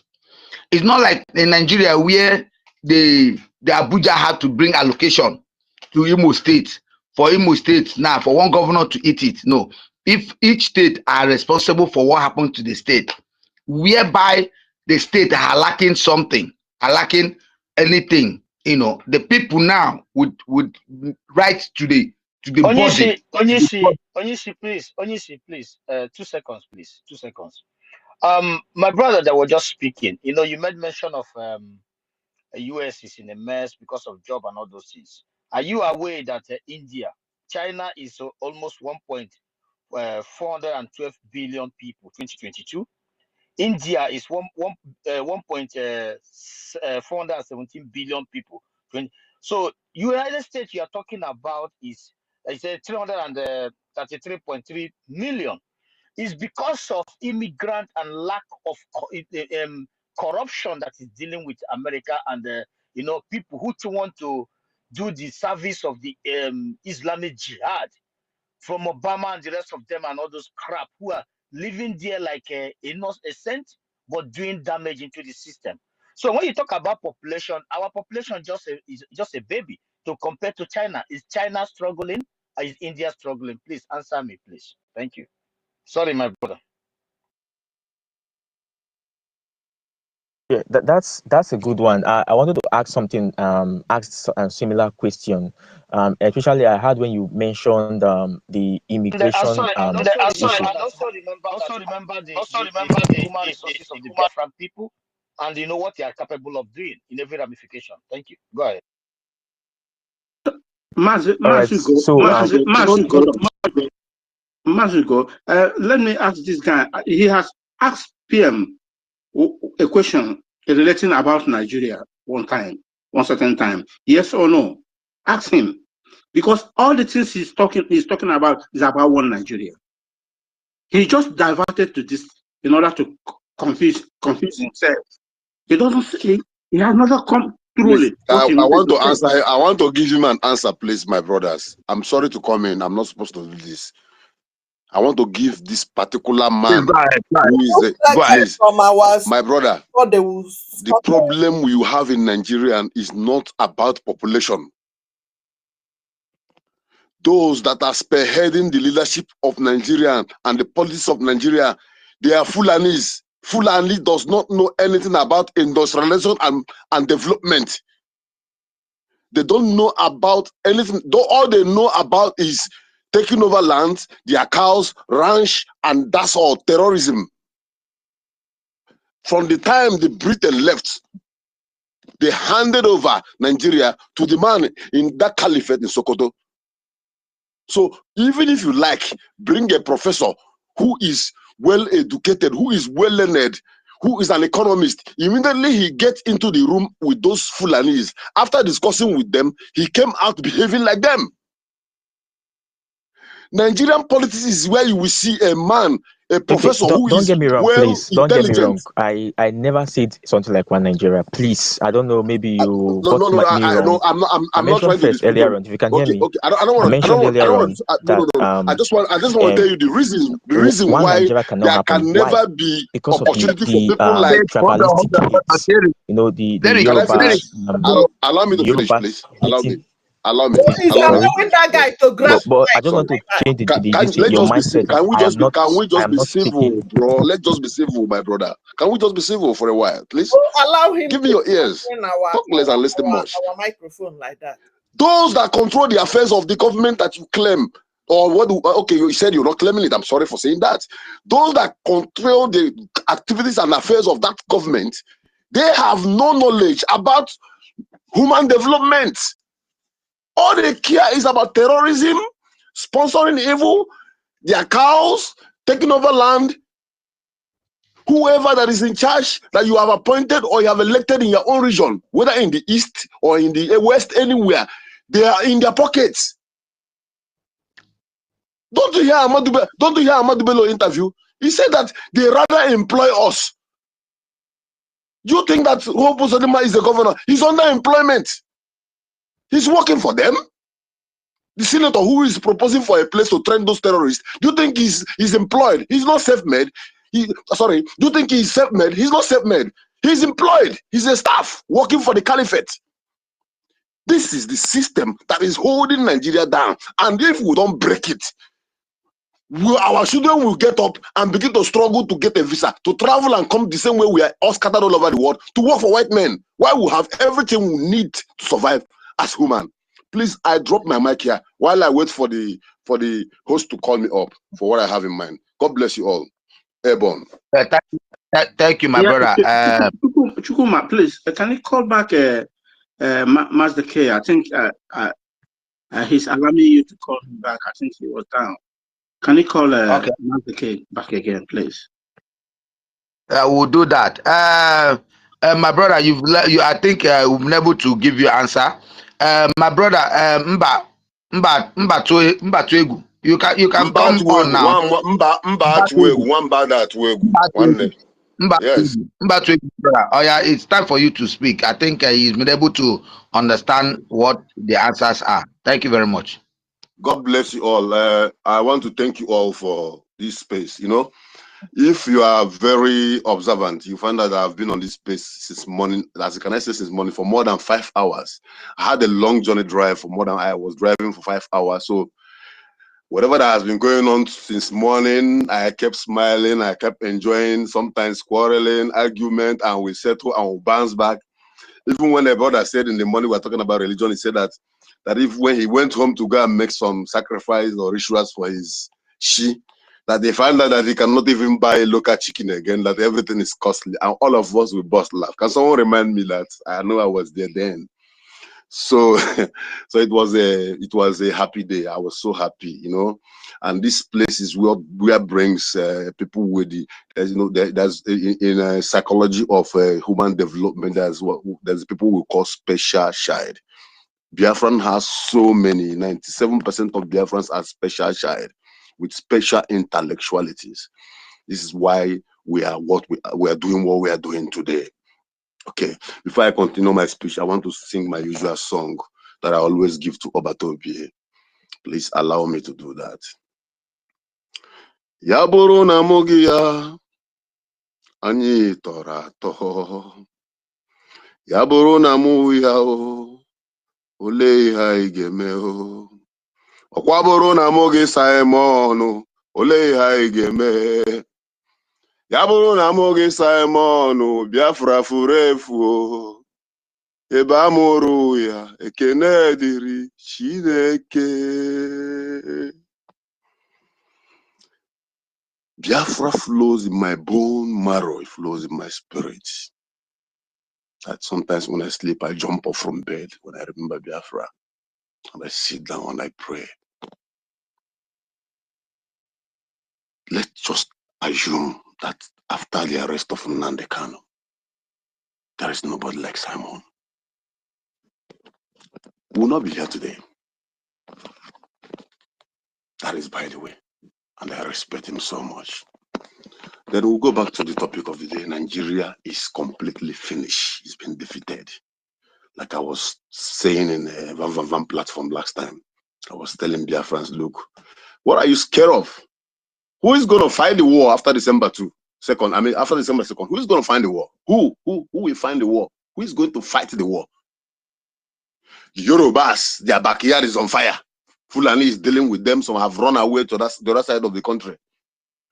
The people of Arewa, they are even finding a way to regroup and face the real Nigerians who are the Fulani, because the real people who are in government are the Fulanis. The real people who are holding the Nigeria in hand are the Fulanis. The real Hausa people, the Bagi people, all of them, they are rising up. They are preparing to strike to free themselves from that chain. Then, is it the middle belt who has been completely decimated, and the Gowon who's supposed to be there for them has run away? And this other man, I forgot his name, who was on a stage last time telling you to defend yourself, that the army and the terrorists, they are colluding. The foundation is already broken. The only thing is that in that foundation of Nigeria that is broken, there is a certain people who have refused their own foundation to be broken, and they are holding it, and they are fixing it, and they are fixed it by the contractors who are the BLOS. Because Simon Eber said, never, not in his face, will Biafra fall. That is why we are where we are today. Nobody is ready to fight this war. Yoruba is not ready to carry their, let's assume we arm all our boys in the street of Alaba and the Ladipo and all the places. Where will you find Yoruba in Lagos? Because we are following diplomatically. We are following the template. We are trying to be civil because the world are watching. The whole world is looking at us to see how we are doing it. Not that they don't know. So Nigeria is completely finished. Whoever that is hoping that there is a new Nigeria or something will change tomorrow, that the employment and things will begin to change, it is never going to work. Even in the next 100 years, it will never work. In the morning, they were talking about religion. I told you I was listening for more than 5 hours while driving. And we talked about a lot of things that were kept in the dark. The general offer of Igbo. I'm taking everybody back. I don't know which those who are there in the monastery here. A reverend father, I met a reverend father who told me that we are talking, and I told him where I came from. He's like, you Igbo? Ah. Say, you Igbo, yeah. Biafra? I say, yes, Biafra. You know Biafra? I say, yes, I know Biafra. He said, you guys have a lot of secrets kept. I said, what do you mean? You know, by the time we extend this conversation, do you know that in Vatican, I want BROG, please, let's make this inquiry. It's a big information. In Vatican, there is a particular sector in the library inside Vatican. No black man, no black reverend priest or bishop or anything is allowed to enter there. That which we, the Igbo, is looking for in order to clarify our identity before the whole world is hidden there. They know who we are. They took it away from us. They bring us down. Then they hand over the mantle to the oligarchy of Fulanis to control, to enable them suck the oil. That is the problem we are facing. That is the problem. When Gowon say that we use Igbo to fight Igbo, it is not a joke. It's reality. Ojukwu did not hide his parents' money. He brought out every damn money that his parents have and put it for that war. And it was so much that it was enough to fight that war and conquer it. Do you know what some people did when they gave them money? Okay, go to so place, meet so agents, get us this arms. They will take the money, some travel out, some crossover and live in the north and give information to the enemies. And the soldiers will wait and nobody's returning back.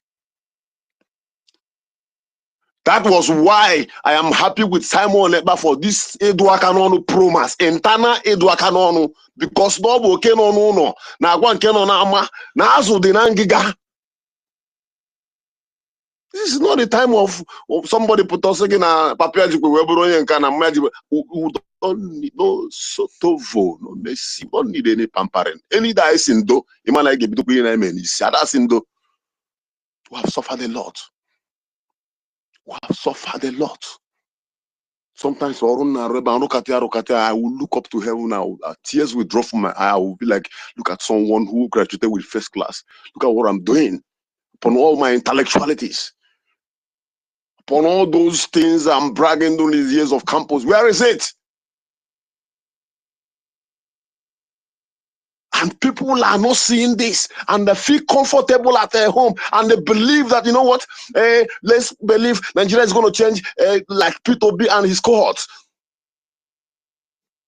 The time has come, and that time is now. And that's December 2nd. Mark this word and mark today's date. The time will come when you say, you are a politician, and the person says, no, I'm not. They will begin to deny the identity with Nigeria. Because the people have waken up. We are waking up. No mercy. It is no longer like that. And it's not going. How long are we going to continue like this? How long are we going to watch our land taking over from us? Whatever I told you that is in Vatican comprises of the kind of there is mineral resources in Igbo land that has never been tapped, that the world have never been discovered. They are in Igbo land. Go and meet a climatologist and they will tell you that the first sample for discovery of gold is red soil. The first layer you see, then you begin to suspect there is gold deposit in a land is red soil. When they buy any Georgia, when Georgia they assume that these people don't even know what is beneath their ground. That's again oil in Niger Delta. One day, I'm a professional pipe welder when I was in Niger. I work with so many companies. I work with Saipen. I work with Tota Fene. I work with CBGL. I work with Dewu. Every swamp in Nigeria that I enter the creeks in the name of trying to look for living. Sometimes we'll be there and militants will meet us and blah, blah, blah. They kidnap white men and leave us behind. And sometimes I will plead based on who I am, which I cannot say here. Come in a signboard. I'll be signboard for Niger. When you pass through all these things, you will know that our country, our land, Biafra, is blessed. And the Britain who came early, they found out all this, they know. Hello? Onyisi, can you hear me? Yes, I'm trying to round up. Oh, just a minute. There is something that guy that asked questions said, and you guys didn't actually hear him very, very well. He actually mentioned the country, and he ended up to tell you that Biafrans are not up to 50 million. But He's a liar. That is lie from the pit of hell. We are more than population. Okay, let me put you down. There was a population. There's a census that was counted before the. Can I say it's before I come along that in Google.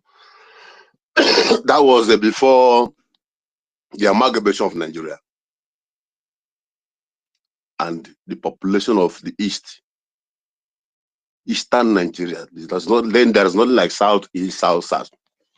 The population of the eastern Nigeria is 50% more than the north. The only thing the north have is vast of land. Anyone who have traveled to the north will know that some local governments, they call local government, have only about 50 houses there.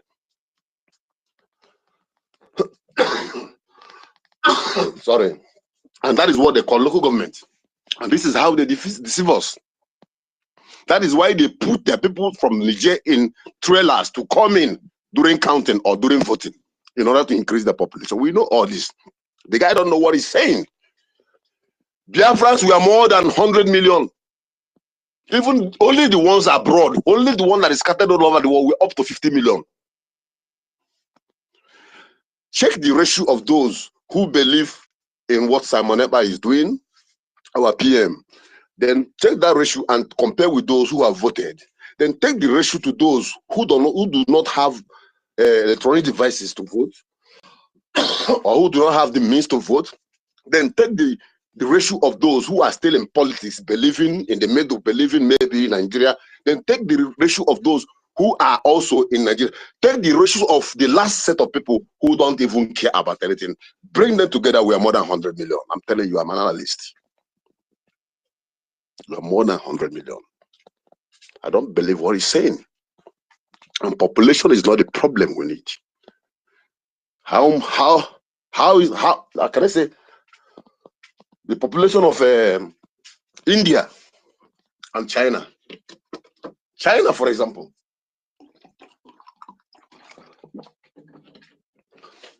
and their government is doing amazingly well. They are doing amazingly well. So when the British saw the energy in our ancestors, they saw the system of government they are practicing. They also saw how we are organized. They see the culture. They see the power and the might behind our deities. That was why then they were buying. And when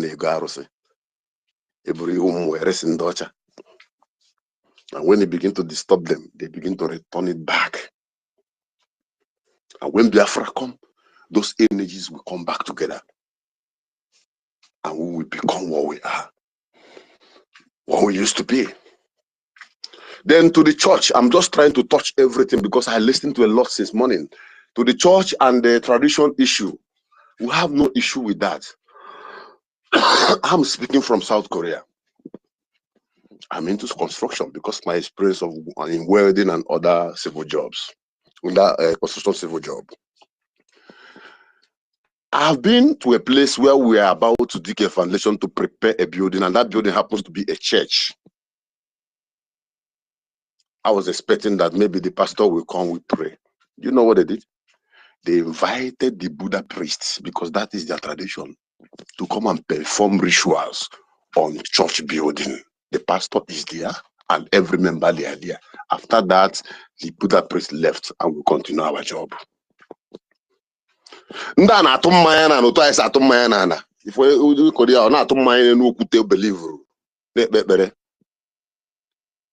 hold their culture so firm, so tight, and that does not.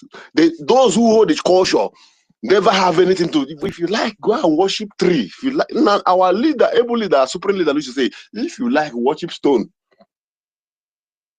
But you see, our culture, which our ancestors left for us, do not go there.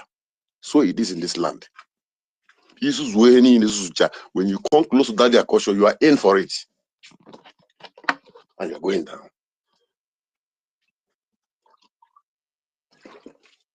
Sorry, when I speak from my heart. Sometimes it chokes me. Sorry. So okay, yeah. Any problem those who are supposed to be threat to us, they have used their hand to bring Fulanese terrorists We have destabilized them. Before they will recover from the damages they have caused to those people and beg them to join them to come and fight us, we are already home. That is the observation. And again, in what we are doing, do not feel that all is settled. So many battles, most especially social media battles. They are coming. They are preparing. They are warming up. When you defeat them here, they re-strategize. They fall back. They bounce back. We strike them again. The only happiness I have is this. I can remember the time I will go on social media and I will see what they're saying about us, and I will look around. Nobody is countering it. The only man speaking is Mazi Nnamdi Kanu. But today, if Afonja release just one post one thing nonsense about Biafra or Igbo, you will see more than 50 countering from different posts the next day. And it gives me joy. And what does that say? We have conquered the media platform. That area is conquered. We have secured our land. BLA has done that. Our prime minister have, through the lobbies, have pushed the narrative to every ears that need to hear about us. The only thing we are waiting is what? 2nd of December. And when the time comes, then the television we have bought, we will on it and we'll put Netflix, not NTA, Netflix, and the whole world will watch. We are heading there. I love you all, my brothers. At the end, we are going to gather not only on this platform. Please keep this record and the names, because the time will come where all of us, one day, with family and not now. One day, those days, we fight, we try, and that will be the story. That will be the joy. That our children will be like, Daddy, what are you talking about? I will be telling them, this is what we passed through to get you people what you are enjoying today. And otu akoga ade, this anyị onwe ga nwa ga dị ndụ. N'aha Chukwu kabiama. Ise. Ebon! Rugged you. No shaking. Thank you very much. You know, my brother Onyisi, you know that guy, our guy that came here. Some of you may not understand the dimension. You don't know be that kind of PM dimension. He has his own dimension that he was going. He first of all say that when he mentioned US, you know, that the population and how that he observation, you see that we are over 50 million. That population, he mentioned Germany and Spain. Then he was trying to tell you that Nigeria, he first of all put Nigeria down. That was not, I don't know, I guess that was not his ambition about the population, that they cannot be together. First of all, he used population. I want to tell you that how is Biafra is going to curtail population to make things work. Then that was when I brought billions of Indians and Chinese that is doing well, and also because I forgot to tell him about the GDP of the GDP of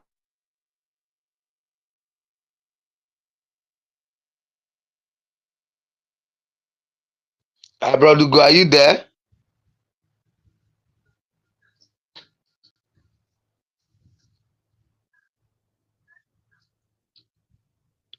Brother Ugo? Okay. Everything's work according to the slave masters, and at the end, some people have used it, find a viable business on it called terrorist organization, kidnapping and the terrorist organizations and Islamic jihad. You know, believing that this is the way to conquer the great nation and get close to their resources. That is what this guy didn't understand, that this is not about the population of the zoo. Zoo is not even close, even if they are 500 million, as he was saying, because they don't even have you know, what they call it, identification number to find out how many they're just guessing. I think on the Gog, if I'm not making a mistake, last time I checked was 214 point something million, 214.6 million, something like that.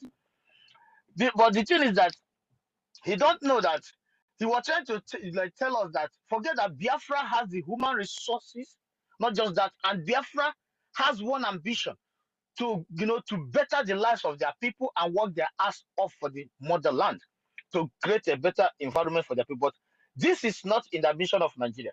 Nigeria, there is no Nigerian. Everybody in power is a criminal. Somebody said it yesterday on air. Some people was triggering because their fathers and their family members are part of this high criminal. Him that is being sponsored in school or in business with the money stolen from the people was so triggered. Our brother, I don't know if is it a Stam? I don't know who was that. Is it Akokari? I don't know who said that. Or sorry, Justice.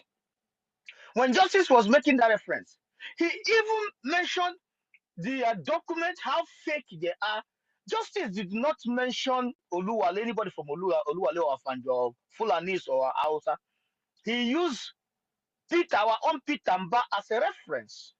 But when the monkeys jump in, then capitalize that, oh, how can you call us Nigerians criminal? How can you call us Nigerians fraud and all those things? Because he has looked into his cupboard. His father or the mother or his uncle is among these criminals, this cupboard of bunch of criminals, or maybe he has some atomy of the terrorist, new business terrorist organization business. Then he has no other option to encounter justice. So the point I'm trying to make is that the guy is trying to tell us that how are we gonna make it with over 50 million, but he doesn't even know that we are over 100 million. And this population, with the setup of Biafra, it is running like a different state inside the United States of Biafra. Not this one that one idiot, because of his hatred for Imo State, he will install a non-entity that does not know that his people need electricity. His only ambition is to do the bid of the Fulanese. A non-entity that does not know that his people need a viable road. His ambition is to make Saudano Sokoto happy. A non-entity that does not know that the people need the universities and the well-equipped hospitals and a research center for the youth and those that are interested. But he's interested to do the bid to Saudano Sokoto to keep his 23 oil well he stole from the ancestral land. That is the difference. But in China, they are working for the good of the people, building an enabling environment for tourists, building an enabling environment for their children, planning ahead of 2050 for the kind of viable moving trains that can travel from, if it is 40 minutes, it can go 20 minutes without no car, without no problem. That is the difference with billions of citizens. So your zoo is a terrorist, but the difference between we 100 and something million Nangugojana is still shocking to compare billions in India and Indians also the same thing.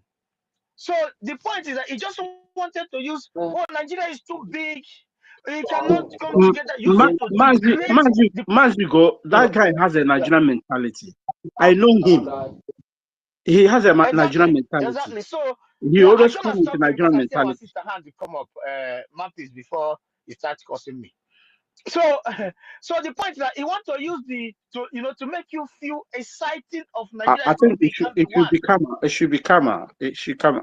I think it's so Okay, long. sorry, I'm not the co-host before Tukuma attacked me. So he wants to use Nigeria is too big, it can't be controlled, to tell you how bad Biafra, with the population of Biafra, maybe we can get some division, as their founding criminal fathers go on wanted to divide us. Maybe they can continue from there. But the thing is that we have come here with, immediately I come up with billions of population of India and China and their growth of their GDP and all those things. He flee. He say, yeah, you have a point. Biafran people is not people you come and turn around and knock them from front and back. That era has gone. This is not IPON, not IPOB, because they can't be B. They are N. IPON of Nigerian DOS, the gullible container businessmen. These are people who have their motherland just right in our hearts here. Very soon, I don't like My brother, sorry to cut you off. You have said IPON. I remember something. You know, here in Korea, I was once a national secretary to IPOB. So when you said this, it touched my mind. As I said, I be signboard. I know they hide. You gotta go. No problem, my brother. You gotta Well, go. also, I was a student know once. everything that go wrong as I did like this. I know everything that go wrong. One day, there are those who are not supposed to step their foot in our land. Mabasi. So Tovo, Mabasi. Those who supervise the killings of our brothers. Those who rejoice over those commanders, innocent young youths who volunteer there. He calls my man. Time will tell. My brother, all this is that is why once Biafra is Yeah, Cobus, I must go ahead. rebuilt. My brother, though, yeah, very good.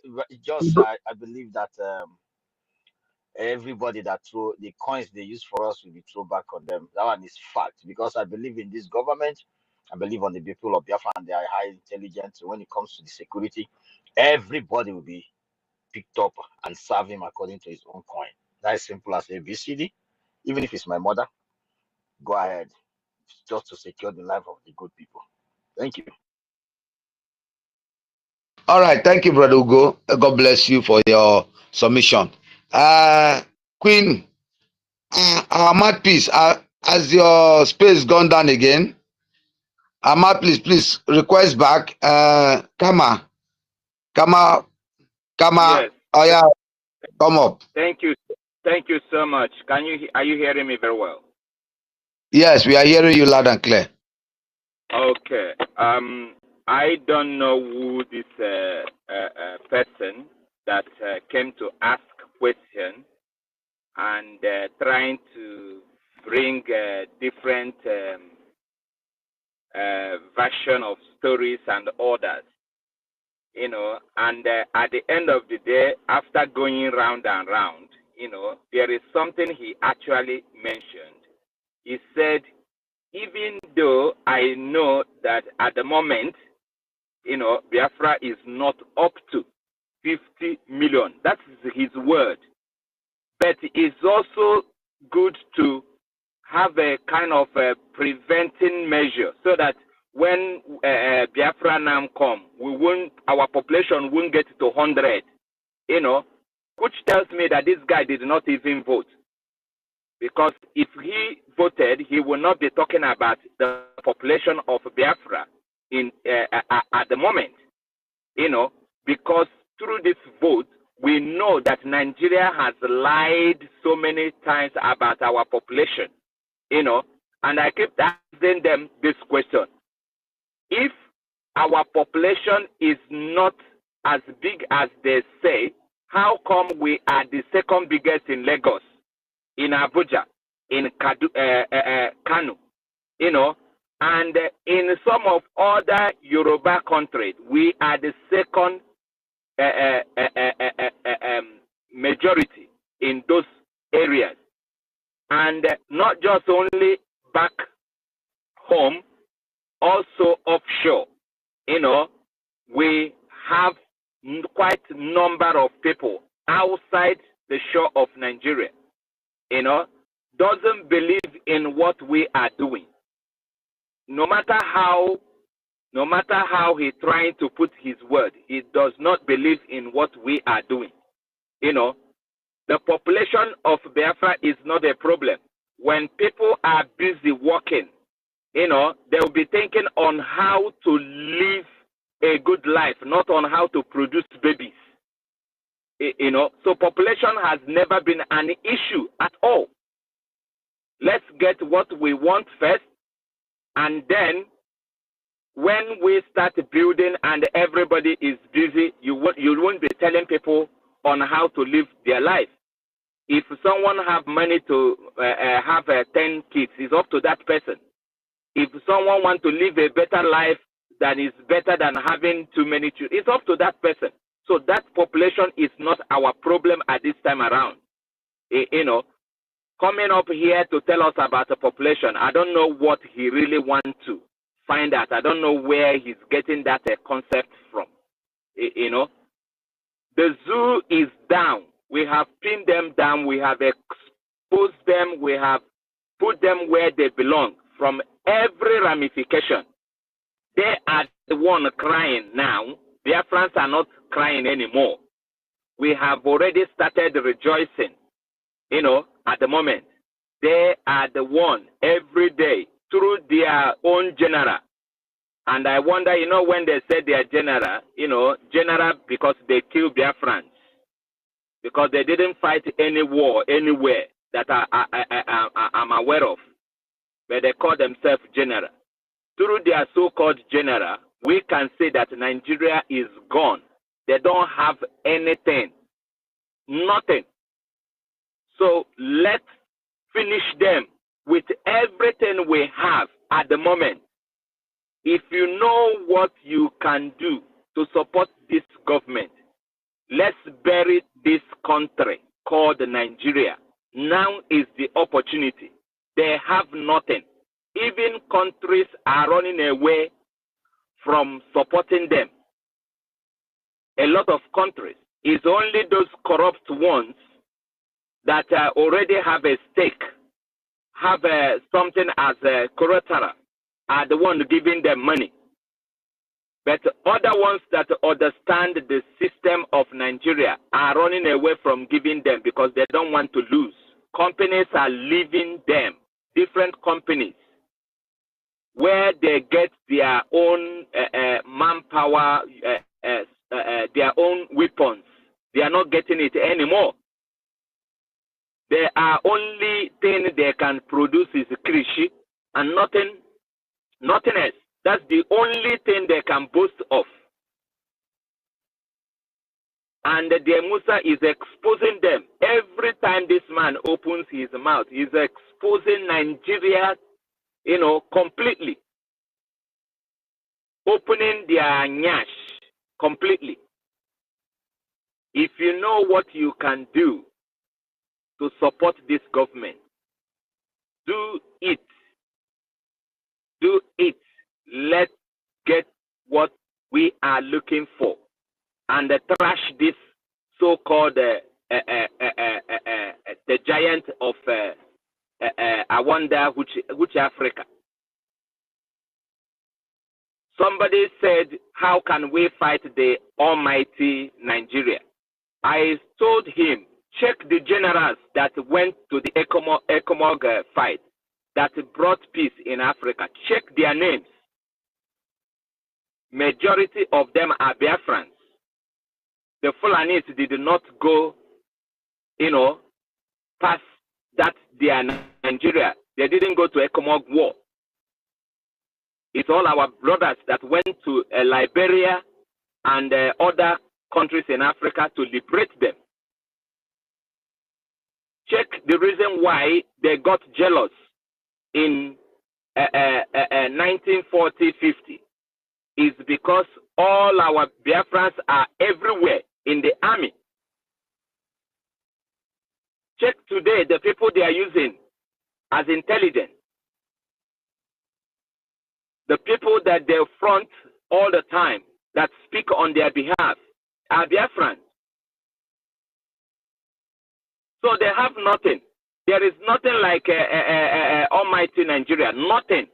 Without Biafrans, these people go nowhere. Check the people in business industry. Check the people in banking sector. Check who they are. None of them are Fulanis. None of them. The only thing they know is how to steal money. That is all they know. Front their agbada and all that. Speak political language. That's all they know. And then empower their foot soldiers to kill people. They have nothing.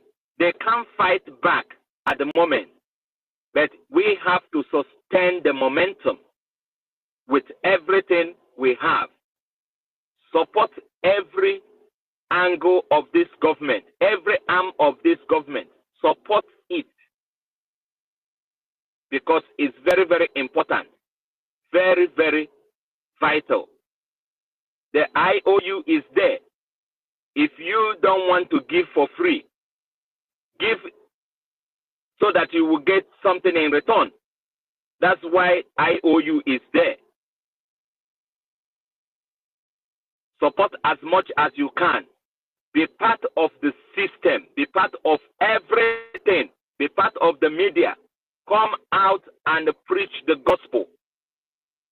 Every Biafran at the moment is a media personnel. That's why they are scared. Very, very, they are scared. Because each time they open their own platform, the next thing is that they will see Biafrans coming to preach the gospel there. Without fear, without even giving them any favor at all. So they can't stop us from anywhere at all at the moment. We are the only one that can stop ourselves. Look at IDP camps, every other states, everywhere, to an extent that they want to import them into our own land, just to make sure that they have IDP camp in our land. But our people said no. They went to Kwama and killed people there. And the next thing, is, the front is IDP camp. And the people say no. Even if there is nothing in our land, allow us to go and live in our land. They are looking for any means possible just to bring that their IDP camp. They call it IDP camp. You know, it's indefinite. It's not a temporary thing. That is why people in Benue State for 10 years are still in IDP camp. They know what they're doing. And we will never allow such a thing to happen in our own land. It's not going to happen. Our people are ready to go. Anybody trying to bring logic to tell us that our population and all that is not our problem. That is why this government started from scratch, creating database. Database will tell us our population. We don't need a Fulani man to tell us our population. We don't need a white man, a Caucasian to tell us our population. We will be the one to tell the world our population. So at the moment, it's not our problem. All we need now is support from every angle, every corner, every penny counts at the moment. Let's do these things once and for all. When we get to our land, you know, anything we want, we will settle it there. Thank you so much, everyone. Thank you. This space has been on for over 15 hours. And I thank our people for the good job they're doing. Thank you so much, And sir. Thank you, sir. Thank you, sir. From Mazimbatuegu, I want to put my submission. It's already to 9 p.m. here, so I can make out something and sleep. Yes, before you do that, Chukwumeze, please, my co-host has been down and I can't pick him up. I can't bring him up, please. If you are here, if you have not gone down, please try and see if you can bring him up. My brother, Kama is real. We love your submission, and that is what it is. We'll get everything done once Biafra is redeclared. Once we come back home, we'll put everything on place. So, my brother, Mbatuegu, okay, make your submission. As you said. Thank you so much. Kama Israel. Thank you, my brother. You've made a very great point, you know. Thank you so much. Biafrans, I thank you all, you know. I don't know how to sustain my happiness since morning. I've been listening to my brothers, you know. I'm so happy. I guess tonight I'm going to have a sweet dreams. And the last thing I want to tell everyone listening now is that we must have this in our mind. When a man dies for a cause that is just, in as much as that cause is not yet achieved, the spirit will never be accepted in the realm of the spirit. I repeat again. When a man dies for the cost that is justfully, the spirit will never be accepted in the realm. Why am I saying this? You see, all those people that were killed in Biafran war, those children, those women, their spirit is roaming about. The only thing that will give them rest is that the reason why they died finally come true.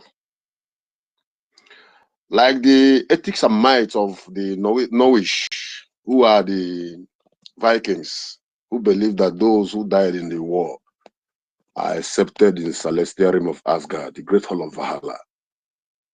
According to the research, that's my own knowledge. Those who believe this, they are not Igbo, so the Norwich are telling you this.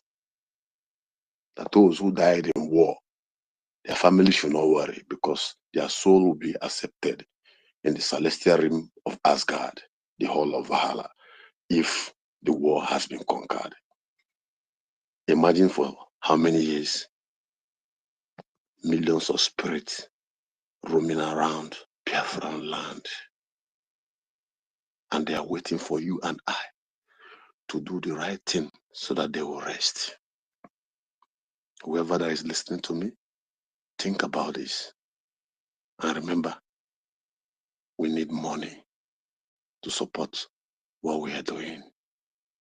God bless you all. Airborne, airborne, or hey Biafra. Good night, my brothers. Yeah, God bless you.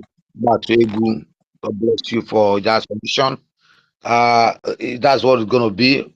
Everybody has to put their hands together to make sure that those people who lost their lives are rest. The soul will rest in peace when we get Biafra, and that we must get. That's our primary object, to make sure that Biafra come to existence. You see, during that war, many died. So many also have come back to finish this job. We must finish it and make sure that Biafra is actualized. It's not something anybody must play with. Simeon E. Prince, Simeon Ekpa Prince, please, can you on your mic? Let's hear what you have in submission.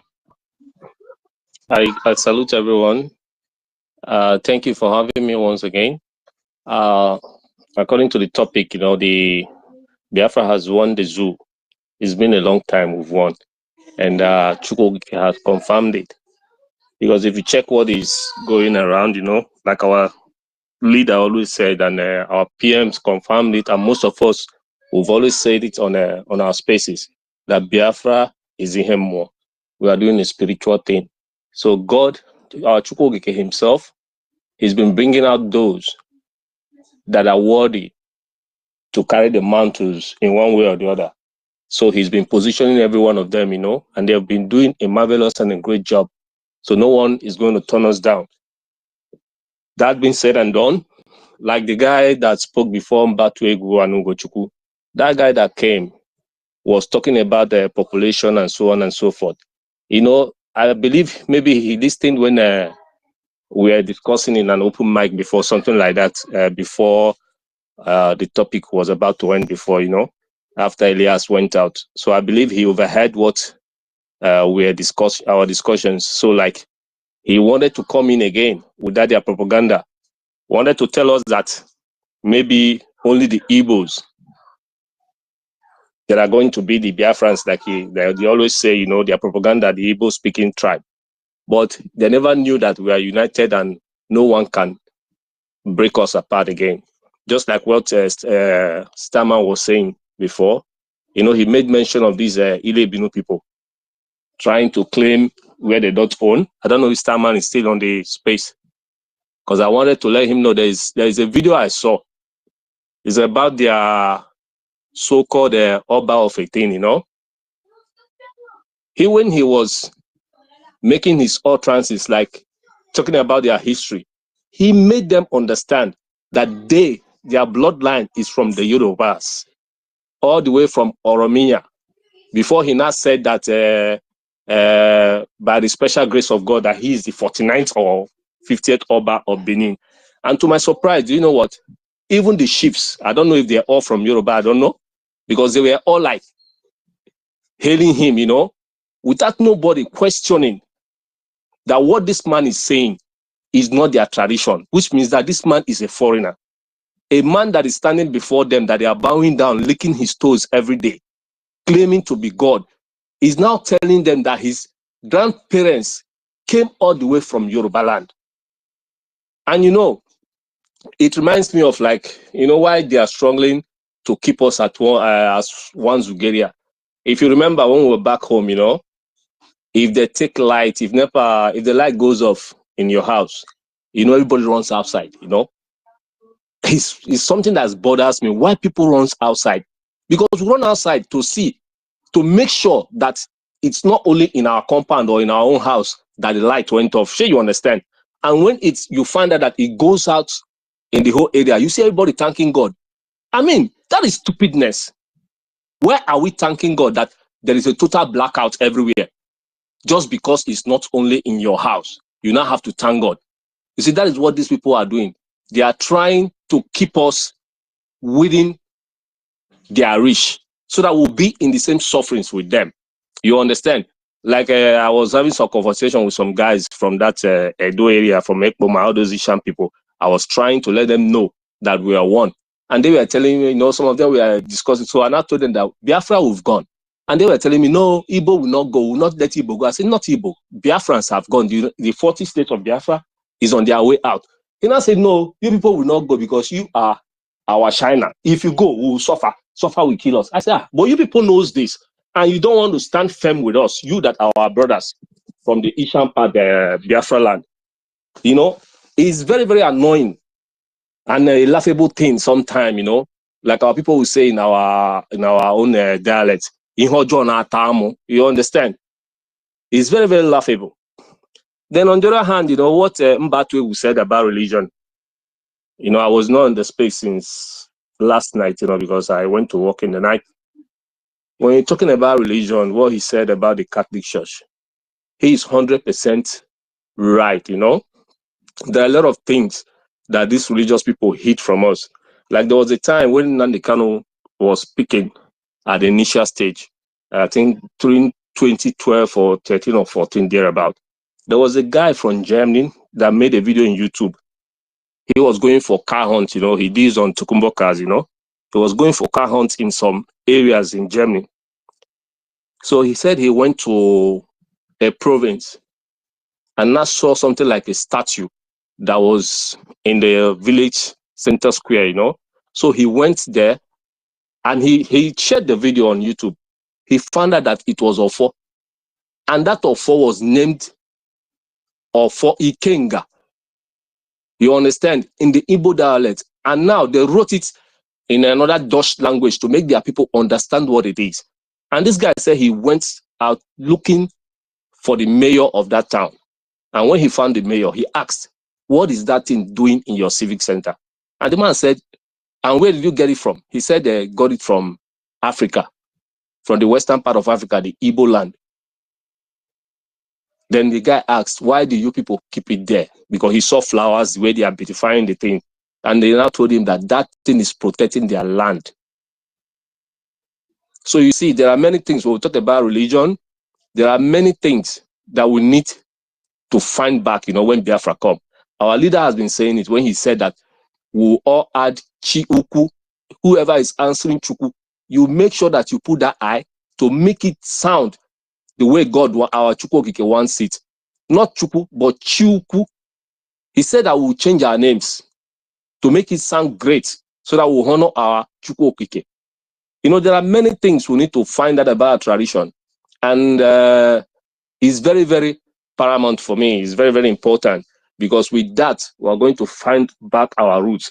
With that, we are going to raise those guardians, those people, those things that Chukwokike kept in our lands that are guiding us. And our land is going to grow. It's going to be more fertile, you know, and our enemies shall be blinded. So, like, in all shed, We should try and support our government, support our prime minister. The guy is going through a lot, you know. He doesn't sleep. He's been disturbing himself day and night, trying to make sure that December 2nd is a reality. And we need to support him, support our bridge government in any way we can. Let us try and do our best and make December 2nd a reality. I hit my mic, brothers. I hail everyone. Thank you very much. Airborne, we move. Thank you, my brother. Thank you, my brother, for your submission.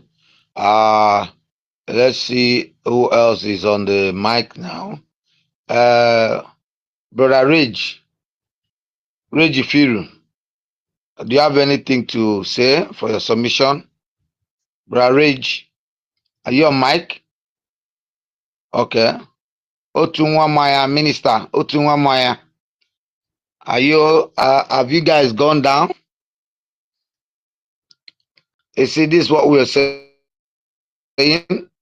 Biafra is a spirit and it must be actualized at this particular time. No matter anything that is happening, we need to understand this. We are coming back home with full force, with everything we got, every education we have. Sorry, Onyisi. I think you guys have to bring Miles Dake back. He's in listening section. You people should make him a co-host again. Yeah. Yes, we try. I'm trying. I don't have the listing to bring him up. I'm trying to call Chukwumeze to see if he can do that. I don't know. He has gone down. I don't know. Brother Chukwumeze, please, if you can bring him up, please try and bring him up. We need to bring him up so that he can co-host, because he has that this thing with him to pick up. Brother Chukwumeze. I think Chukwumeze is in another room. Can you send? Do you try to send the speaker to Mazda? Did you try? That's what I'm trying to do. But I can't get him up. Okay, but let someone, Starman, please, if you're there, if you have anything to say, just come up. Let me see what to do. Starman. Yeah, I'm here. Okay, please take up the mic. Yeah, there was something Ben Chuka was saying earlier about P2B. And, I mean, he was so spot on. See, the way P2B behaves, not just him. You see all these people that their head is still in one Nigeria or new Nigeria that are still doing politically correct. If you look at the way they behave, it's like you're at a dinner table and you know that many of the people at that dinner table don't like you. And at that dinner, they're abusing you, calling you slave, calling you cannibal, calling you all sorts of names. But you're still there doing politically correct. Oh no. But and you're eating with them at the same dinner table. You're eating with them, doing politically correct. Oh no. Oh, I can't be seen to be abusing anybody. They will abuse you. Slave, you laugh. Fake laugh.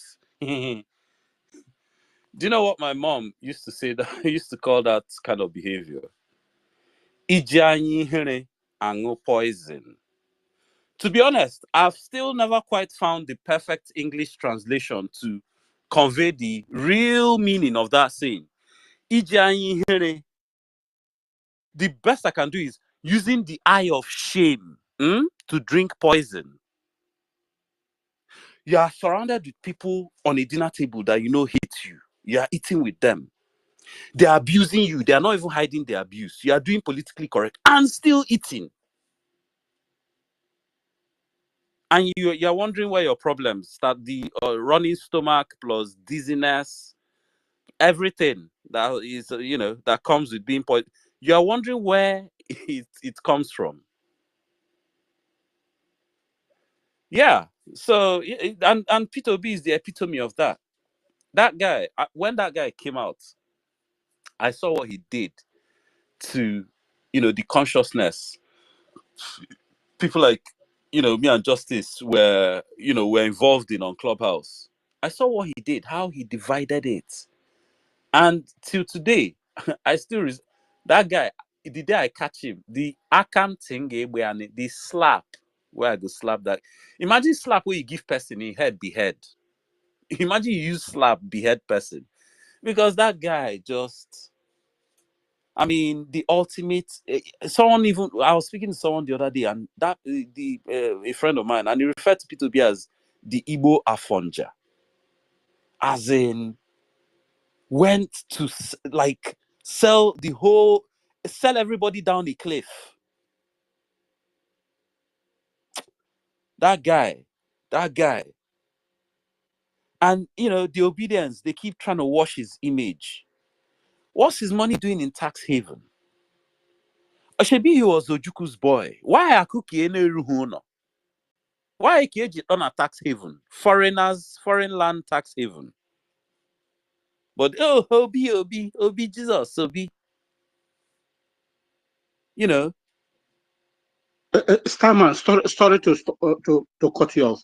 Go on. You go ahead, please. Go on. Do you know what annoys me so much?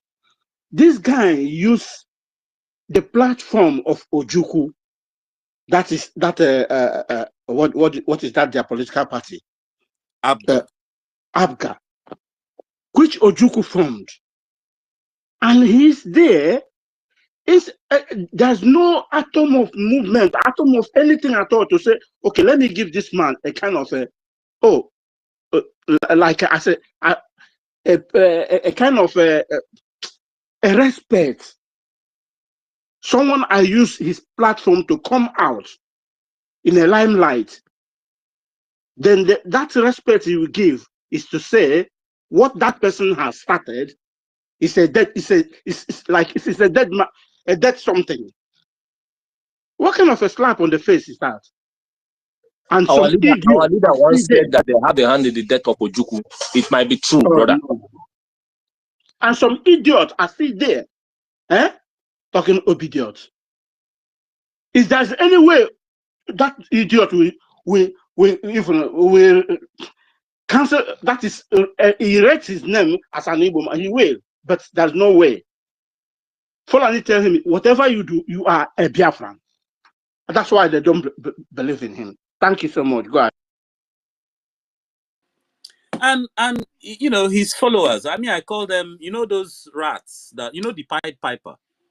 That storybook where there was this town that had a rat problem. The king sent for anybody that could solve the problem. They will pay him huge amount of money. All sorts of people came. None of them could get rid of all the rats. And then this particular guy came with a flute.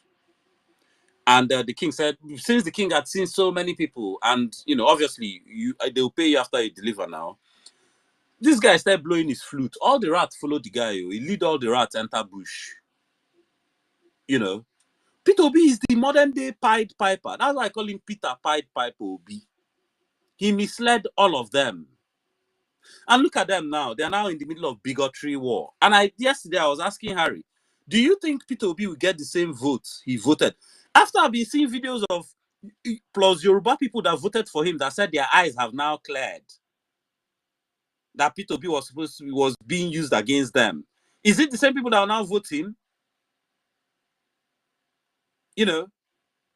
These stupid obedience, they started believing their own bullshit that Nigeria, some sort of Messiah was coming to save Nigeria. Look at if he was a Messiah, why did he lose the election? Or is this second time against incumbents he will now win?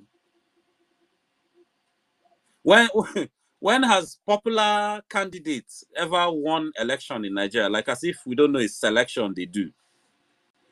Even when popular candidate wins, like Ihedioha, don't you see the magomago that happens? Even the last one, suddenly internet no work, beavers no work. I may announce midnight results when everybody's asleep in Hubli. And these people want to keep trying, from inside a failed structure. Anyway, like I keep saying to them, Nigeria is a failed state with a failed government, and the effects of that is that there's a power vacuum. None of you has any structure, any plan to fill that power vacuum, except the Biafrans. They are the only people in the whole contraption that have anything resembling an alternative plan and structure. The rest of you are just playing, wasting your time, hoping for a miracle, dreaming, playing ostrich with your lives. You're still there waiting for the same politicians that created the mess to save you. Hey, nah, man. You know, I see new people up on stage, so let me even, I was in a space the other day, and the Igbo politicians and Igbo economy, God, those ones, you see how they've, because our Akro building, how all of them are mapped out like a full force, because Akro building, I was listening to them, and hey, what were they even saying again? That they know their politicians, those ones are already rotten. For them to enter, the wahala inside, the oil, amount of palms you have to grease inside, the selection process, all those they are delegates nonsense now. The delegates, delegates will create godfather that to say give them money. Okay, this is our interest. Then the delegates is the ego, the money you two bring. Or delegates will be bribing to get our people to speak for us in. Once we start bribing delegates, what's the difference between us and them? You see, when I tell them they have no plan, they have absolutely no plan. They don't know what to do about the governors. They don't want to use violence because the governors are the only hope anyway. And their only hope with the governors is that hopefully they will change one day, or we'll harass them. And then one day, Holy Spirit to touch them and they will change. That's all. And then, or last, them that are still supporting one Nigeria will push and enter that government. And they believe that we believe they will do the right thing. What? Because are he the only people, Holy Spirit, na Libo or in Biafra land? Well, we are talking of the this in the southeast economy and politics. So yeah, and I'll keep telling them, you guys, you have no structure, you have no plan, you have no control of anything, but yet you are the ones abusing the ones that actually have structure, have plan. At least they have something to. Listening to you guys is just listening to hopelessness. Or if you listen to those guys, all they do is complain. No solution. All their solution is just two left leg dancing. Abra lebe. Two left leg dancing. Complain. No solution. I complain a purchase space. That's all you get from them. Many of them don't even have any historical perspective on anything that's going on. But they are the ones that think that what we're doing is a joke. Meanwhile, the joke is not only on them, they are the joke. They are the ones, they know Nigeria can never work. None of them even argues again that Nigeria is not a failed state. None of them even follows any of us to drag that argument again. But yet, they are still hoping that somehow a miracle will happen. If you are following these people, you will lost. You will be there watching years of your life bleed away, waiting for nonsense. Anyway, let me land there for now. I see there's more people on stage, and yeah. All right, Starman. Yeah, Thank you very much for that submission. Let me call on MID, please. Hello, MID. Okay. Ndị be anyị ekene m unu. Ọhaneze ndị Biafra ekene m unu. I greet all our people. Our people are the Biafran impeccable and holistic people. Very, very holy people. I greet all of you today. And let me take the vibe from the caption. Biafra has, practically won the zoo. The zoo media, the media war, 100%. Okudioba, our alliance, red stalls the zoo diplomatically. An applause once again to our able lobbyist Elias. Thank you very much, brothers and sisters and lovers of freedom. May we use this opportunity from the military wing of the Biafran Republic government in exile to appreciate everyone here present, especially the anchors of the program. All of you are doing fantastically well. Everybody here present is recognized and panegierized because all those historical dictum concerning the way all of they developed economies fought for their freedom is now happening before our eyes, in the sense that now Biafra is applying the same principle step by step that led to the freedom of all of that sister developed countries. So kudos to all of us. I start by recognizing, our sisters here present, followed by Chukwumeze, the host. Onyeisi, Simon Ekpa, and Simon Ekpa, His Excellency. Hi, Starman. Obura. That is what we like. Benchooks, Honorable Simon Ekpa. I can see Mazi Dake, Emeka, Mr. Snow Americano. I can now sopre na Biafra land. You know what I mean? Frank, I can see Sister Stella, the lady with the lamb. A Christian, Nkiruka, a Chima, Ifi Esther, Guinea, Think Tank, Simon Ekpa everywhere. Biafran executive, C-Prime. Just like when we used to beacon on the Saint Erasmus, ora pro nobis, Santi Augustina et Matia, ora te pro nobis. Okay, we are all gathered here because, look, Biafra has been approved from the heavens and from the beneath. I can also recognize the presence of Iwunne. Where it says they be no fear now, these people, they are so spirited in this Biafran holistic struggle.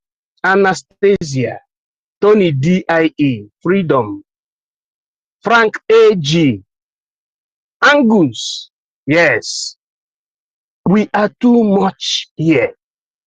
I want to tell our people that the zoo has been defeated because there is a way we watch things from the military perspective. We saw that before. The zoo and their sheepish followers do not used to come to Twitter. That is a very, very acute verification. But now they are even sending teenagers, people that have no experience in Nigerian formal politics. They are sending them to come into Twitter space talking nonsense. They are sending them there, thinking that they can win or they can do anything through online propaganda. We are not doing online propaganda. We are on ground. We are on ground doing the needful, because this fight is fought in multidimensional strata.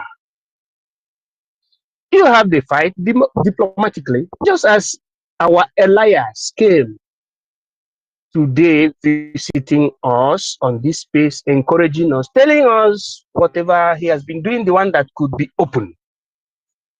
And at the same way, you hear that the Boko Haram founder, unfortunately, the vice president of the zoo, out of desperation, or what you call desperately, went to Finlandia, supplicating the Gubernaculum Finlandia to helping them to the continuation of their idiocy.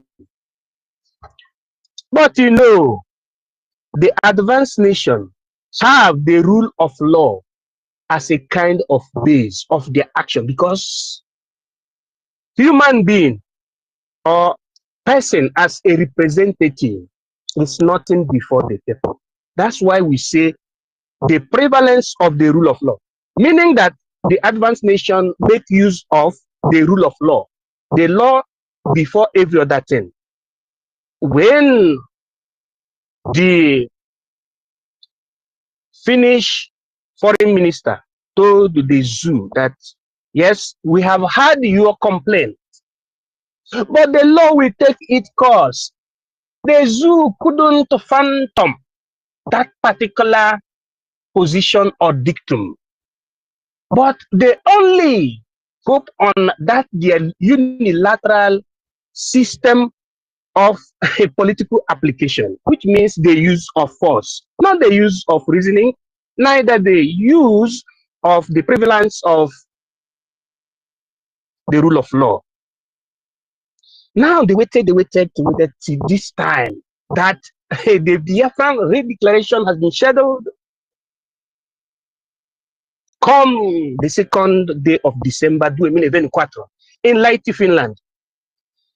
This Boko Haram founder, Shetima, went to supplicate genuflectly to Alex Stone, the president of Finland. Then he has to respond him for the fact that he knows that who is before him is somebody that doesn't understand the rule of law. People that support, dualism of law. Law is one, and its application is one. He still repeated what their envoy said to Nigerian government prior to this time, that the law will take its course. So, brothers and sisters and lovers of freedom, there is nothing the zoo can do again.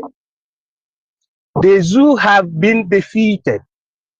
It is left for our people to add more gear to our support to this government and to the person of the Prime Minister, who is representing the supreme leader, because the supreme leader cannot represent from the dungeon. It is only a free man that represents. So any sensible Biafra, any well-meaning Biafran must understand this particular thing, that it is he or she that is free that will lead, and our Prime Minister is leading holistically.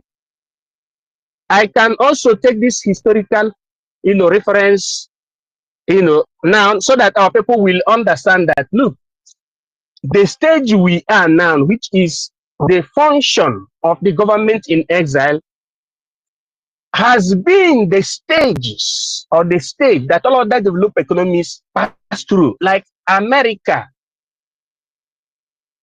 America, when it was fighting to liberate itself around 18th centuries, prior to 1789, America did form the kind of fantocho government, meaning government in exile. While George Washington and the group were fighting, militarily, then diplomatically, the diggers and the levelers, it is a coded language, went and made sure that they set a kind of cornerstone that will lead to the writing of the Constitution of the United States of America. The same thing happened in France around almost the same period, although America predated that of the France. You call it the Glorious Revolution, 1789, after the death of Christ. You have the group of Robespierre and the Sans-Culottes. They organized themselves. They were some were fighting in the front, whilst the other or the rest were busy preparing the Constitution. Thus, the reason why they said that the France or the American government substantiate in 4 pillars: liberté, égalité, fraternité, et démocratie. That is what the history said. And at the same way, I cannot forget countries like the Republic of Italy that formed the government in exile from 1943 to 1945 in a place that is called Brindisi, southern Italy. That was the capital of the government in exile of Italy. Okay, and it was headed by Umberto Primus or Secundum. This government in exile is very, very legal because it means that your particular territory is under occupation and you cannot exercise your political and civic franchise freely because of the effect of occupation from the government of Nigeria. So you form government in exile. You organize your electoral processes or referendum in our own case, and the international community recognizes you, sees what you're doing based on your collectiveness. I can also remind our people that country like France, during this time of their forming government in exile, formed their capital of government in exile in the Great Britain, and it was headed by the likes of Charles de Gaulle. That is what the history said. And after they all succeeded, today France is one of the 5 permanent members of the Security Council of the United Nations. America is already the leader of the Security Council. The same thing happened with USSR, which is presently Russia. The same thing also happened with the People's Republic of China. So the level we are today is the level of socio-political development, because the Charter of the United Nations said, as I quote Article 1, paragraph 2, that the United Nations recognizes equal sovereignty of nations, both big and small, and the right for self-determination of peoples, including their preservation and self-defense. So, Biafrans, this is the template, international law, and we must be happy and be hopeful and support, steadfast. We support this, our government, because this is the only way. All other people that are talking, quoting Bible, quoting a native doctor or whatever, don't know what they're doing. The only way is the template of international law, the templates being put in place by international law. That is the template used for nation building or for creating new states. Thank you very much. I'm still on the way as I hit my mic. All must hail Biafra. Ebon. Thank you. Thank you, our brother. Thank you, MID, for that submission. We are very grateful to have you on space again for that good submission. Benchuk, bro, Benchuk, are you there? Bro, Benchuk, are you there? All right, Starman, are you still there on space? It's all right. Chukuma Eze, I don't know if you are still awake. Our brother here need to be brought back Yeah, home as my co-host. brother, I'll come back. I'm driving at the moment. I'll come back in a few minutes. Eh? No problem, no problem, no problem. Starman, what about you? You have anything for the Biafrans? Yeah, I'm here. I was just doing something. I was a bit distracted. But yeah, apparently Shetima went to Finland to solicit for support from Finland to something on the Security Council. What was it again? For a permanent seat at the Security Council. And of course, I'm sure they would have discussed what's going on in the southeast, and the Biafra agitation. Um, I think all this one is just at least the Nigerian government using style to create some sort of opening for. Well, I hope for their own good. Create some sort of avenue for negotiation, because that's the only way to solve this whole thing. Because Nigeria might think it's us they are doing, but I mean, for a failed state to be declaring war when they can't even pay their soldiers is the most absurd thing ever. You know, so I hope they've started counting their teeth with their tongue now, because with our diplomatic moves going on in not just America, all over the world, even I think they in the zoo government, they are in the know what's going on. Everybody knows Nigeria is a failed state. Even that international index, that number 15 Nigeria is a lie. Nigeria should be higher up there, maybe like number 8 or 9 or 10. Nigeria should be higher up there with more points.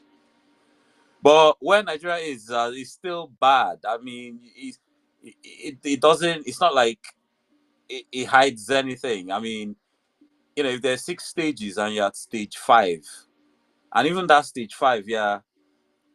Okay, so stage 5 is from 81 points to 100 points, and Nigeria is 98 points. Come on, 2 more points. You're in stage 6. And so far, the only country in stage 6, as of last time I checked, is Somalia. And Somalia has been there for a while. People think societal collapse is it will just happen. Everything will happen in one day. Everybody will run helter skelter. No, sometimes it happens very quick. State failure is a process. Sometimes, due to certain factors, it will happen very quickly. Sometimes it will happen so slow. It will be drawn out that people who don't even know how to identify a failing state might not recognize a failed state. And Somalia is clearly a failed state. And again, if you look at that list of failed states, like the top 20 states there, apart from maybe 1 or 2, they all have a part of them that wants to break away. It's almost like an intrinsic feature of failed states, of state failure. There's always a part that wants to break away due to some, irreconcilable factor. So In fact, let me try and find the list. Mazi Starman, there is a very, very important job that I and you are going to do concerning this team, concerning this topic we are discussing now.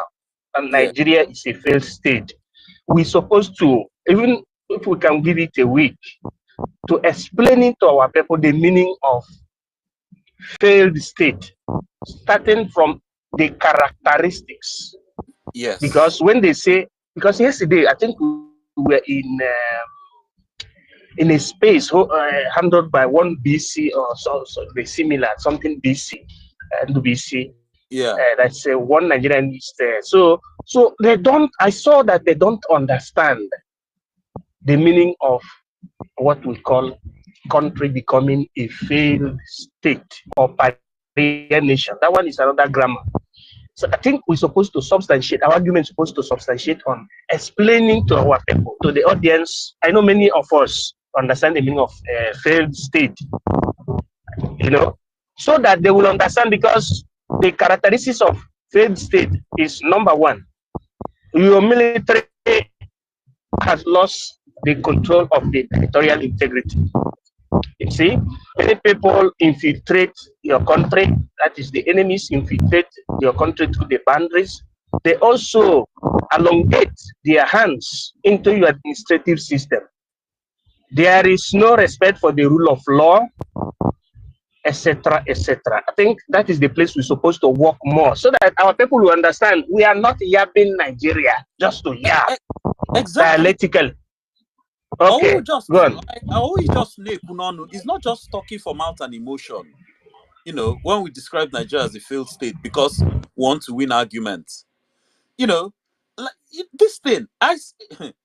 Anyway, there is international indices for measure. You know how they have international indices for measuring terrorism afflicted states, or their terrorist global terrorist index. They also have the same thing for measuring state failure, happiest countries, most progressive countries, all these things they measure. They have all sorts of indices for measuring these things. Same thing with failed states.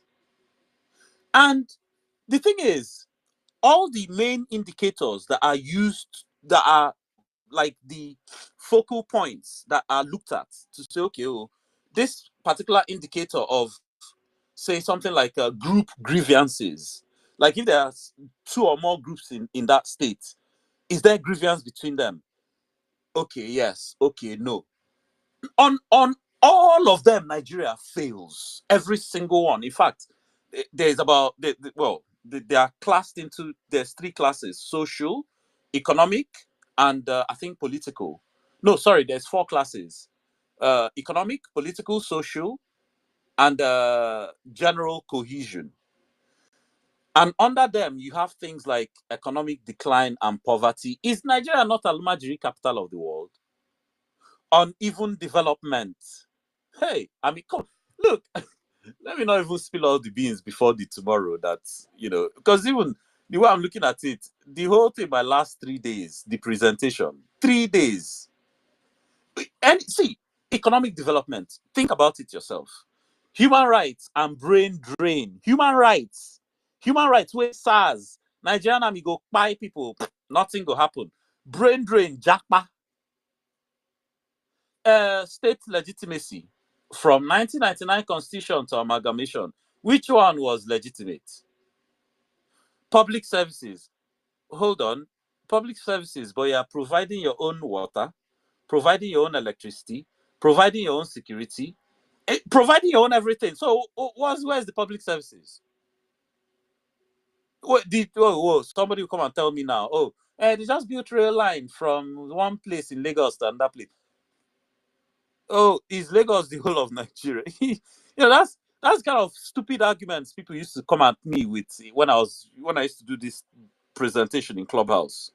And this my brother, breakdown no be person, food I prepared for them. No be person when they are alive. A person when they are go fit enter tree. You understand? Person when they are alive, when I fit enter tree, when hunger will kill everybody, say they build road line, come on, people say people never fit. They go protest, carry military, and police they kill them. You understand?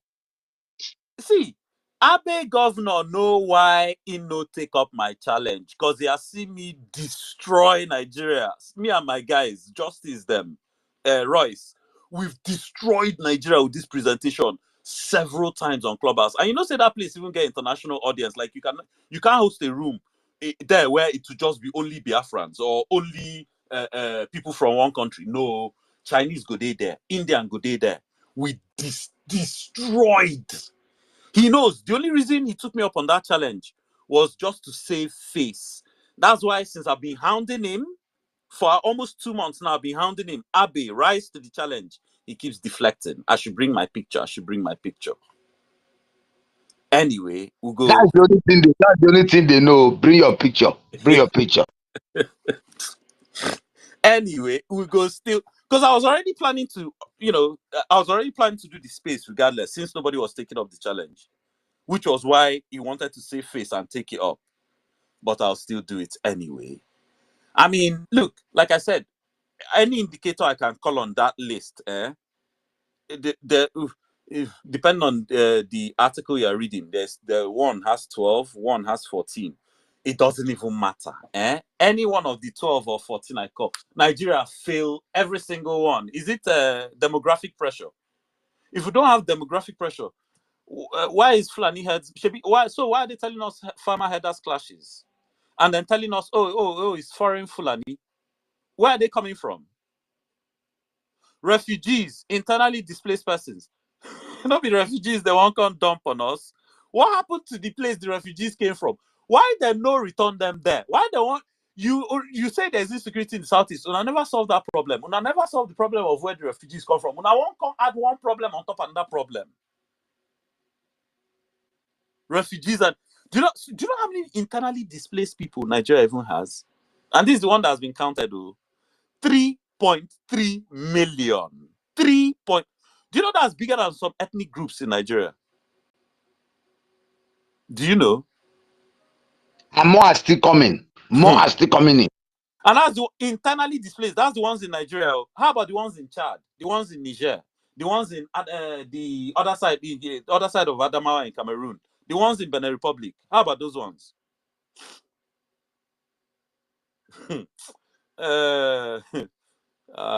See, Nigeria no get case. Our lie. In fact, I set up that space yesterday just because I looked. It was Sunday, and you know, say Sunday is a good day. I even wanted to do it early in the morning. Then I realized, oh man, in fact, someone notified me. PM is doing town hall meeting tomorrow. But maybe no rush. Maybe I don't need rush so that I cook very well for people. Yeah, they will see that there is no redemption for the zoo. See, if you are scoring 98 out of 120, and that 98 is based on bad points, meaning that you only have 22 good points out of 120.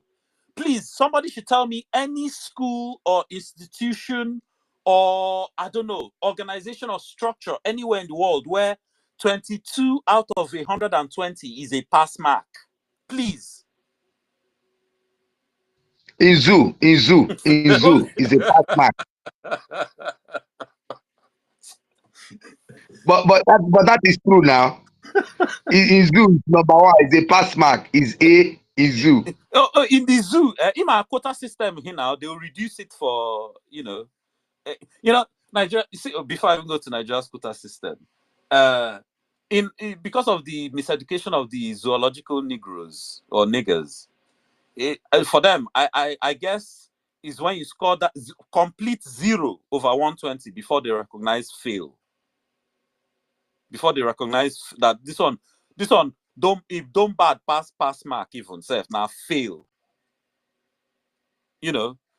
I'm talking about Nigeria's quota system. I mean, when people like me or people like me, I just they echo the giants before me. Nnamdi Kanu, His Excellency PM Simon Ekpa.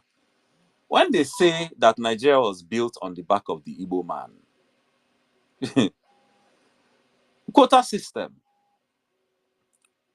In America, Igbo people, where they control everything, where they are ahead of the black people, then do quota system.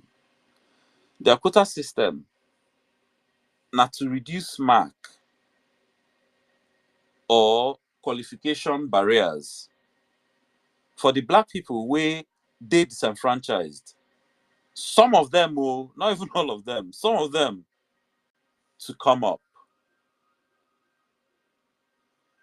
In Nigeria, you have a place where the Fulani are in control, but they are still stuck in the 17th century. And then they are holding everybody else back.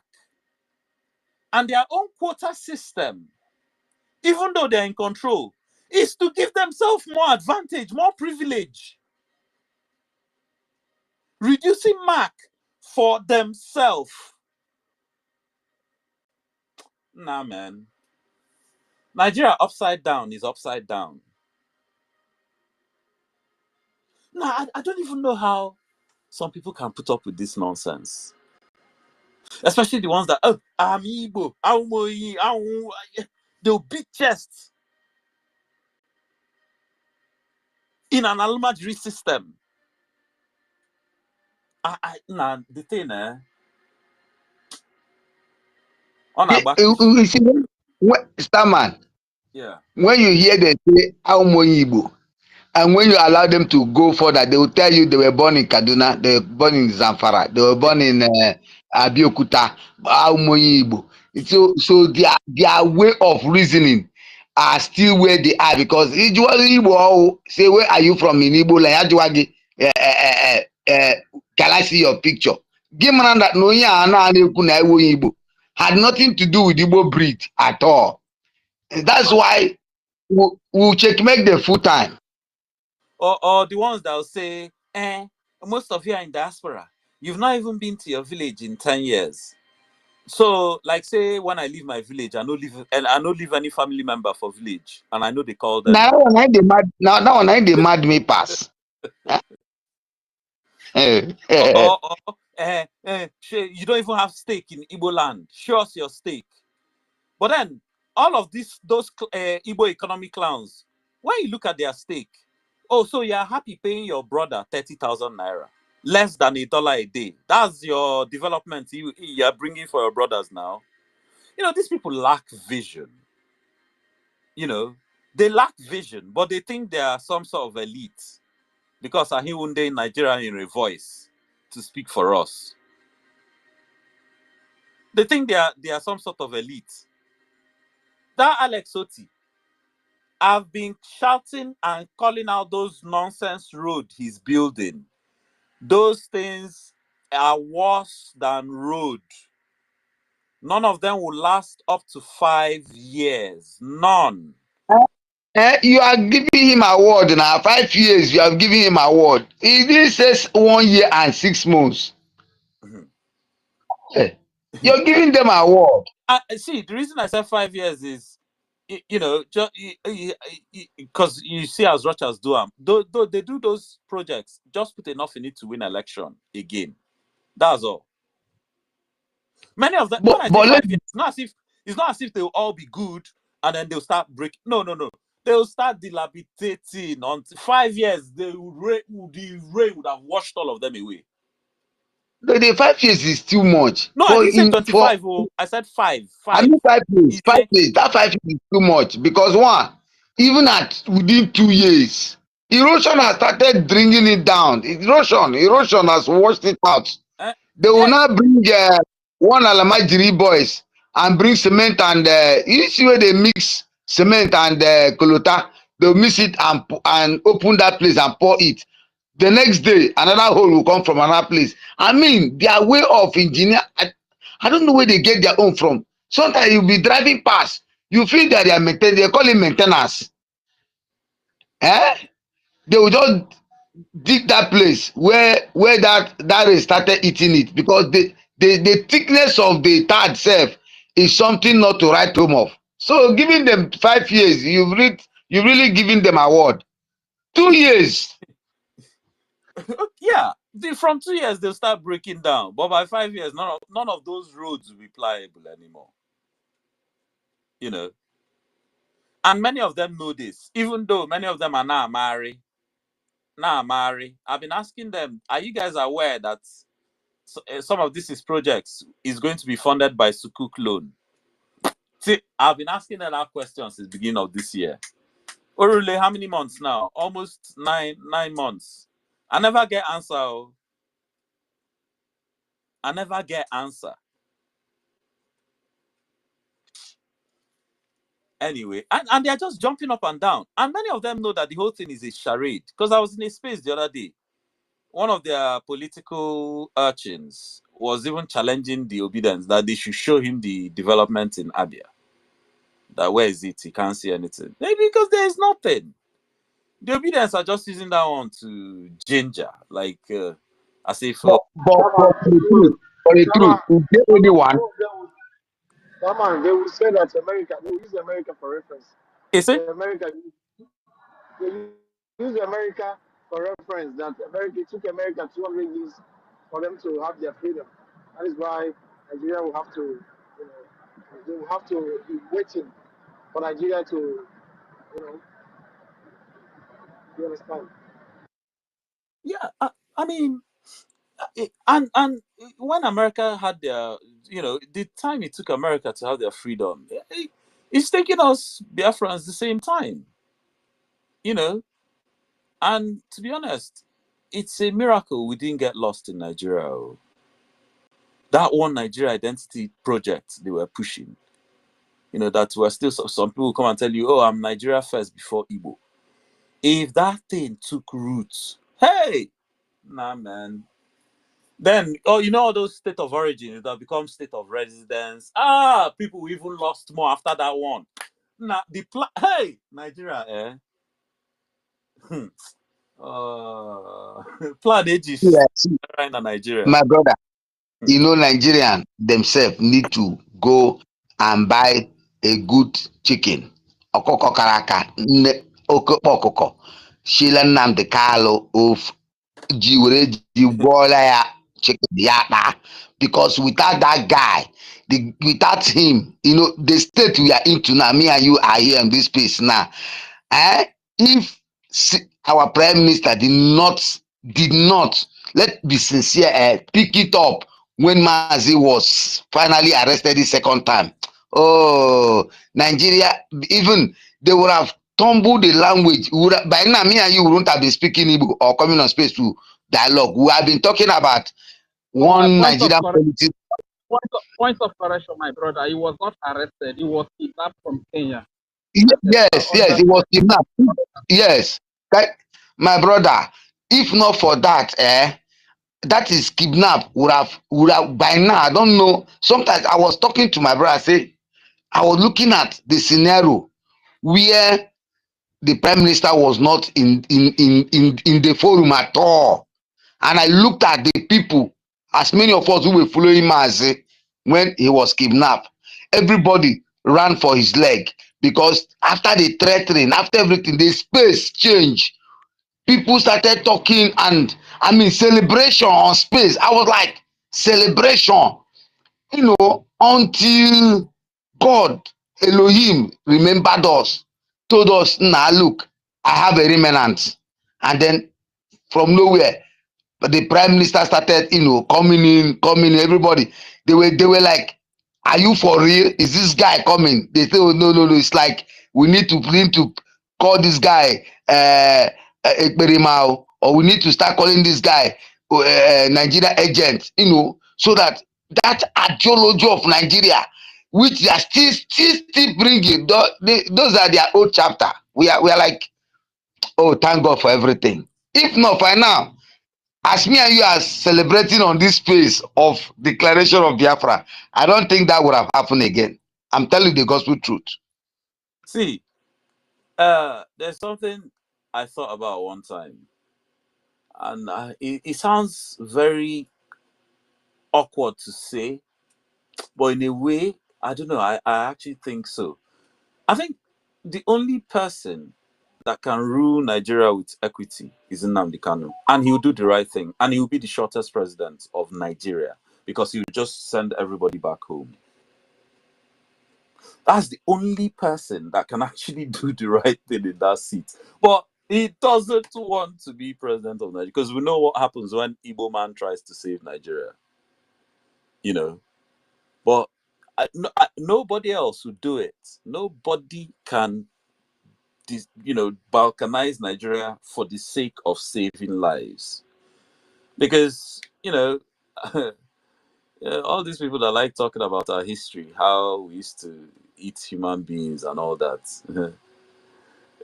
They think it's only that they know how to talk about people's history. See, there's an ancient incursion into their Yoruba land from as far back as 900 years ago that set off a chain of events similar to what happened in the north when Fulani came about 700 years later. And I think those people, they need to go and deal with that. They need to ask certain questions and deal with that issue. Because that's why, even in their own part of the country where you think they should be awake, they should have, be preparing themselves, they look so disorganized, disjointed, confused. But that history, that one is for another day. that one will cause wahala. But I don't even intend for it to cause wahala, because for me, it's just saying what I've seen in history and for people to go and ask questions and think about it. It's not even to... My brother Starman, Yeah. you said something that the only person that would have, suit Nigerian government and to be a president and everybody go home with is Mazi. Yeah. And Mazi himself oversaw that it was not possible, because if it were possible, the first time they arrested him before this kidnapping, see, he would have accepted that position. But he, after coming out of that first arrest, he made people understand that there was no need joining any politics in Nigeria, because if you join it and then peradventure you're giving that post, you will be even worse than them. I'm not even Look saying at in terms of joining politics. I'm saying it in terms no, of the wisdom. yes, The wisdom, the right thing. so now look at Good Luck. When Good Luck tried to came in, he told people very good things he was about to do, how he was going to manage the country. He had a good project, but the minute that guy sat down, they implicated that guy. The guy ideology, the guy ethic died immediately, and they had no option that to call him a female president, a woman rapper, when there was nothing woman in him. They bankrupt the guy ideology. That so when I listen to some guys who will say the only way they have something to do was to take you home, for you to go and join one of your governor and do one thing and try to, I try to look at them and say they couldn't go back to the hand of the time past when Goodluck Ebele Jonathan was opportune to be a president, and the opportunity was for him to do so many things. But what could he do? He couldn't do anything surrounding him. More especially, what's his name? Ishuku, Baba, we call it Obasanjo, and the other ones. How could he do it? So they don't look at time. They don't know what they're doing. When they come on space, you see the rant, try to talk, try to, be political right. Sometimes I wonder, where are they coming from? And when you talk, they'll ask you, they travel to Owerri, they travel to Anambra, they travel to this, and they saw that this happened. I keep asking, where did they even travel to? Are you getting me? So sometimes I'm marvel so much when they come on spaces to talk without no evidence, without nothing. Well, they were traveling to all these places, and the so-called unknown gunmen no attack them. They no attack them all. No. But then when they reach where then they go see all the attack and everything. But then they will travel again, they no attack them. They reach. So you see, You know, all these political urchins. In fact, see, the insecurity in the southeast is obviously sponsored by the federal government, contracted to the state governors, who are using it to try and delegitimize Nnamdi Kanu and PM Simon Ekpa, who they know are now more popular and more powerful than them. So they are trying to, because see, yesterday they were blaming. I was in Harry's space. They were blaming oh, stop your sit at home, because when you're doing it, it's affecting us. And I'm like, wait, you guys, no, you stop the gaslighting. I decide of my own volition to sit at home because I want to protest against the Nigerian government. You do goat head, strong head, say you know sense it at home, you come out. Something do you. How is that me? That is my, how is that? Say I know come out from house. How is it me that did you anything? And then you, just to blame me, you ignore the Nigerian government, you ignore all their actors that have all the incentive to kill you, and you be blaming me. And some one of our brothers was also like, why would we even be killing them? Like, claiming that we want to save them. But what exactly is our motive to kill them? Meanwhile, Nigeria government has a long track record of constant slaughter. In fact, yeah, I used to have a nickname for Nigeria. Giant meat grinder. Nigeria is a giant meat grinder. Do you know for how many years people have been dying every day in Nigeria? Just needless, careless, nonsense death. Just like that, just dying. Nigeria is a giant meat grinder. And it's going to get worse. You know, I mean, you have a runaway population. The Almajiri population is estimated to grow from 13 to 25 million by 2040. And you're not even building any schools, any infrastructure to develop this human capital. And you want to leave your children with them. Hey! You see, when I say this, so in the say self-abrogated intelligentsia or that we have, they don't have sense.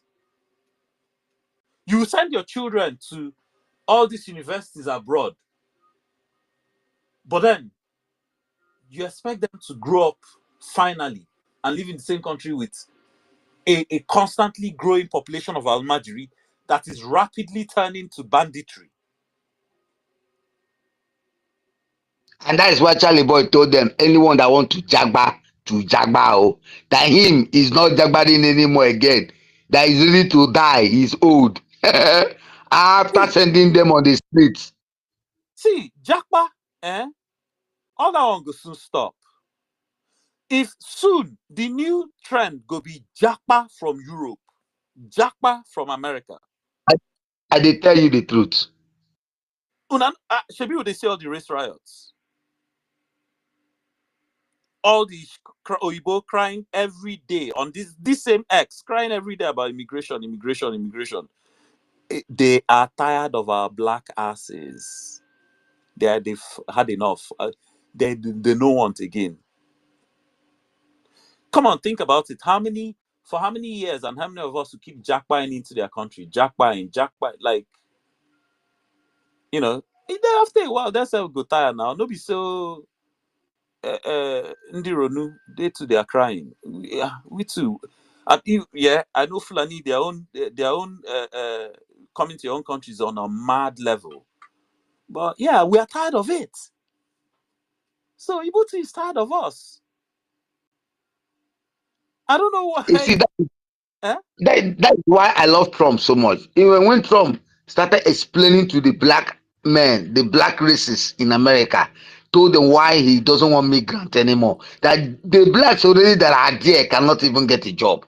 The blacks have now started understanding Trump. Before they believe that Trump hates blacks. He said, I don't hate you guys. The weight of of blacks falling in already now, criminals that had been, that had nowhere to stay are coming in. You yourself, you're not even more safer. If the Nigerian cannot, be safe for men and their jagbaring, how will America be safe for them? Because in this generation, between now and 5 years to come, people will jagba back home. That one I is don't know where. no. Yeah, I've been saying by the end of this decade, you no longer be hearing japa from Nigeria. What you'll be hearing is japa from Europe. People will not even feel afford them for Europe. We don't stock for Europe. That haven't even phoned home for years. They will phone home. If they don't feel buy tickets, asking for help to buy tickets to come out. See, this thing I'm telling you guys, I'm not making it up. This is the cycle of European history. From time to time, when they are tired of, if it's not Jews today, it's Slavs tomorrow. Brexit was UK being tired of the Slavs. I saw all the East Europeans in this UK. That it was even when they started coming, I realized these Europeans don't carry racism for head like the West Europeans. There were so many of them. I still remember I've made friends with so many of them. I realized these people are many of them are just jolly people. Yeah, some of them are still racist from just proximity to the hardcore racists in the West. Yes, but many of them are jolly. And then I started seeing as well that they were the easiest ones for especially our guys to marry, in the sense that they just got along more. Well, they didn't have all these issues with like the Western European, especially the English girls. They've called police for you. They've kicked you out. The Eastern Europeans weren't that savage, So yeah, they've kicked out. If it's not Jews today, it's Slavs tomorrow. If it's not Slavs tomorrow, it's Gypsies next tomorrow. And these are fellow white people. So if they can kick out white people, what more you with your black ass? And then today, the Arabs are now the ones, even in their face, provoking them. But look at what started the race riots in the UK. It was a black African guy, Christian, with mental health issues. But the neo-Nazis quickly spun it. Black African immigrant. The guy grew up he grew up in the UK, even though his parents were from Rwanda. They spun it. Black African immigrant, Muslim. Hey, race riots, Ibido. See, some people think, oh, it has stopped. See, the police got overwhelmed. If they'd continued that thing, people would have been entering plane by now. And the people that did it, they themselves know. They just tested water. They will do again. They are going to do it again because they are still complaining about the immigration. And immigration is one thing. The West, this diaspora, it will soon come to the end. Some of us think, oh, enjoyment, stability. It will soon come to an end. The dollar get wahala. We see the wahala they are brewing in Ukraine and all those places, all the wars going on. Every other headline, every other day. Are we on the brink of World War III? Say these things, war. Now, person go make one mistake or just one miscalculation. The whole thing don't set. Especially the magnitude of this global war. Read wrong signal. Read and wrong. Say, it like say they don't launch one of those big bombs. You to release your own. Oh boy, there's no coming back from that. And I don't think any of us wants to be anywhere in this one not even Europe. You don't want to be in the northern hemisphere if something like this happens. And I don't even want to wait for it to happen. So, I keep telling people, prepare for Japa from Europe. But then, as they are Japaing for Europe and preparing for it, ask yourself also, the place I'm Japaing to back home, how conducive is it? Have I fixed it? Am I jackpotting home to meet another Wahala? Maybe by the time I reach home, there's jihadists and terrorists everywhere telling me swear by the Quran, recite Allahu Akbar, or else it will bust your head or chop it off. Ask yourself that.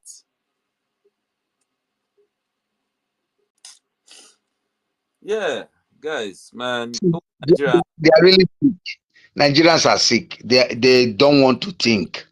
They don't want to think. They think after jabbaring, they won't come back.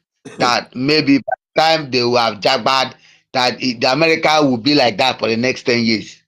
They don't know that the global war is changing. Him and one saying his stay and then passport. They think, oh, I'm now an American. I'm now British. See, me, they even bought me for this Britain. So my own no beside jackpot can't collect passports. Then bought me for this Britain, So I was one of the first people. Their Labour British propaganda nearly caught when they came up with that term, Black British. You know, they were really promoting it and with political correctness. I remember one day I was in a pub. I was in a pub with some. No, I wasn't with the Oyibo people, but I just overheard this group of Oyibo guys, and what they were saying. You know, there are certain things that happens in your life that switches you on a certain level. What they were saying wiped out the whole myth of my passport in my eye in one day, in one afternoon. The myth of somehow I'm special because I have British passport or anything like erased. They were saying that what's all this? Jack Straw was the was it secretary? No, was the I can't even remember the because I don't even send British politics again these days. Just a clown show. What's this? Their office again? Can't remember. Yeah, Jack Straw. Jack Straw was seriously pushing that Black British narrative on on everybody. And these Oyibo people in the pub, they were saying that this Labour government, they are really they really think everybody is stupid. So first of all, they were talking about how all of a sudden Black people are now everywhere on their TV.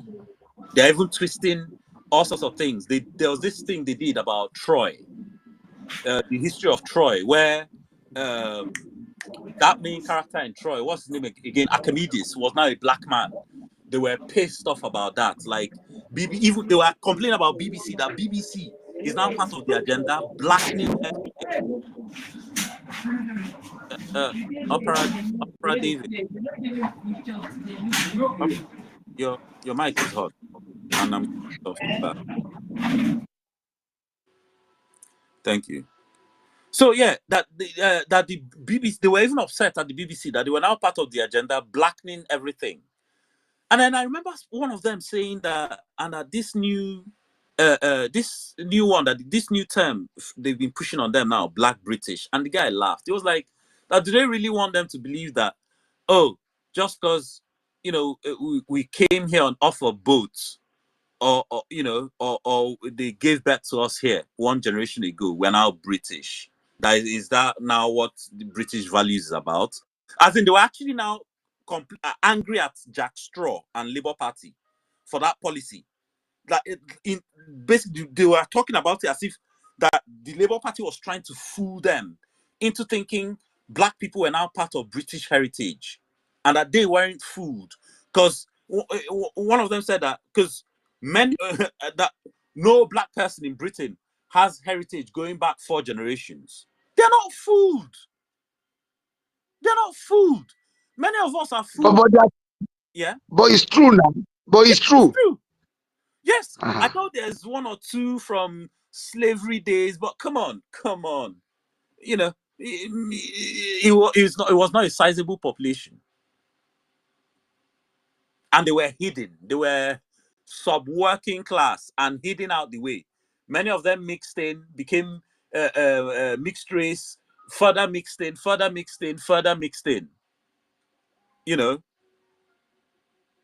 But many of us, when first of all we jackpot, our head will swell.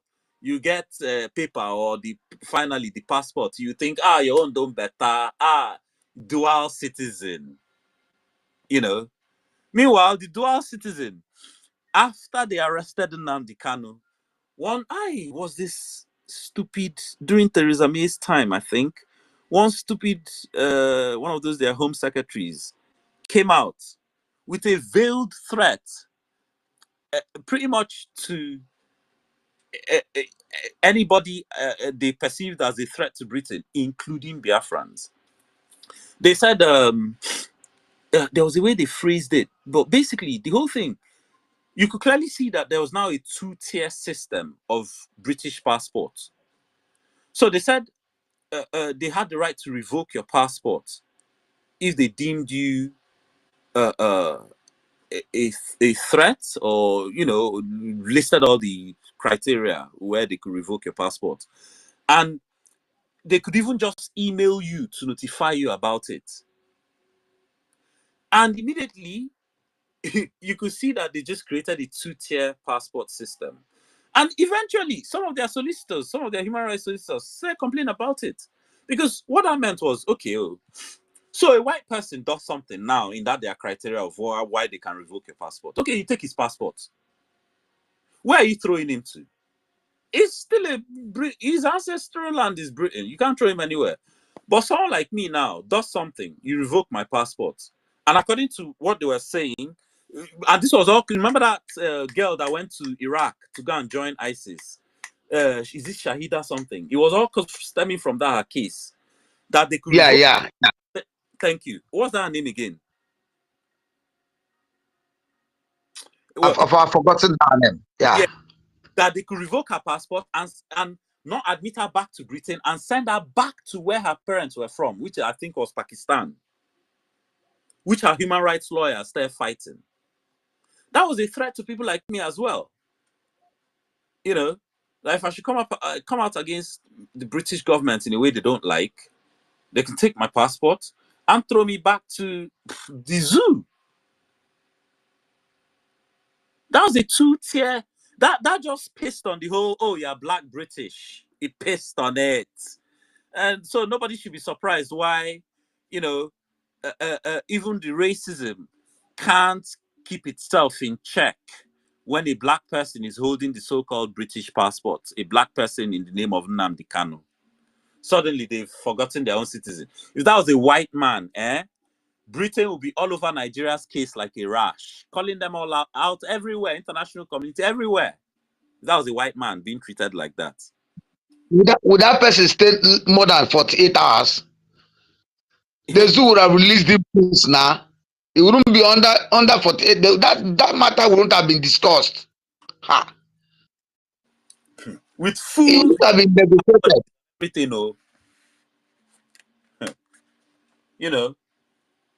So this Britain, man, their time is over, Sha. Their time is over.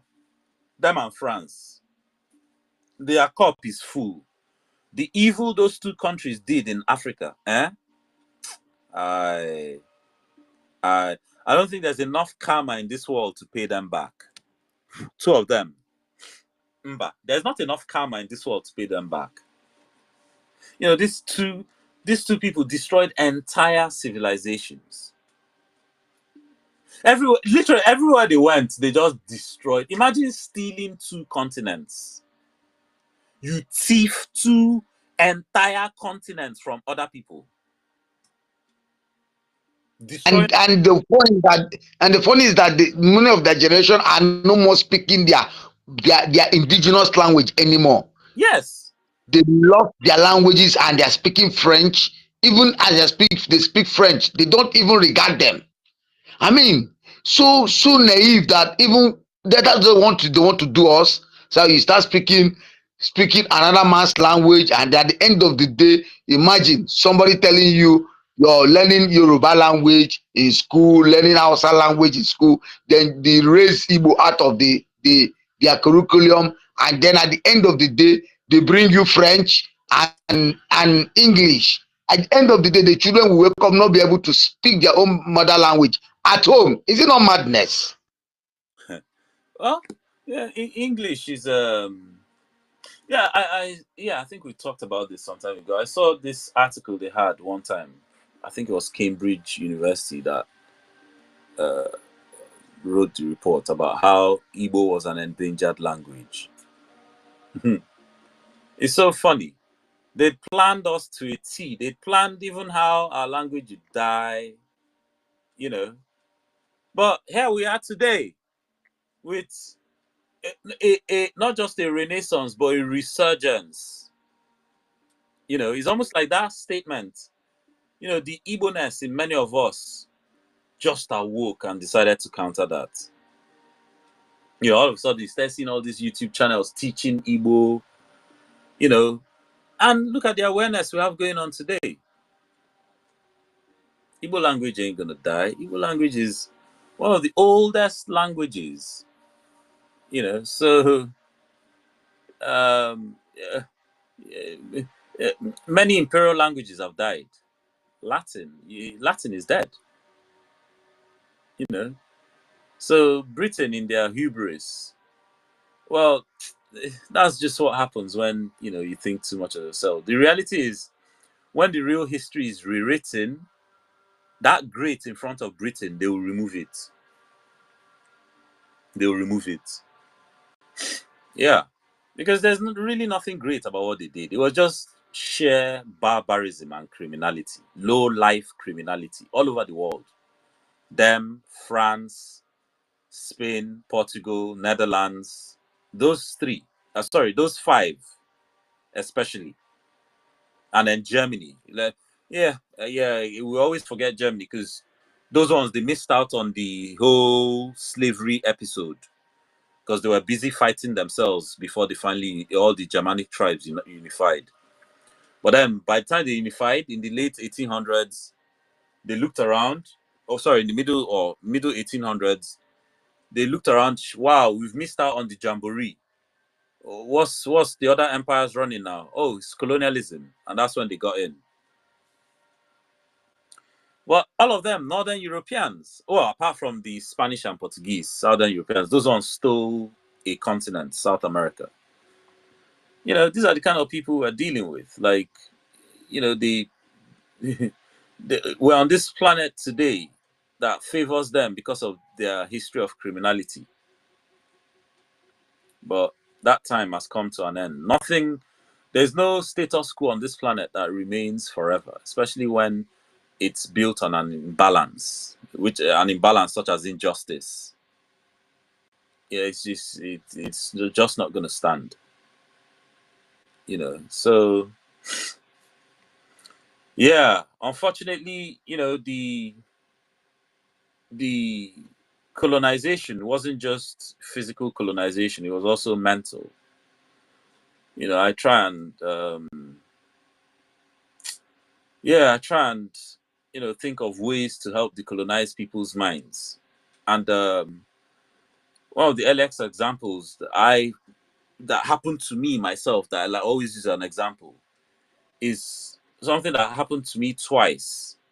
The first time when I was a kid, and this is just to give you an idea of how things like, you know, other people's religions, other people's education curriculum and systems actually shape the way we see the world. And in shaping the way we see the world, makes us begin to see the world in alignment with those people. Because that's how they see the world, and they're comfortable with it. And then if they get you to see the world like that and get comfortable with it, you just agree with them and go along with them, especially as they are the ones showing you. So when I was a kid, I watched this film called Zulu. I'm sure we all know what happened when Britain went to South Africa. They fought the Zulus. Even though they had agreements with the Zulus, so eventually the Zulus said, okay, you guys take and stay on this side of the land, of the river. We, this side of the river, will stay here. Do you know that this same British, they were actually scheming and looking for excuses for a war? Like, they just wanted all the land.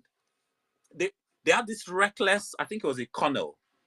There are too many names. So I can't, sometimes, you know, I can't remember. This reckless, let me call him commander, but I think it was a colonel. This guy just wanted war because he believed, he had the cannons, he had all the rifles. In his eye, the Zulus were primitive, they were holding spear and and shield, even though some of them were now beginning to get guns from the Dutch. So eventually he got got an excuse for the war. He violated a part of the treaty they had with the Zulus, and then the Zulus started mobilizing. Before the Zulus even mobilized, finishing already set up. But the way they framed this film, when I was watching this film as a kid, and because I'd grown up with all this indoctrination about how Britain's colonized and civilized the world, Great Britain, a country so that they had to put great in front of it, how all these things, their propaganda history tells us how the colonization was good for us so that we don't feel bad. I grew up with all that. And I mean, I'm saying I was like a teenager, like 14. So it's not like I was too young, or at least I developed sense. And I remember watching that film as the Zulu were approaching. So apparently there was about 200 British soldiers, and the Zulu were about 3,000. And the way they made the Zulus look all primitive, making noises, ooh, ooh, all those their chants, made them look, even though that obviously you can imagine watching a white brain. To you, is just some primitive African tribe, which is how I also felt as a kid then, because that's what the history told me when they turned up. Were like in huts and running around naked and primitive. So the Zulu were coming at the British. The British lined up their formation with their guns, but then the Zulu literally overran them. And I remember watching through the period where the British regiment was being overrun, including that colonel. I think he even got killed. I can't even remember clearly now. This was like almost 30 years ago. They were overrunning his regiment. And I remember pitying the British, hoping that they will win. I don't even know why, but I thought they were the good guys. Even though they were killing black people, my own people, with skin like me, I was rooting for the people with white skin.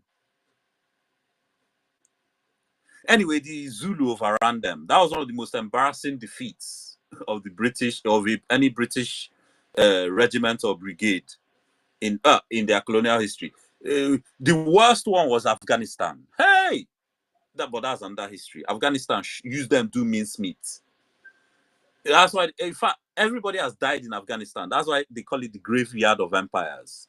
From Soviet Union, Britain, the Mughals of India, everybody has perished in Afghanistan. Anyway, so I watched this same Zulu years later as a grown man, like in my mid-20s.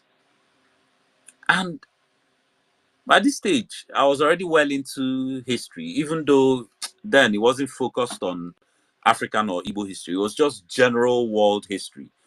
But I kind of got a sense of a lot of the horrors of colonization and racism. And watching this movie the second time, I remember that same period where the British were being overrun. And I remember the same feeling I had as a kid. But I didn't have it this time. I just remembered it. I remembered myself as a kid having that feeling. But this time, I became very angry with myself, with my younger self. Like, why was I actually supporting the British? They were the bad guys. But obviously, I was a kid. I could have known no better. But this is how somebody else's narrative can hijack your brain and influence the way you see the world through their own eyes. It's a very powerful thing. A lot of us will say, oh, they still have colonized brain, they still have colonized brain. This is what I'm talking about. And this is why I say the worst ones, if you look at them today, they're the ones also calling themselves our intelligentsia. Even and them call themselves, why? Because they're the ones that have gone to school, speaking the grammar, speaking the phoneme, with the degrees. Look, that Western curriculum is even worse than their religion. Believe me. I used to think the religion was the worst. But the curriculum is worse, especially those people that study the social sciences, from sociology to economics to all those stupid social sciences. Well, let me not say stupid. They are the worst. They're the ones that will still be telling you, oh, Africa needs more foreign direct investment, more capitalist investors. Like as if capitalism ever did anything good for Africa. Look where capitalism has got us today. How can you have all the resources, and as they are being stolen, you are asking for foreign direct investment because you went to go and collect one stupid economics degree? God, you read sociology, finish, and you are still doing one Nigeria. What exactly did you read in the sociology then? They are the worst. The so-called intelligent, they are the worst. As in, obviously, the ones still doing one Nigeria, because they are the ones that the programming still has their brain on lock. Me too. I just described how me too I went through it, but somehow I was able to free myself, like many of us here. We've freed ourselves. The only thing now remaining is to clean out the remaining remnants of that colonization from our brain when we get Biafra with proper institutions. My brother, we're going to do it. We are going to do it. That's number one of the priority we will act once Biafra is declared. Like my brother said before, we'll bring, we import ourselves here because many of us have been really doing the job. We're not going to bring any of them from abroad. We're going to do it ourselves. We're going to state out a psychological place for them in whatever places they feel they have been, and then address their mindsets. I'm telling you, put it in place. It's really killing them. Yes, I mean, we need decolonization of the brain. Ultimately, it's not this. No, let's get political freedom first. That's political and economic freedom and sovereignty first. Then we can take our time and clean our brain, reorientate ourselves, refocus our culture. You know, but yes, it's a process we need to go through. Really. Sorry.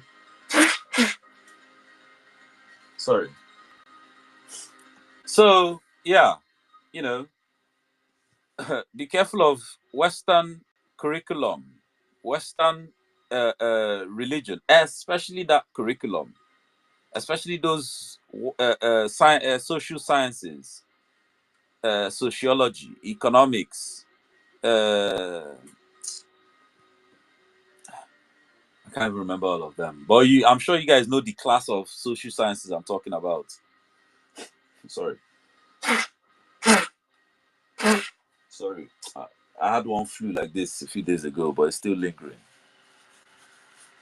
So yeah, those many of them are the ones that will come and talk without joining the dots in there. You can just all their points are disjointed. You can tell they can't even connect dots, and they'll be pushing you everything. All the economic policies Oyibo has told them, according to Adam Smith, that clown. Adam Smith is an economic clown. I don't know why they revere him so much in the capitalist world. Him and that other one. Oh, John. Okay, maybe not. John Locke is not even as bad, but they are both clowns. And then the worst clown of all, Milton Friedman. Milton Friedman, that they asked that who is to blame in a society where one of the members couldn't pay for the heating and he died from cold. Milton Friedman, champion of capitalism, said his neighbors that they should blame his neighbors. I mean,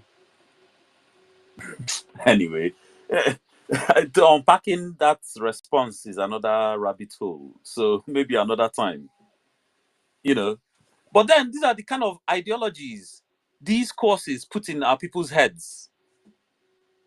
And they will carry it back home, doing, intelligentsia and elite for us. You know, the kind of brains underpinning the so-called Southeast development, foreign direct investment based. When you have all the resources, Rage and Fury, I see your hand. Yeah, you can take the mic. Yes, my brother. Can I? Okay, thank you very much. Am I being heard? I Can I can't be hear you heard? clearly, sir. Who was speaking? Okay, let me remove my ear. Can you hear me clearly now? Yeah. Yeah, I can hear you clearly. You can hear me, okay. All right, thank you very much. Once again, let me appreciate you guys for the great work, man. It's not easy. They say in one of our Biafra languages, that is the Soko language, there's a proverb we give that no be small person. I they born or roast a sheep beaten by rain. You understand? It's not easy. It's not easy. You guys have been here since yesterday, doing the work of God, doing the work of freedom, and then the thing is that at the end of the day, there is nothing that will be able to reward us or reward you guys, but I believe freedom is the only reward that we all are going to get at the end of the day. Thank you very much once again. Though I spoke briefly before when Elias Derasulis was here, but I was in a rush kind of. So now let me just greet the house with special greetings to great Biafrans all over the world and lovers of freedom and the friends of Biafra. I greet you specially, and to the People's Prime Minister, the Honorable Prime Minister for the Biafra people, His Excellency Simon Ekpa. So we greet you so much. We greet you so much. Honestly speaking, words are not enough to appreciate you. Likewise, our leader Mazina Dekano is leading from the front today. He was kidnapped by Nigeria government and is suffering in DSS dungeon today after he has won them in their own court. Special thank you to that great man, our father and our leader, Mazina Dekano. I also want to say thank you to the Biafra Liberation Army, the Defense Forces, resistance fighters, and every armed group that is defending the children of Biafra and the women of Biafra, and even the land itself, from the south to the down to the southeast as they divide us, which is the old eastern region, the entire 40 states of the United States of Biafra. I want to say a very big thank you to the People's Army, the army that the common man can stay with, and they are confident that their lives is safe, their life is assured. Unlike the other side, when you here in Nigeria, when you see Nigeria police or Nigeria army, you don't need to commit anything. The moment you see them like this, you take over. Wisdom demands that you take over. The moment you see them like this, that is what wisdom demands, that you take over. Otherwise, my brother, your eyes will see what you never wanted to see. So thank you very much to the People's Army. To our great lobbyist Alliance, thank you very much once again for visiting us here today.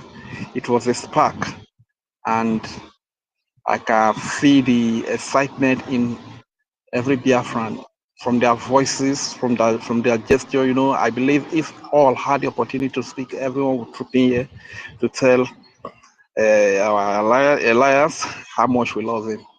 So that is the way it is. Thank you very much. And Biafra has won, as the topic said.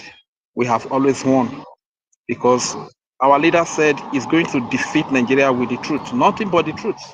And we stand by the truth. No matter what you try to do, you cannot hide the truth, you cannot cover the truth. Sometimes I begin to wonder if truly Nigeria thinks that the world is not aware of everything that goes on here in Nigeria. Is that what they think? Are they really thinking so? That the world is not aware that everything that is happening in this place, that the world is not aware? Are they not aware that the world knows that they use the Nigerian military and the police to kill innocent citizens, innocent civilians, women and children, youth, elderly people? Does Nigeria really think that the world is not aware about that? Look at the heights of hypocrisy that the vice president will go all the way to United States of America in a United Nations Assembly to solicit for the freedom for a people so far miles away from him, which are the Palestinians. He said they deserve freedom, and freedom is their inalienable right of all humans.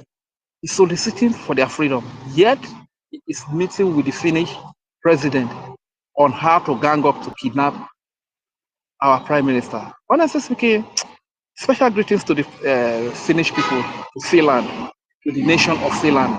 But when they say what power should be measured by your integrity. If you are that type of a country that don't have integrity and cannot stand by what is right, you cannot stand by the truth, you cannot stand by justice, you don't need to be referred to as what power, no matter the weapons of war that are in your possession, no matter how much you have as a nation. If you don't have integrity, that ability to stand by the truth, to stand by justice, you are not meant to be called power. So at the end of the day, the word power we know is the not Britain, no, is the Finland of this world. These are the world powers that we know. You understand? And thank you very much to the nation of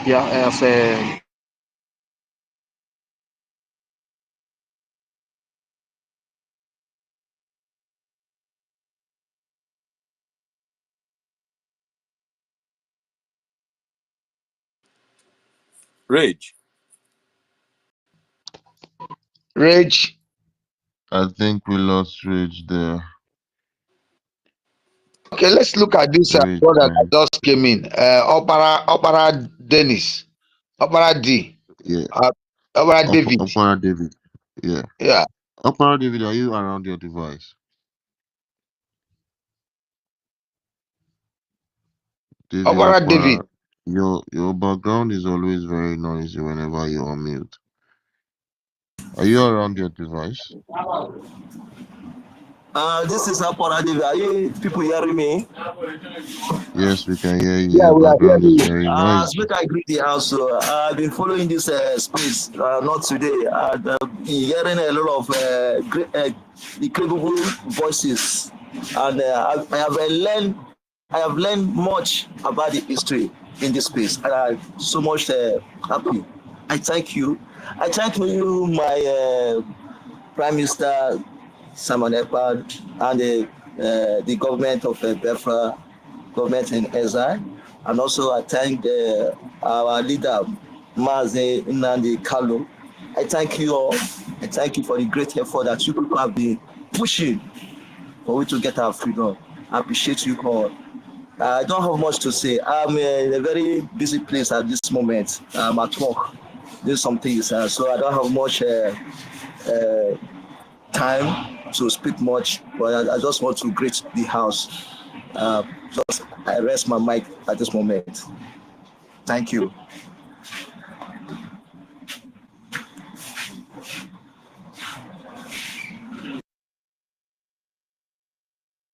Okay, my brother. Thank you for coming in, for giving us that wonderful say. I never knew that I was that means I was not heard.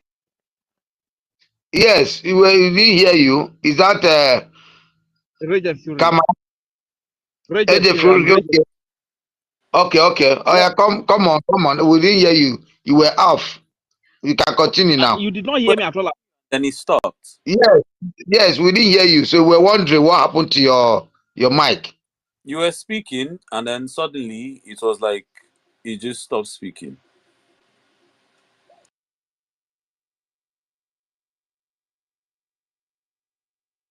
Rage, can you hear? Was it Rage? Rage. It was Rage who was talking now. Continue.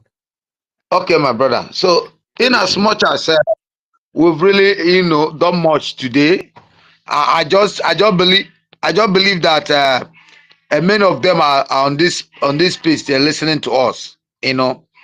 Nigeria can never do good for any of us. I think all of us should be hoping to see a better nation. And those who have traveled, those who have yet to travel, those who are yet to jagba. I think what we should be thinking of now is how to, fix yourself with the Biafran government and the Biafran government at home, and see how to support it and make it come to reality. But our prime minister said it won't take more than 3 months. The worst 5 months, Biafra will be officially home, and everybody will come home and invest and do all they could, or all they know how to do best, because it's a better place for us. It's a better place, a free land, a stable land.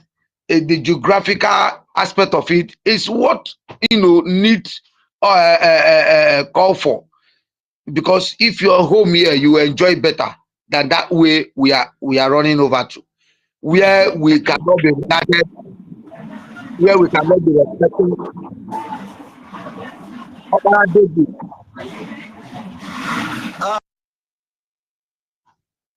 Do you want to say something? Where we cannot be respected, where we cannot be. Am I coming out? Am I coming out? Yeah. You have something to say? This moment, I'm a very busy place at this moment. I know if I'm talking, people will be hearing some noise on the background. That's why I said I'm a very busy place. When I'm less busy, I'll come on here. I normally follow this place. It's all right. It's all right. Some has already taken note of that. Now you always are at the busy area, so we understand that. When you are less busy, you can come on the space. No problem. You're welcome. Thank you so much. Thank you so much. You're welcome. You're welcome. Yeah. So, in as much as we are preaching the gospel of freedom, we want as many who are still at the window side to understand our pledge is to bring a betterness for all of us.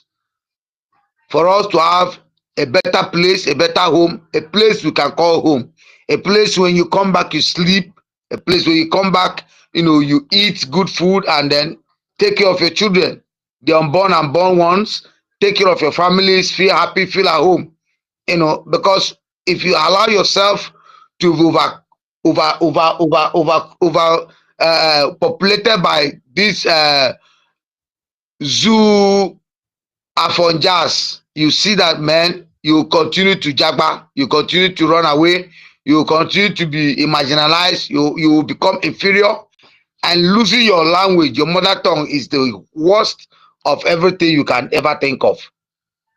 To deny yourself of who you are, and that is what we don't want. This generation doesn't want. We want to keep that breed going. We are so happy when we hear ourselves speak our language, come back to what it is. I don't know how you can. Many people are so happy today seeing us coming back to who we are. Identifying ourselves back, listening to our origin. It's a very great thing to have. Because when you lose who you are, lose your tongue, lose your generation, what will you tell your unborn children? What will you tell them? Where will you tell them you come from? The histories have been erased from this useless country called Nigeria. They are not teaching anybody anything, except when you listen to us and you begin to, go back to research. Then you understand that, no, this country does not mean good for you. Overlook all the government officials you see, overlook all those politicians, overlook those idiots who come on space and tell you one Nigeria, we're looking for Igbo nation, we're looking for this, we are looking for that.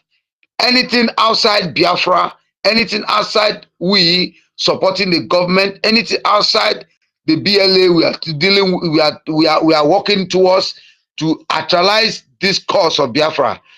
Any other person on this space doing anything is doing nonsense, because that is the only way out. The Biafran government, which God has given that wisdom to be actualized. And I'm telling you the truth, once our declaration is announced and declared on December 2nd, you will hear the breeze of freedom. the breeze of life, the breeze of liberty, because that is the only land. This is the only land we can get freedom, we can get liberty, we can get things done. Creative minds are here languishing because of the useless so-called Nigeria. And that we cannot let it be. We can't let our children fall into the mess where our fathers are falling. Fall into a mess and we selves are falling. Many of us are above 50 years and we are still suffering. And we can't let the unborn children fall into the same problem. And that is why we are asking you to support Biafra. Support it any way you can. Support in any form you can. You see anybody you see on space that says I'm a Biafran and I speak against Biafran, that man, look at his profile. He's not a Biafran. He's not a true Biafran. No true Biafran, no bloody Biafran denies who he is at all. No true Biafran does that. And anybody you see that comes to the space to condemn Igbos, condemn Biafrans, tell me of a truth where that man comes from. He's not your brother. He can never be called your brother. That is why the only place you need to succeed, the only way you need to progress is here where we lie, here in the Biafran government, here in the Biafra space, where the truth are being spoken of, where the truth must be listened.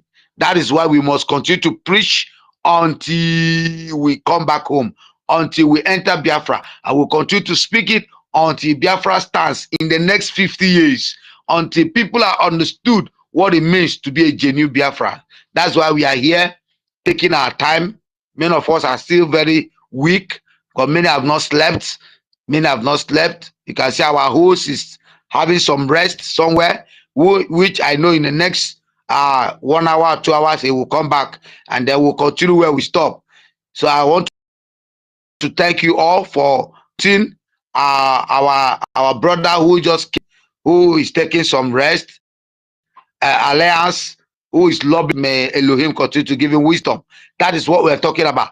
Genuine men, genuine people. You know, without him coming today, many wouldn't have understood that this is real. Some have thought they're lying. Today, he came and made it clear. And you see that the Biafra agitation is not only in our own midst, they are lobbying it and it is true. And the world is hearing it sooner or later, as Manam Dekale, you know, said it before. They are going to sing it as a song in due courses. They are going to celebrate it. World are going to be hearing about Biafra. They thought Biafra will not exist anymore. It's going to exist. We are coming back to life, coming back to the world to understand that we are the origin of this world, of this generation. So I want to welcome you into the space. Kama is real. Kama is real. Ugovan. I don't know. Your speakers are on close to your mic. Are you close to your mic? Kama is real. All right. Simeon Ekpa Prince, are you there?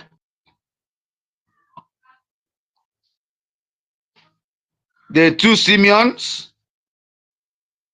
Are you there? All right. I believe that all of us were doing one or two things. I want to be grateful to the host for today. We have been doing our best.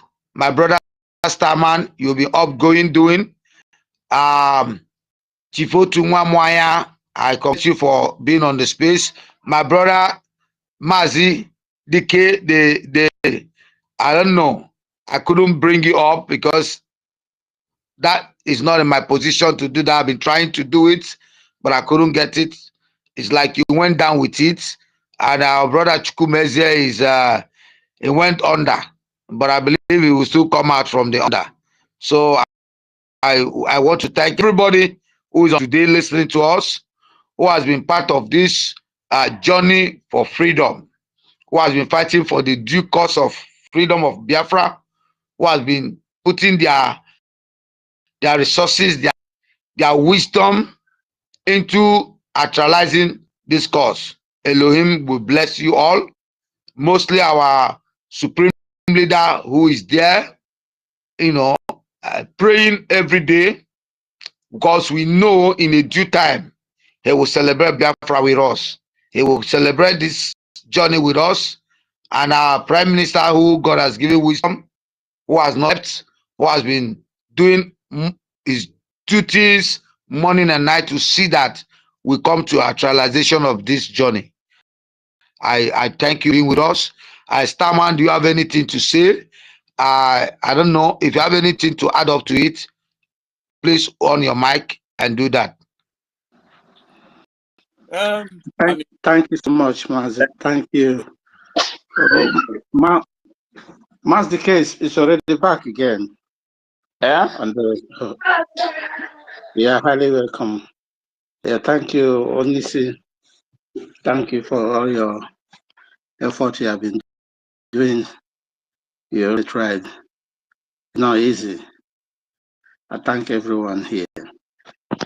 Yeah, Biafra, I just wanted to shout to everyone here.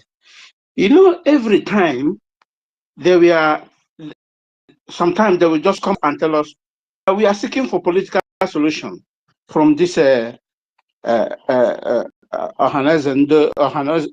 and that. Then they will just come to conference. We are looking for political solution for Mazi Nnamdi Kanu. Holding Mazi Nnamdi Kanu in dungeon today, do you know who is the highest contributor there? It's Hope Uzodimba. Hope Uzodimba knows that if Mazi Nnamdi Kanu come out today, tomorrow, he might be looking for his head. He spent all all the money he got from federal government. He spent it for his security and for trying to tarnish the image of Biafrans. He said over his dead body. But we know all what he's doing. I message for him. He's just walking.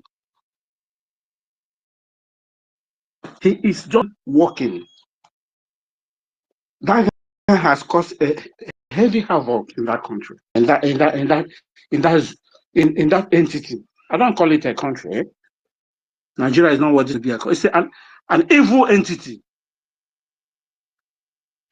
where people practice all sorts of evil. When they just go and have that meeting, thinking that they are deceiving the global, we are seeking for political solution, and they will go in there and ask Mazi Nnamdi Kanu, okay, we're gonna leave you, but if you come, you are not gonna talk anything about Biafra. Are you ready? He said to them, fuck off. Go to hell with your Nigeria. During the time he said, I will not disappoint you. You are the person who will disappoint me. He knows. He knows. Maybe the spirit told him that something like these days is coming. It's approaching in the future. They have persuaded him in different forms, all sorts of promises, rubbish promises, money.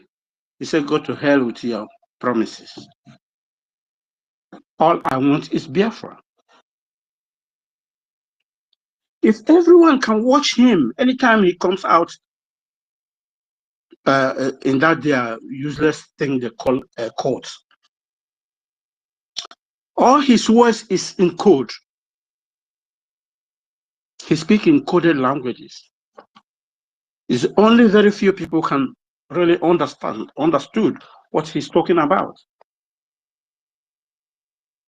But some people doesn't know.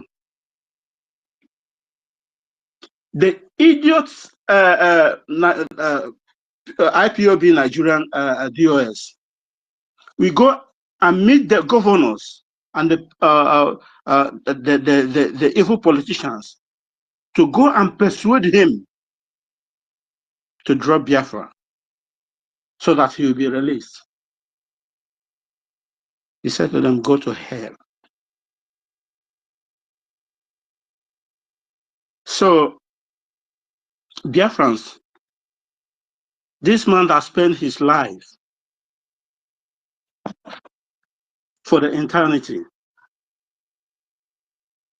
that spent his life, bring his life in forefront for everyone. So no, I can't leave my people to be dying and whiling in the wilderness for nothing. I must stand for them. Just even like somebody just sacrificing himself. He doesn't care to know, because he feel like you and I, 10 or 5 head or 10 heads is more than one. It's not easy to take this task at all. It's not easy to take this kind of task. Likewise, our PM.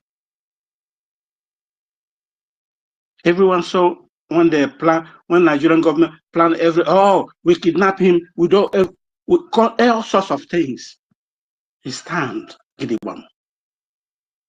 Say, come on, bring up what you have. To the extent of inviting them for the convention. Is that not a shame? And they are still planning any way to eliminate him. I'm really sorry for the enablers. I'm really sorry for them, because we have so much enablers that is delaying this very movement that would have been recovered for a long time. You know, sometimes, you know, this Fulani, there is one thing they learned from British people. Our people could not be able, we have all the professors and all those, all of them is bullshit. But Fulani will call the Marudas, the Katoriaras. Learn one thing from British and they hold that thing. What is that thing did they learn from them? People that didn't even reach, highest maybe they are 20 million. The moment Fulani, those ones they call the elites, come to any office, he must fight by all means in order to, if he's leaving that office, his brother will come and take over. Then the people that call themselves the indigenous will be on the ground, even begging them. This is the plan of 1989 Abuja Declaration. The time they started planning all this evil, the so-called Afonjas saying that they're highest professors and bullshit. Professor rigging the election for Equatorians. Is that not a shame? This is a shame. And this is a time we have to call a spade a spade. This is the time to call a spade a spade. There's no more going back. And we are at a peculiar time. Very, very. No one should give up.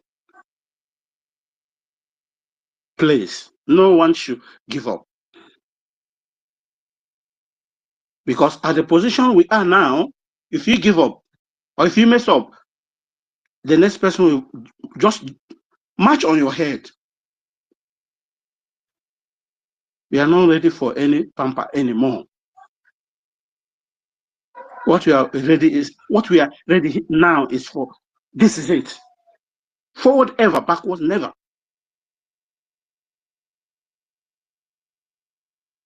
I pledge you, Biafrans, please do what you can be able to do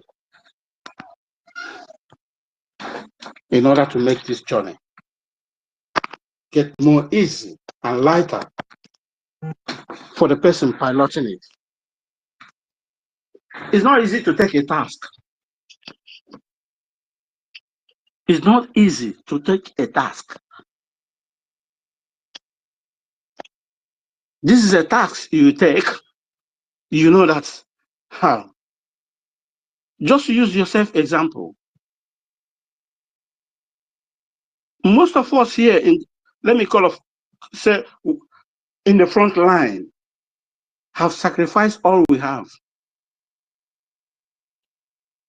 Money, life, your way of behavior, your lifestyle, in order to achieve one thing. You see, how long shall we be standing or waiting, living in a foreign land, singing a song that is not our song? Study whatever you can be able to study in abroad here. Do whatever you can be able to do. You are still an alien. You are still an alien. There's nothing like a home. Home is home. I can see, our Honorable Minister will go 247. And someone, Tegan, you are here as well. I dropped my mic here because some would like to make their own input. Thank you. Yeah, thank you very much. Thank you for that submission. Ugo 247, are you close to your mic? Ugo 247, are you close to your mic? Benchooks, are you close to your mic? Okay, if you're close to your mic, can we get your submission? I don't think Ugo 247 is close to mic. What of that guy? His hand is up. Tegai. I'm not seeing Tegai. Okay, Tegai, his Okay, mic is I'm on. seeing him. Yeah, I'm seeing him. Tegan, can you omit your mic and give your submission, please? Thank you, brothers and sisters. Good afternoon, good evening, and good morning from here. I greet you, Chukwumeze, my brother, Mazi DK, Onyisi Biafra. Greet each and every one of you. Benchooks, my brother, I greet you. Minister Ugu 247, Rage and Fury, my man. Starman, I greet you. Emeka, I greet each and every one of you, please. Our protocol will duly observe. My submission is going to be very brief because when Benchuk was talking, I feel like crying, man. You know, he talks very slowly, and everything he say hits me like it's like a straight bullet, man. Like it hits me so much. Like he's just making sense. One thing I can pinpoint from what he said, no matter how many years you stay here in this country, you are an alien. Unfortunately for me, where I reside, I am easily identified by the people. Most of us who live in Asia, it is easy to identify you. But of course, in America and Europe, of course, you will be given citizenship, you'll be given chances. Even some will regard you as Black Americans, but it's totally different in Asia. No matter how many years you live in Asia, and even if they decide to give you citizenship, it's not going to be like you are not one of them. When you look at your color, look at your face, you are not sure. You know, you don't look like them. So already they might not say you are an alien, but you yourself, you know you are an alien.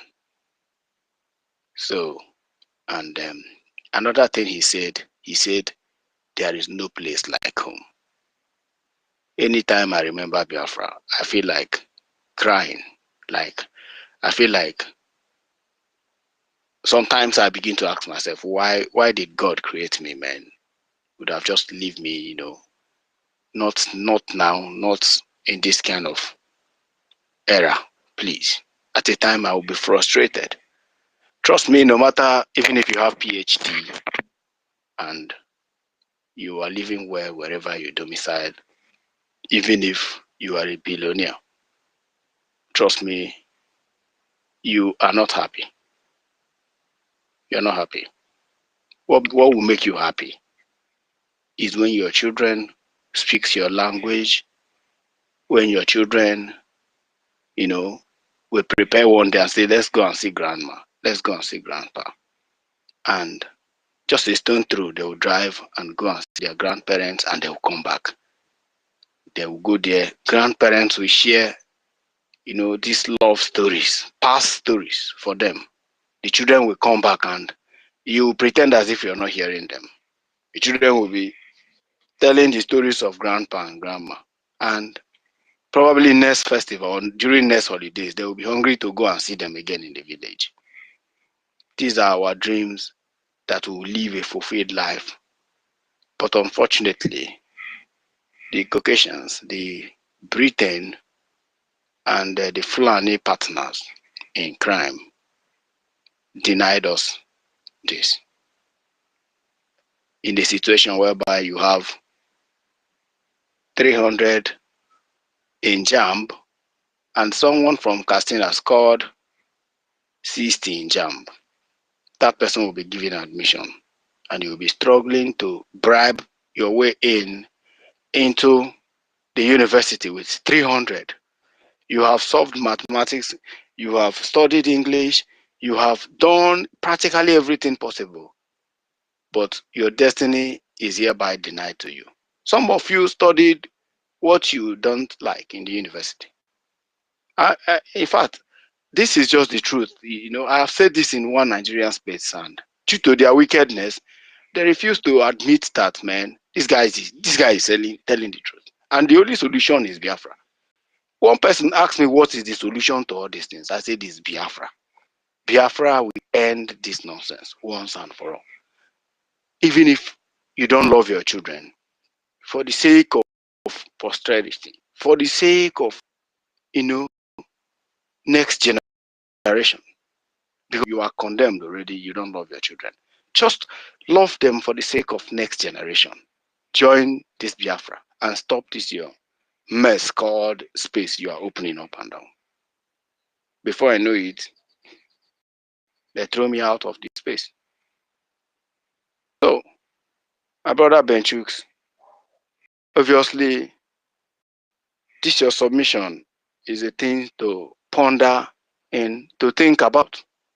Because if everybody reason the way you reason, everybody thinks this way, that all of us who are here thinks, trust me, we would have gotten Biafra. In Lagos State alone, Biafrans contribute to 70% of economy of Lagos, if I'm not mistaken. Yeah, you can doubt it, you can quote it anywhere, but the fact remains that statistically, Biafrans contribute to 70% of Lagos State economy. Are we not talking Abuja, of Abuja? Show me any hotel in Abuja.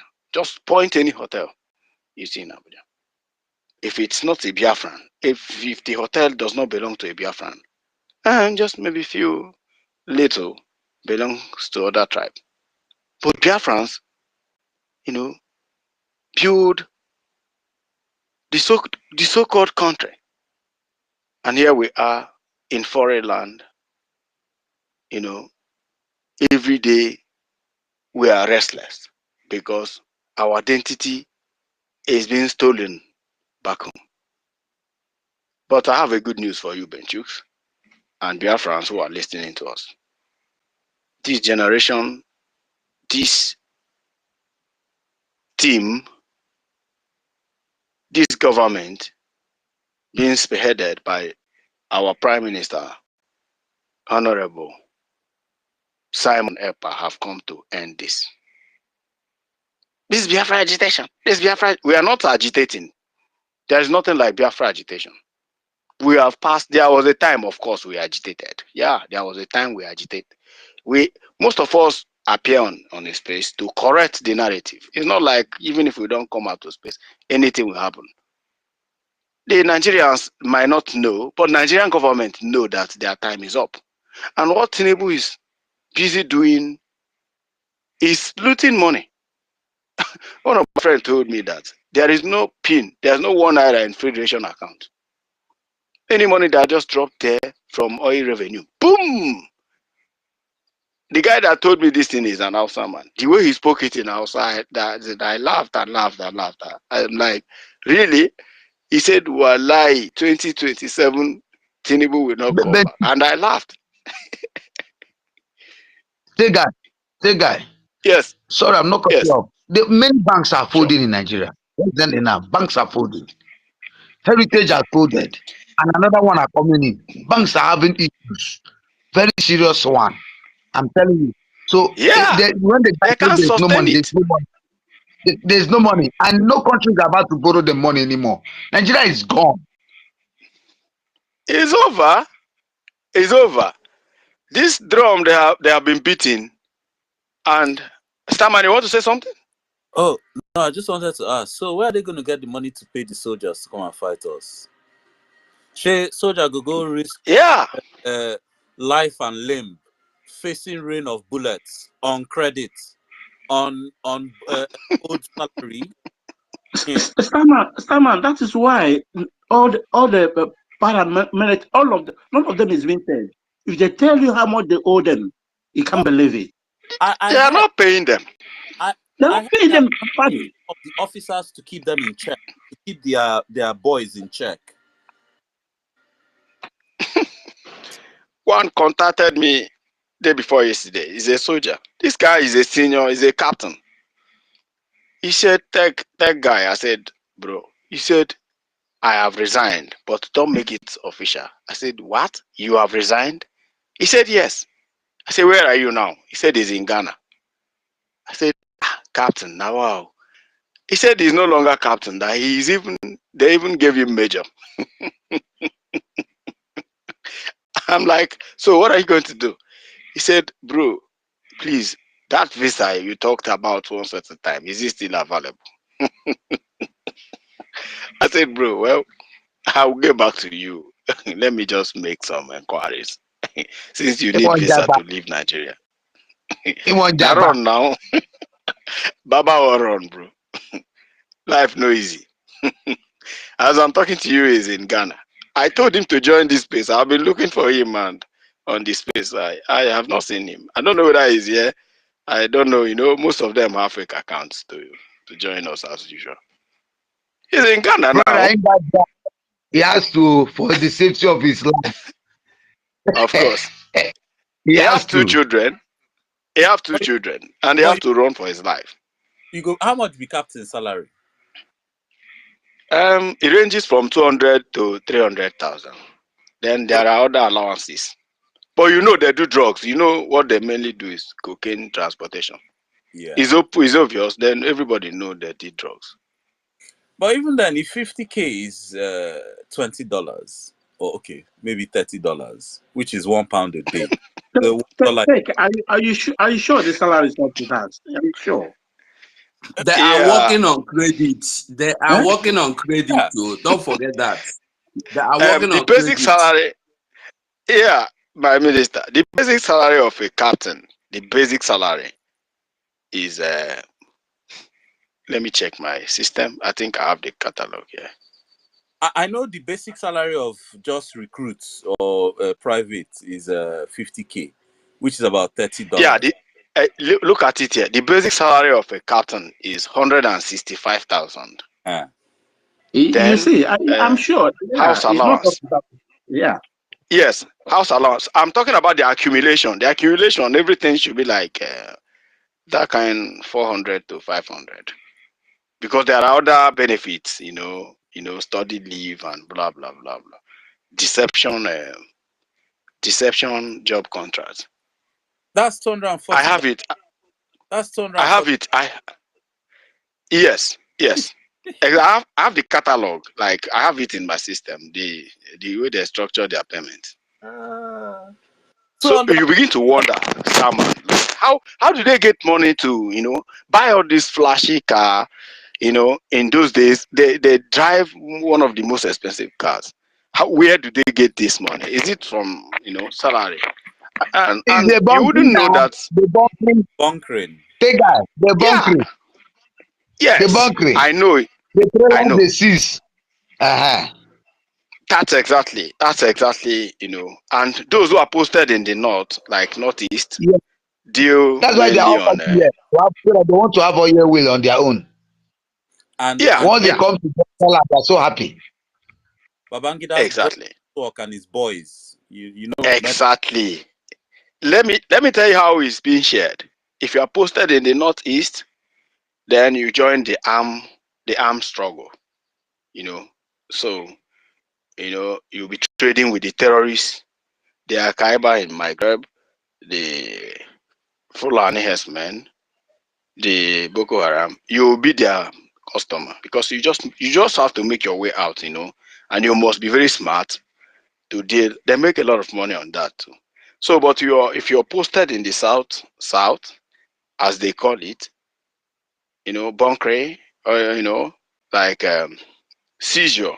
If you are posted somewhere like Ogun State, Lagos, and that area, you know, you know, you'll be targeting the Biafrans, the businessmen who import things and all that, impound on them and seize some of their money. So if you are posted within Abuja and Kaduna, the central of Nigeria, drug. That one is $1 million business. Drug. You join them and be distributing drugs. So my guy don't do tire. He's on the run now. He's in Ghana as I speak to you, and he is looking for visa to leave the damnable black country. Why am I saying all these things? If we are serious, just like Benjuk said, if the Igbos, the Biafrans who are in Lagos, wake up from their nonsense, Biafran restoration would have been a history. By now, we should be, trying to restructure our country, organizing our country. Like we would have been celebrating. By now, we should be celebrating like 10 to 5 years anniversary. But here we are. Ndị Igbo ada agba ọsọ mmiri ma ọ bụrụ ma ọ ma ha gwogwo. Come out to space and join space to hear the real truth. No. Even if they would come to space, they will join one Nigerian space where they are talking nonsense, abusing each other. How My long are brother, we going to continue I this? don't blame them.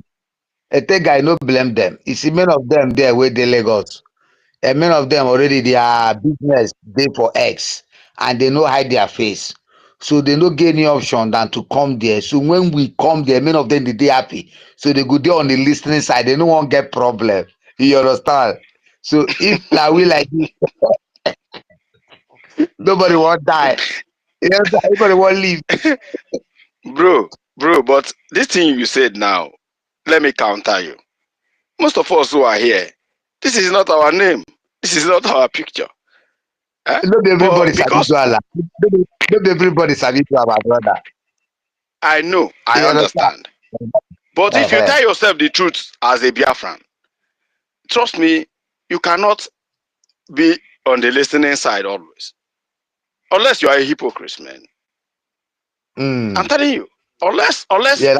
unless God don't punish you, like maybe you are not a human being. You don't have a voice. You understand me? What do you mean by they are afraid or they are ashamed? They will be on the listening side. Come to Biafran space with a fake account. If you don't know how to create fake account, I will teach you how to create fake account. Nobody will track you. Nobody can hack you. Nobody will do anything to you. And you will be here voicing. This is not my real voice. I will go and I have AI that I can give you, you can change, even if you want to be sounding like Donald Trump. So, but the world have to hear our voice. That is Yeah, they just the have truth. to. That is the truth. Yeah, yes. So AI can do everything. Come here. My pain is every time Biafrans gather to speak out, you will not see them. When Afonja start burning their business, they will be shouting Simon Ekpa, Simon Ekpa. Simon IPOB. Ekpa kill you Come there. on. You get. So Biafrans have won the zoo media, like hands down. Every year, let me shock you with one news. Go and verify this. Every year. That is why Lai Mohammed, after his tenure, Lai Mohammed is one of the richest politicians. Go and verify this thing. Every year, every month, zoo budget over 18 billion for media. You see, Femi Adesina, these guys have cashed out from Nigerian system. Do you know what 18 billion is all about? Traveling to US, bribing CNN, bribing, going to UK, bribing BBC, trying to shut up any door that you hear Biafra. The only way they cannot bring us down because they can't control it is Twitter. And Elon Musk don't know Nigeria exists. He only do business. Someone told me that when Starlink want to establish in Nigeria, it was one of the, a condition they gave Elon Musk. That you have to, since you are controlling Twitter, you have to minimize Biafran activity. He said, okay, no problem. Give me space to launch Starlink. And they gave him. Starlink is functioning in Nigeria today. But here we are. Can they go back and retrieve the agreement? Of course, he will tell them, yeah, we are doing all we can. He's a businessman. Elon Musk no send anybody. So some of the attack we are having on Twitter today is because we have dirty Afonjas who are still working with Twitter, who are still working with Twitter. That's why you see sometimes some of them will collect some money and start disturbing our space and all that. So, but the truth about media, we have won them hands down. And let me tell you one important thing about media. If you don't understand, let me tell you. I can equally give you business ideas so that you can start planning a media company. Media is very powerful. Media can destroy a businessman. Media can kill a politician. A media, owner or an editor or a journalist can crush anything. Media is powerful. That was why my, grandfather told me a story during Biafra War. He said the Afonjas who were controlling the media then organized themselves, in London. Most of them are still students by then. They have play card. They were going about the streets of London with one picture, just one particular picture of Ikote Ekpene, the Kwashoko picture, the popular Kwashoko picture of Biafrans, children of Biafrans who are starving and all that. So, even when Biafrans are on the ground winning the war, internationally, the international body is not looking at it that way because they are Fonjas who hijacked the media with the support of BBC. We are saying, oh, let's end the war. Everybody have died. The same picture. They'll be showing everybody. It was when the thing becomes so much that Ojukwu said, if we continue like this, they might charge me war crime. I have to surrender and fly to Africa. Media was one of the things. It's not the starvation people are talking about. It's not the starvation. Of course, there is always casualty of war, but Ojukwu have seen that CCONO and some of the journalists then we are not doing enough because there are not many, and chances, then there's no social media. Chances were like any media propagation. Nobody was listening to West Africa Pilot, which was one of the Biafran most popular, newspaper then. Nobody cares about them. So the propaganda become too much that the truth disappeared. And Ojukwu have to run because that is the truth. And that was how we were subjected to this, kind of torture and menace we are suffering today. Because had even Ojukwu, they extended that war at least to 1985, at least so that some students of history in the London, the Biafran students in America, will be able to graduate and get license and start media. Because the war. Sorry, that guy. Would it be that they sustained that war till June of 1970? 3 months. Exactly. To be honest, it's because of the propaganda from the Afonja. Because they are the people controlling the media. Yes. You see? Somebody like Cyprian. Yeah. Somebody like Cyprian Ekwensi, these Igbo writers, we have them, Chino Achebe. Some of them then, have to join the war. Some of them were not active in journalism. Let me tell you what media, if I don't want us to go there, but I thank God that Biafran spirits have ravaged some of us that if we don't appear on a space every day, you will become sick. Sickness from nowhere will catch us. Because we have to come here to counter Afon. That is why Afonja is evil. These people are evil. The Fulanis are not the problem of Nigeria. It's the Afonja. These guys are evil. And remember, the reason Onyendu called, Shore was not because he respects Shore. No. That meeting that was headed in US, if you remember, somebody, Dr. Chidi in Canada, sometimes ago, they had that meeting. There was an agreement there. Why? Because what Shore is known for is nothing but blackmail and propaganda. Using his media outlets to cause propaganda in the name of contesting for presidency. So Mazen Amdekano targeted him and come, let me tell you the truth. I believe in that meeting, Mazen Amdekano, bro, leave this thing, this country you guys are doing this thing. We never work. But Afonja is Afonja. Discuss with a chameleon now. Agree with him. Don't change my clothes. Just be yourself. Be green that God created you green. Don't change my clothes. All you need to do is just shift. The moment you shift from that chameleon, boom, you don't collect your clothes, wear them. So that is Afonja for you. You can never change them. Today they are this one. Tomorrow they are Nigeria. Well, I wish them good luck with their Odua Republic. But as you can see, what is going on now, if not now that Biafrans have woken up to face media bomber to bomber. Trust me, by now they would have been telling our stories on media. They would have been telling our stories. I've taken much time, and I know a lot of people want to speak. So, my brother, you've not taken enough time. You're not taking enough time. Okay. Sure. Yeah. I actually, I've been looking at people, and nobody is raising hand, and it's for important Continue. request for microphone, and hear we want to hear your opinion. The thing is that my host, are you back? Mazi Chukwuma, I agree to you. How's everything going?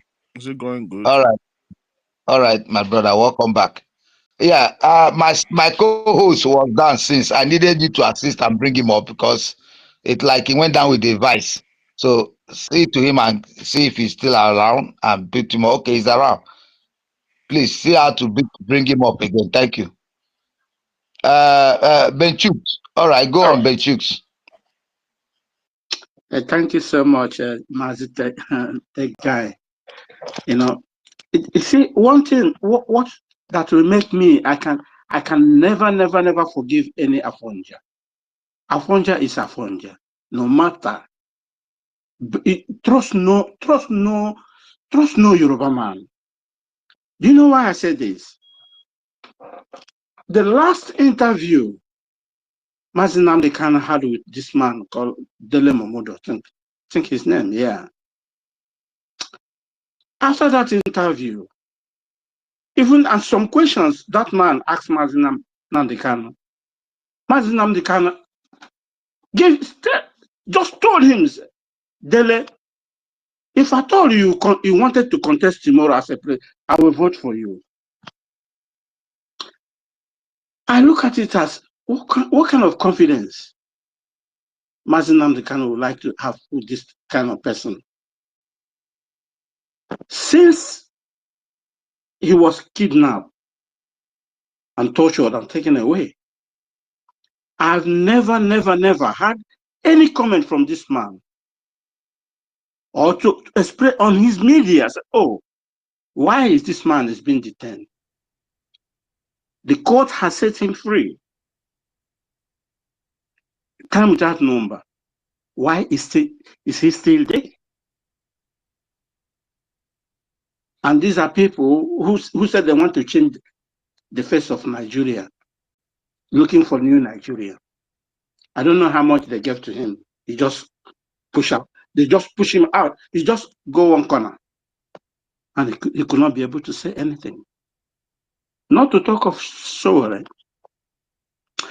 You know, our people, so they forget too much. They forget so much. If anyone could remember when our PM used to do some exposition, there was a time he exposed the evil Babangida. The interview, Babangida opened his rotten mouth to tell the world that he is one of the children born to change the demography and the system. If Babangida was to be an Igbo man, I don't think anything will smell him to be a military officer. He knows nothing. Empty head. But he was born in order to come to change the demography, because they found out that it was the Biafran Easterners are controlling the military. By the time he was in school, then he came and really start working on the mission he was being sent to. In that mission, even he was using most of our people. I don't know why our people doesn't read history. Historians may die, but history cannot die. Our people doesn't read history at all. The only Afonja I can say when he was alive is Delegiwa, is he Afonja? I don't know whether he's from Afonja, yeah. That stand on his truth, on what he believed on. I think he studied here in London, I think so. And said, no, this is what I study and this is what I believe. I think Delegiwa is from today Edo State. Really? But the name sounds like Afonja, like a Yoruba. No. Delegiwa. You know, this is the only man that stand on what he believes. And they say, okay, as you stand for what you believe, we're gonna eliminate you. And this idiot, wicked Babangida, with his group, they eliminated this man. Still tomorrow, nobody is saying anything about that. And what our people believe is what they can gain for their own selfish need. And your people is dying in the wilderness. I think no person from Biafra that calls himself a politician is worthy to be called a politician. Like Patrick Lumumba said, they are not honorable, they are horrible. In one of the videos I saw, all of them put their head on the ground. He said it open to them. You are not honorable members, you are horrible.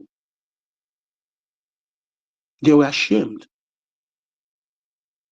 What can make me proud to say I come from this evil entity?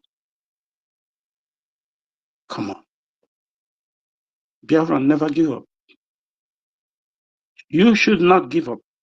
Never, never. It's time. Thank Yeah, you. thank you, my brother. Yeah, thank you very much. My co-host, Mazi Dike, you'll be up for some time, please. Let us hear from your voice more before we give mic to Mick Shaw. Is it off? Is Mick Shaw off? Yeah, I Go. think he's requesting. They've just been kicking me out. I see what you've been doing, my co-host Onishi Biafra. Well done. Thank you so much for holding the space for this long. And yeah, I've just been around battling with the network. I'm still battling with it now, though, but I'll be around. Yeah, I love the Yeah, way the space is it will going. fix your Tinubu network. That's the key. Don't worry, I'll handle it. Oh, I'm Chukuma, just gonna bring Mick Shaw back. have you woke up? Yeah. Leave Chikuma. Thank you, Chikuma Onyisi. is Wow, you're an amazing co-host. I didn't know if I didn't make you the co-host, they probably would have brought down the space, but thanks for holding it down. And I think what that guy said, we should be checking the profile of people when we bring them on this space because man, we're able to hold the space down and they couldn't bring it down because we were selecting the people that we brought in here to speak. So I think it did work. So moving forward, we should do that because, man. Anyway, they won't know, I greet my honorable ministers in the house. I greet that guy, Starman. I greet everybody. One thing I want us to understand that we've had an amazing marathon. So, and I'm glad it happened because these paid agents, their paymaster increased their salary and they are not sleeping. So we're going to show them that volunteer people will do better job than paid agents. Because the paid people now, at some point now, they want to go and enjoy their money small. So they will go and be like the likes of that is posting Gucci sneakers and posting glass of wine. You see, that's why I said Nigeria, you cannot defend Nigeria and come out on top because Nigeria is a lie. How do you want to defend the lie?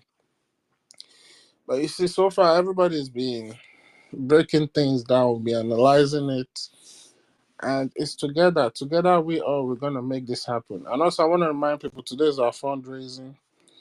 Please try to be a part of it. Go and contribute your fair share. You understand? Nothing is too small. Nothing is too little. I appreciate each and every one of us, and trust me, we just getting started because it's about to get hot. So we'll keep pushing. We'll keep moving, and nothing's gonna stop us. Thank you to this co-host, amazing co-host, Mazdike. Onyisi. Onyisi, I go to find you now. Anywhere where I no see you, I go message you, make you come up because ijikwa ọkụ gị na-ere ere. Thank you so much. I appreciate. Yeah. Who gave Ugochukwu this mic? Ugochukwu cannot come here and collect front seat. Please put him down. Bring him down. Bring him down. Ugochukwu, I don't like this. Every time you just come and take the front seat to sit down. Not in this space. Because this is not your birthright. So I will send you down very soon. But the same, I greet everybody. Yeah, thank you. I'm back. Thank you so much, my host. It shows in your voice that you're back. That was a very, very long ride underground. You're welcome. You're very, very welcome. And yeah, we had a very long conversation concerning the topic. Ugochukwu, this one that you're waving, you don't carry basketballs come. Unmute yourself. I think this guy brought you down. Chukwueze brought you down. Yeah, let me message him. Let me bring him back up.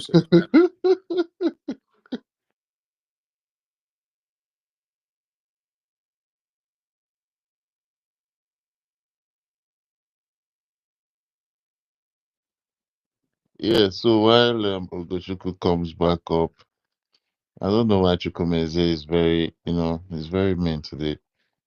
Probably woke up at the wrong side of the bed, at the left-hand side. He told me he sleeps up, so it's all right. I see our honorable ministers in the room. I see our honorable MID Bridge. I see Otuwamonya is no more in the room. I see our honorable Ugo 247.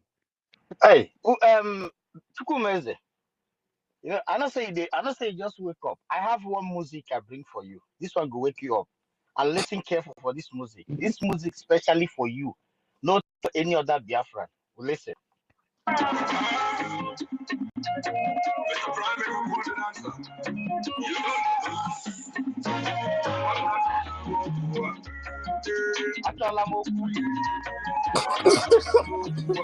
Listen to me, Acholamoku. Listen very well.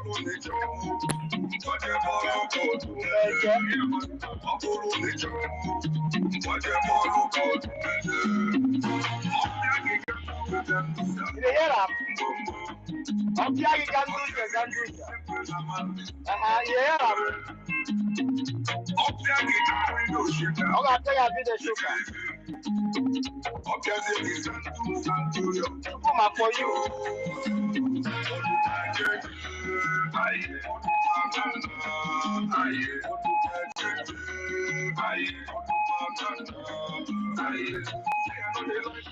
I know they like Wahala. I know they run at all. That's why I like trouble.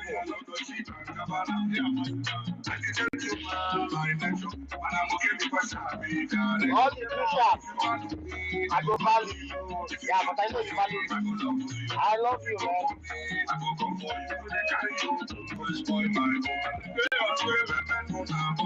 You don't see a man there, Balambo. You hear him? You're in trouble. I got what you can do. They can do.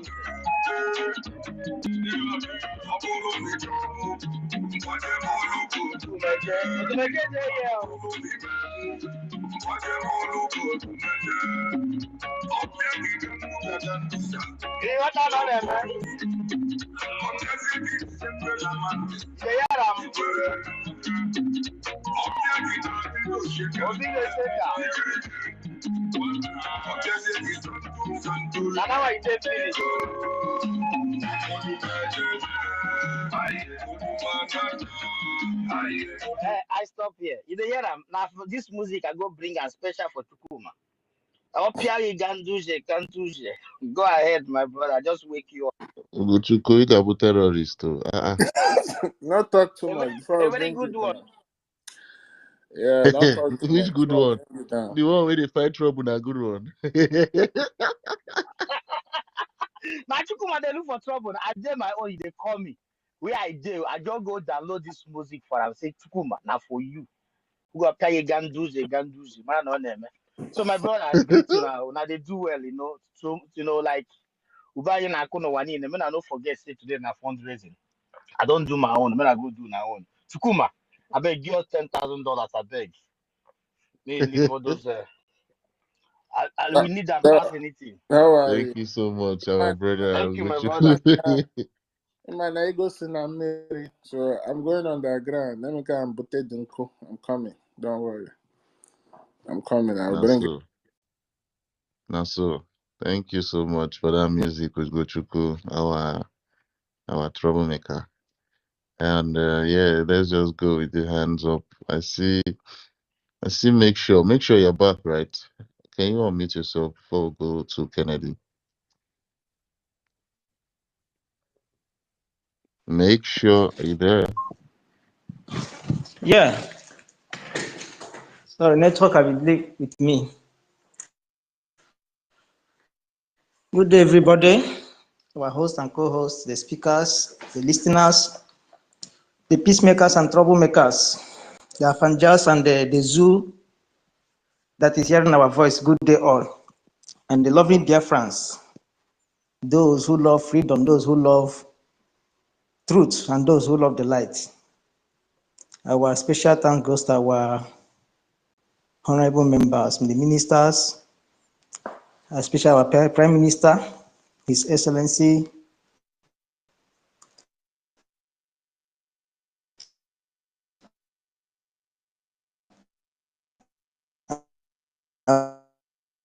our Prime Minister, soldiers, Biafra Liberation Armies and disaster fighters, and all the media warriors. I salute you all.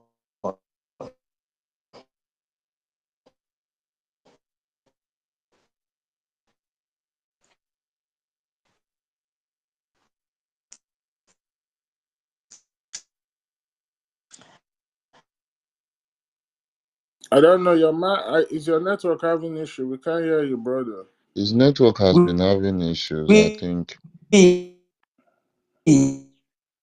Brother, go and use those. Make sure I'll bring you down and bring you back up, okay? Yeah, Your network is not best today. you should use and clean his phone, then he should come back. He will be fine.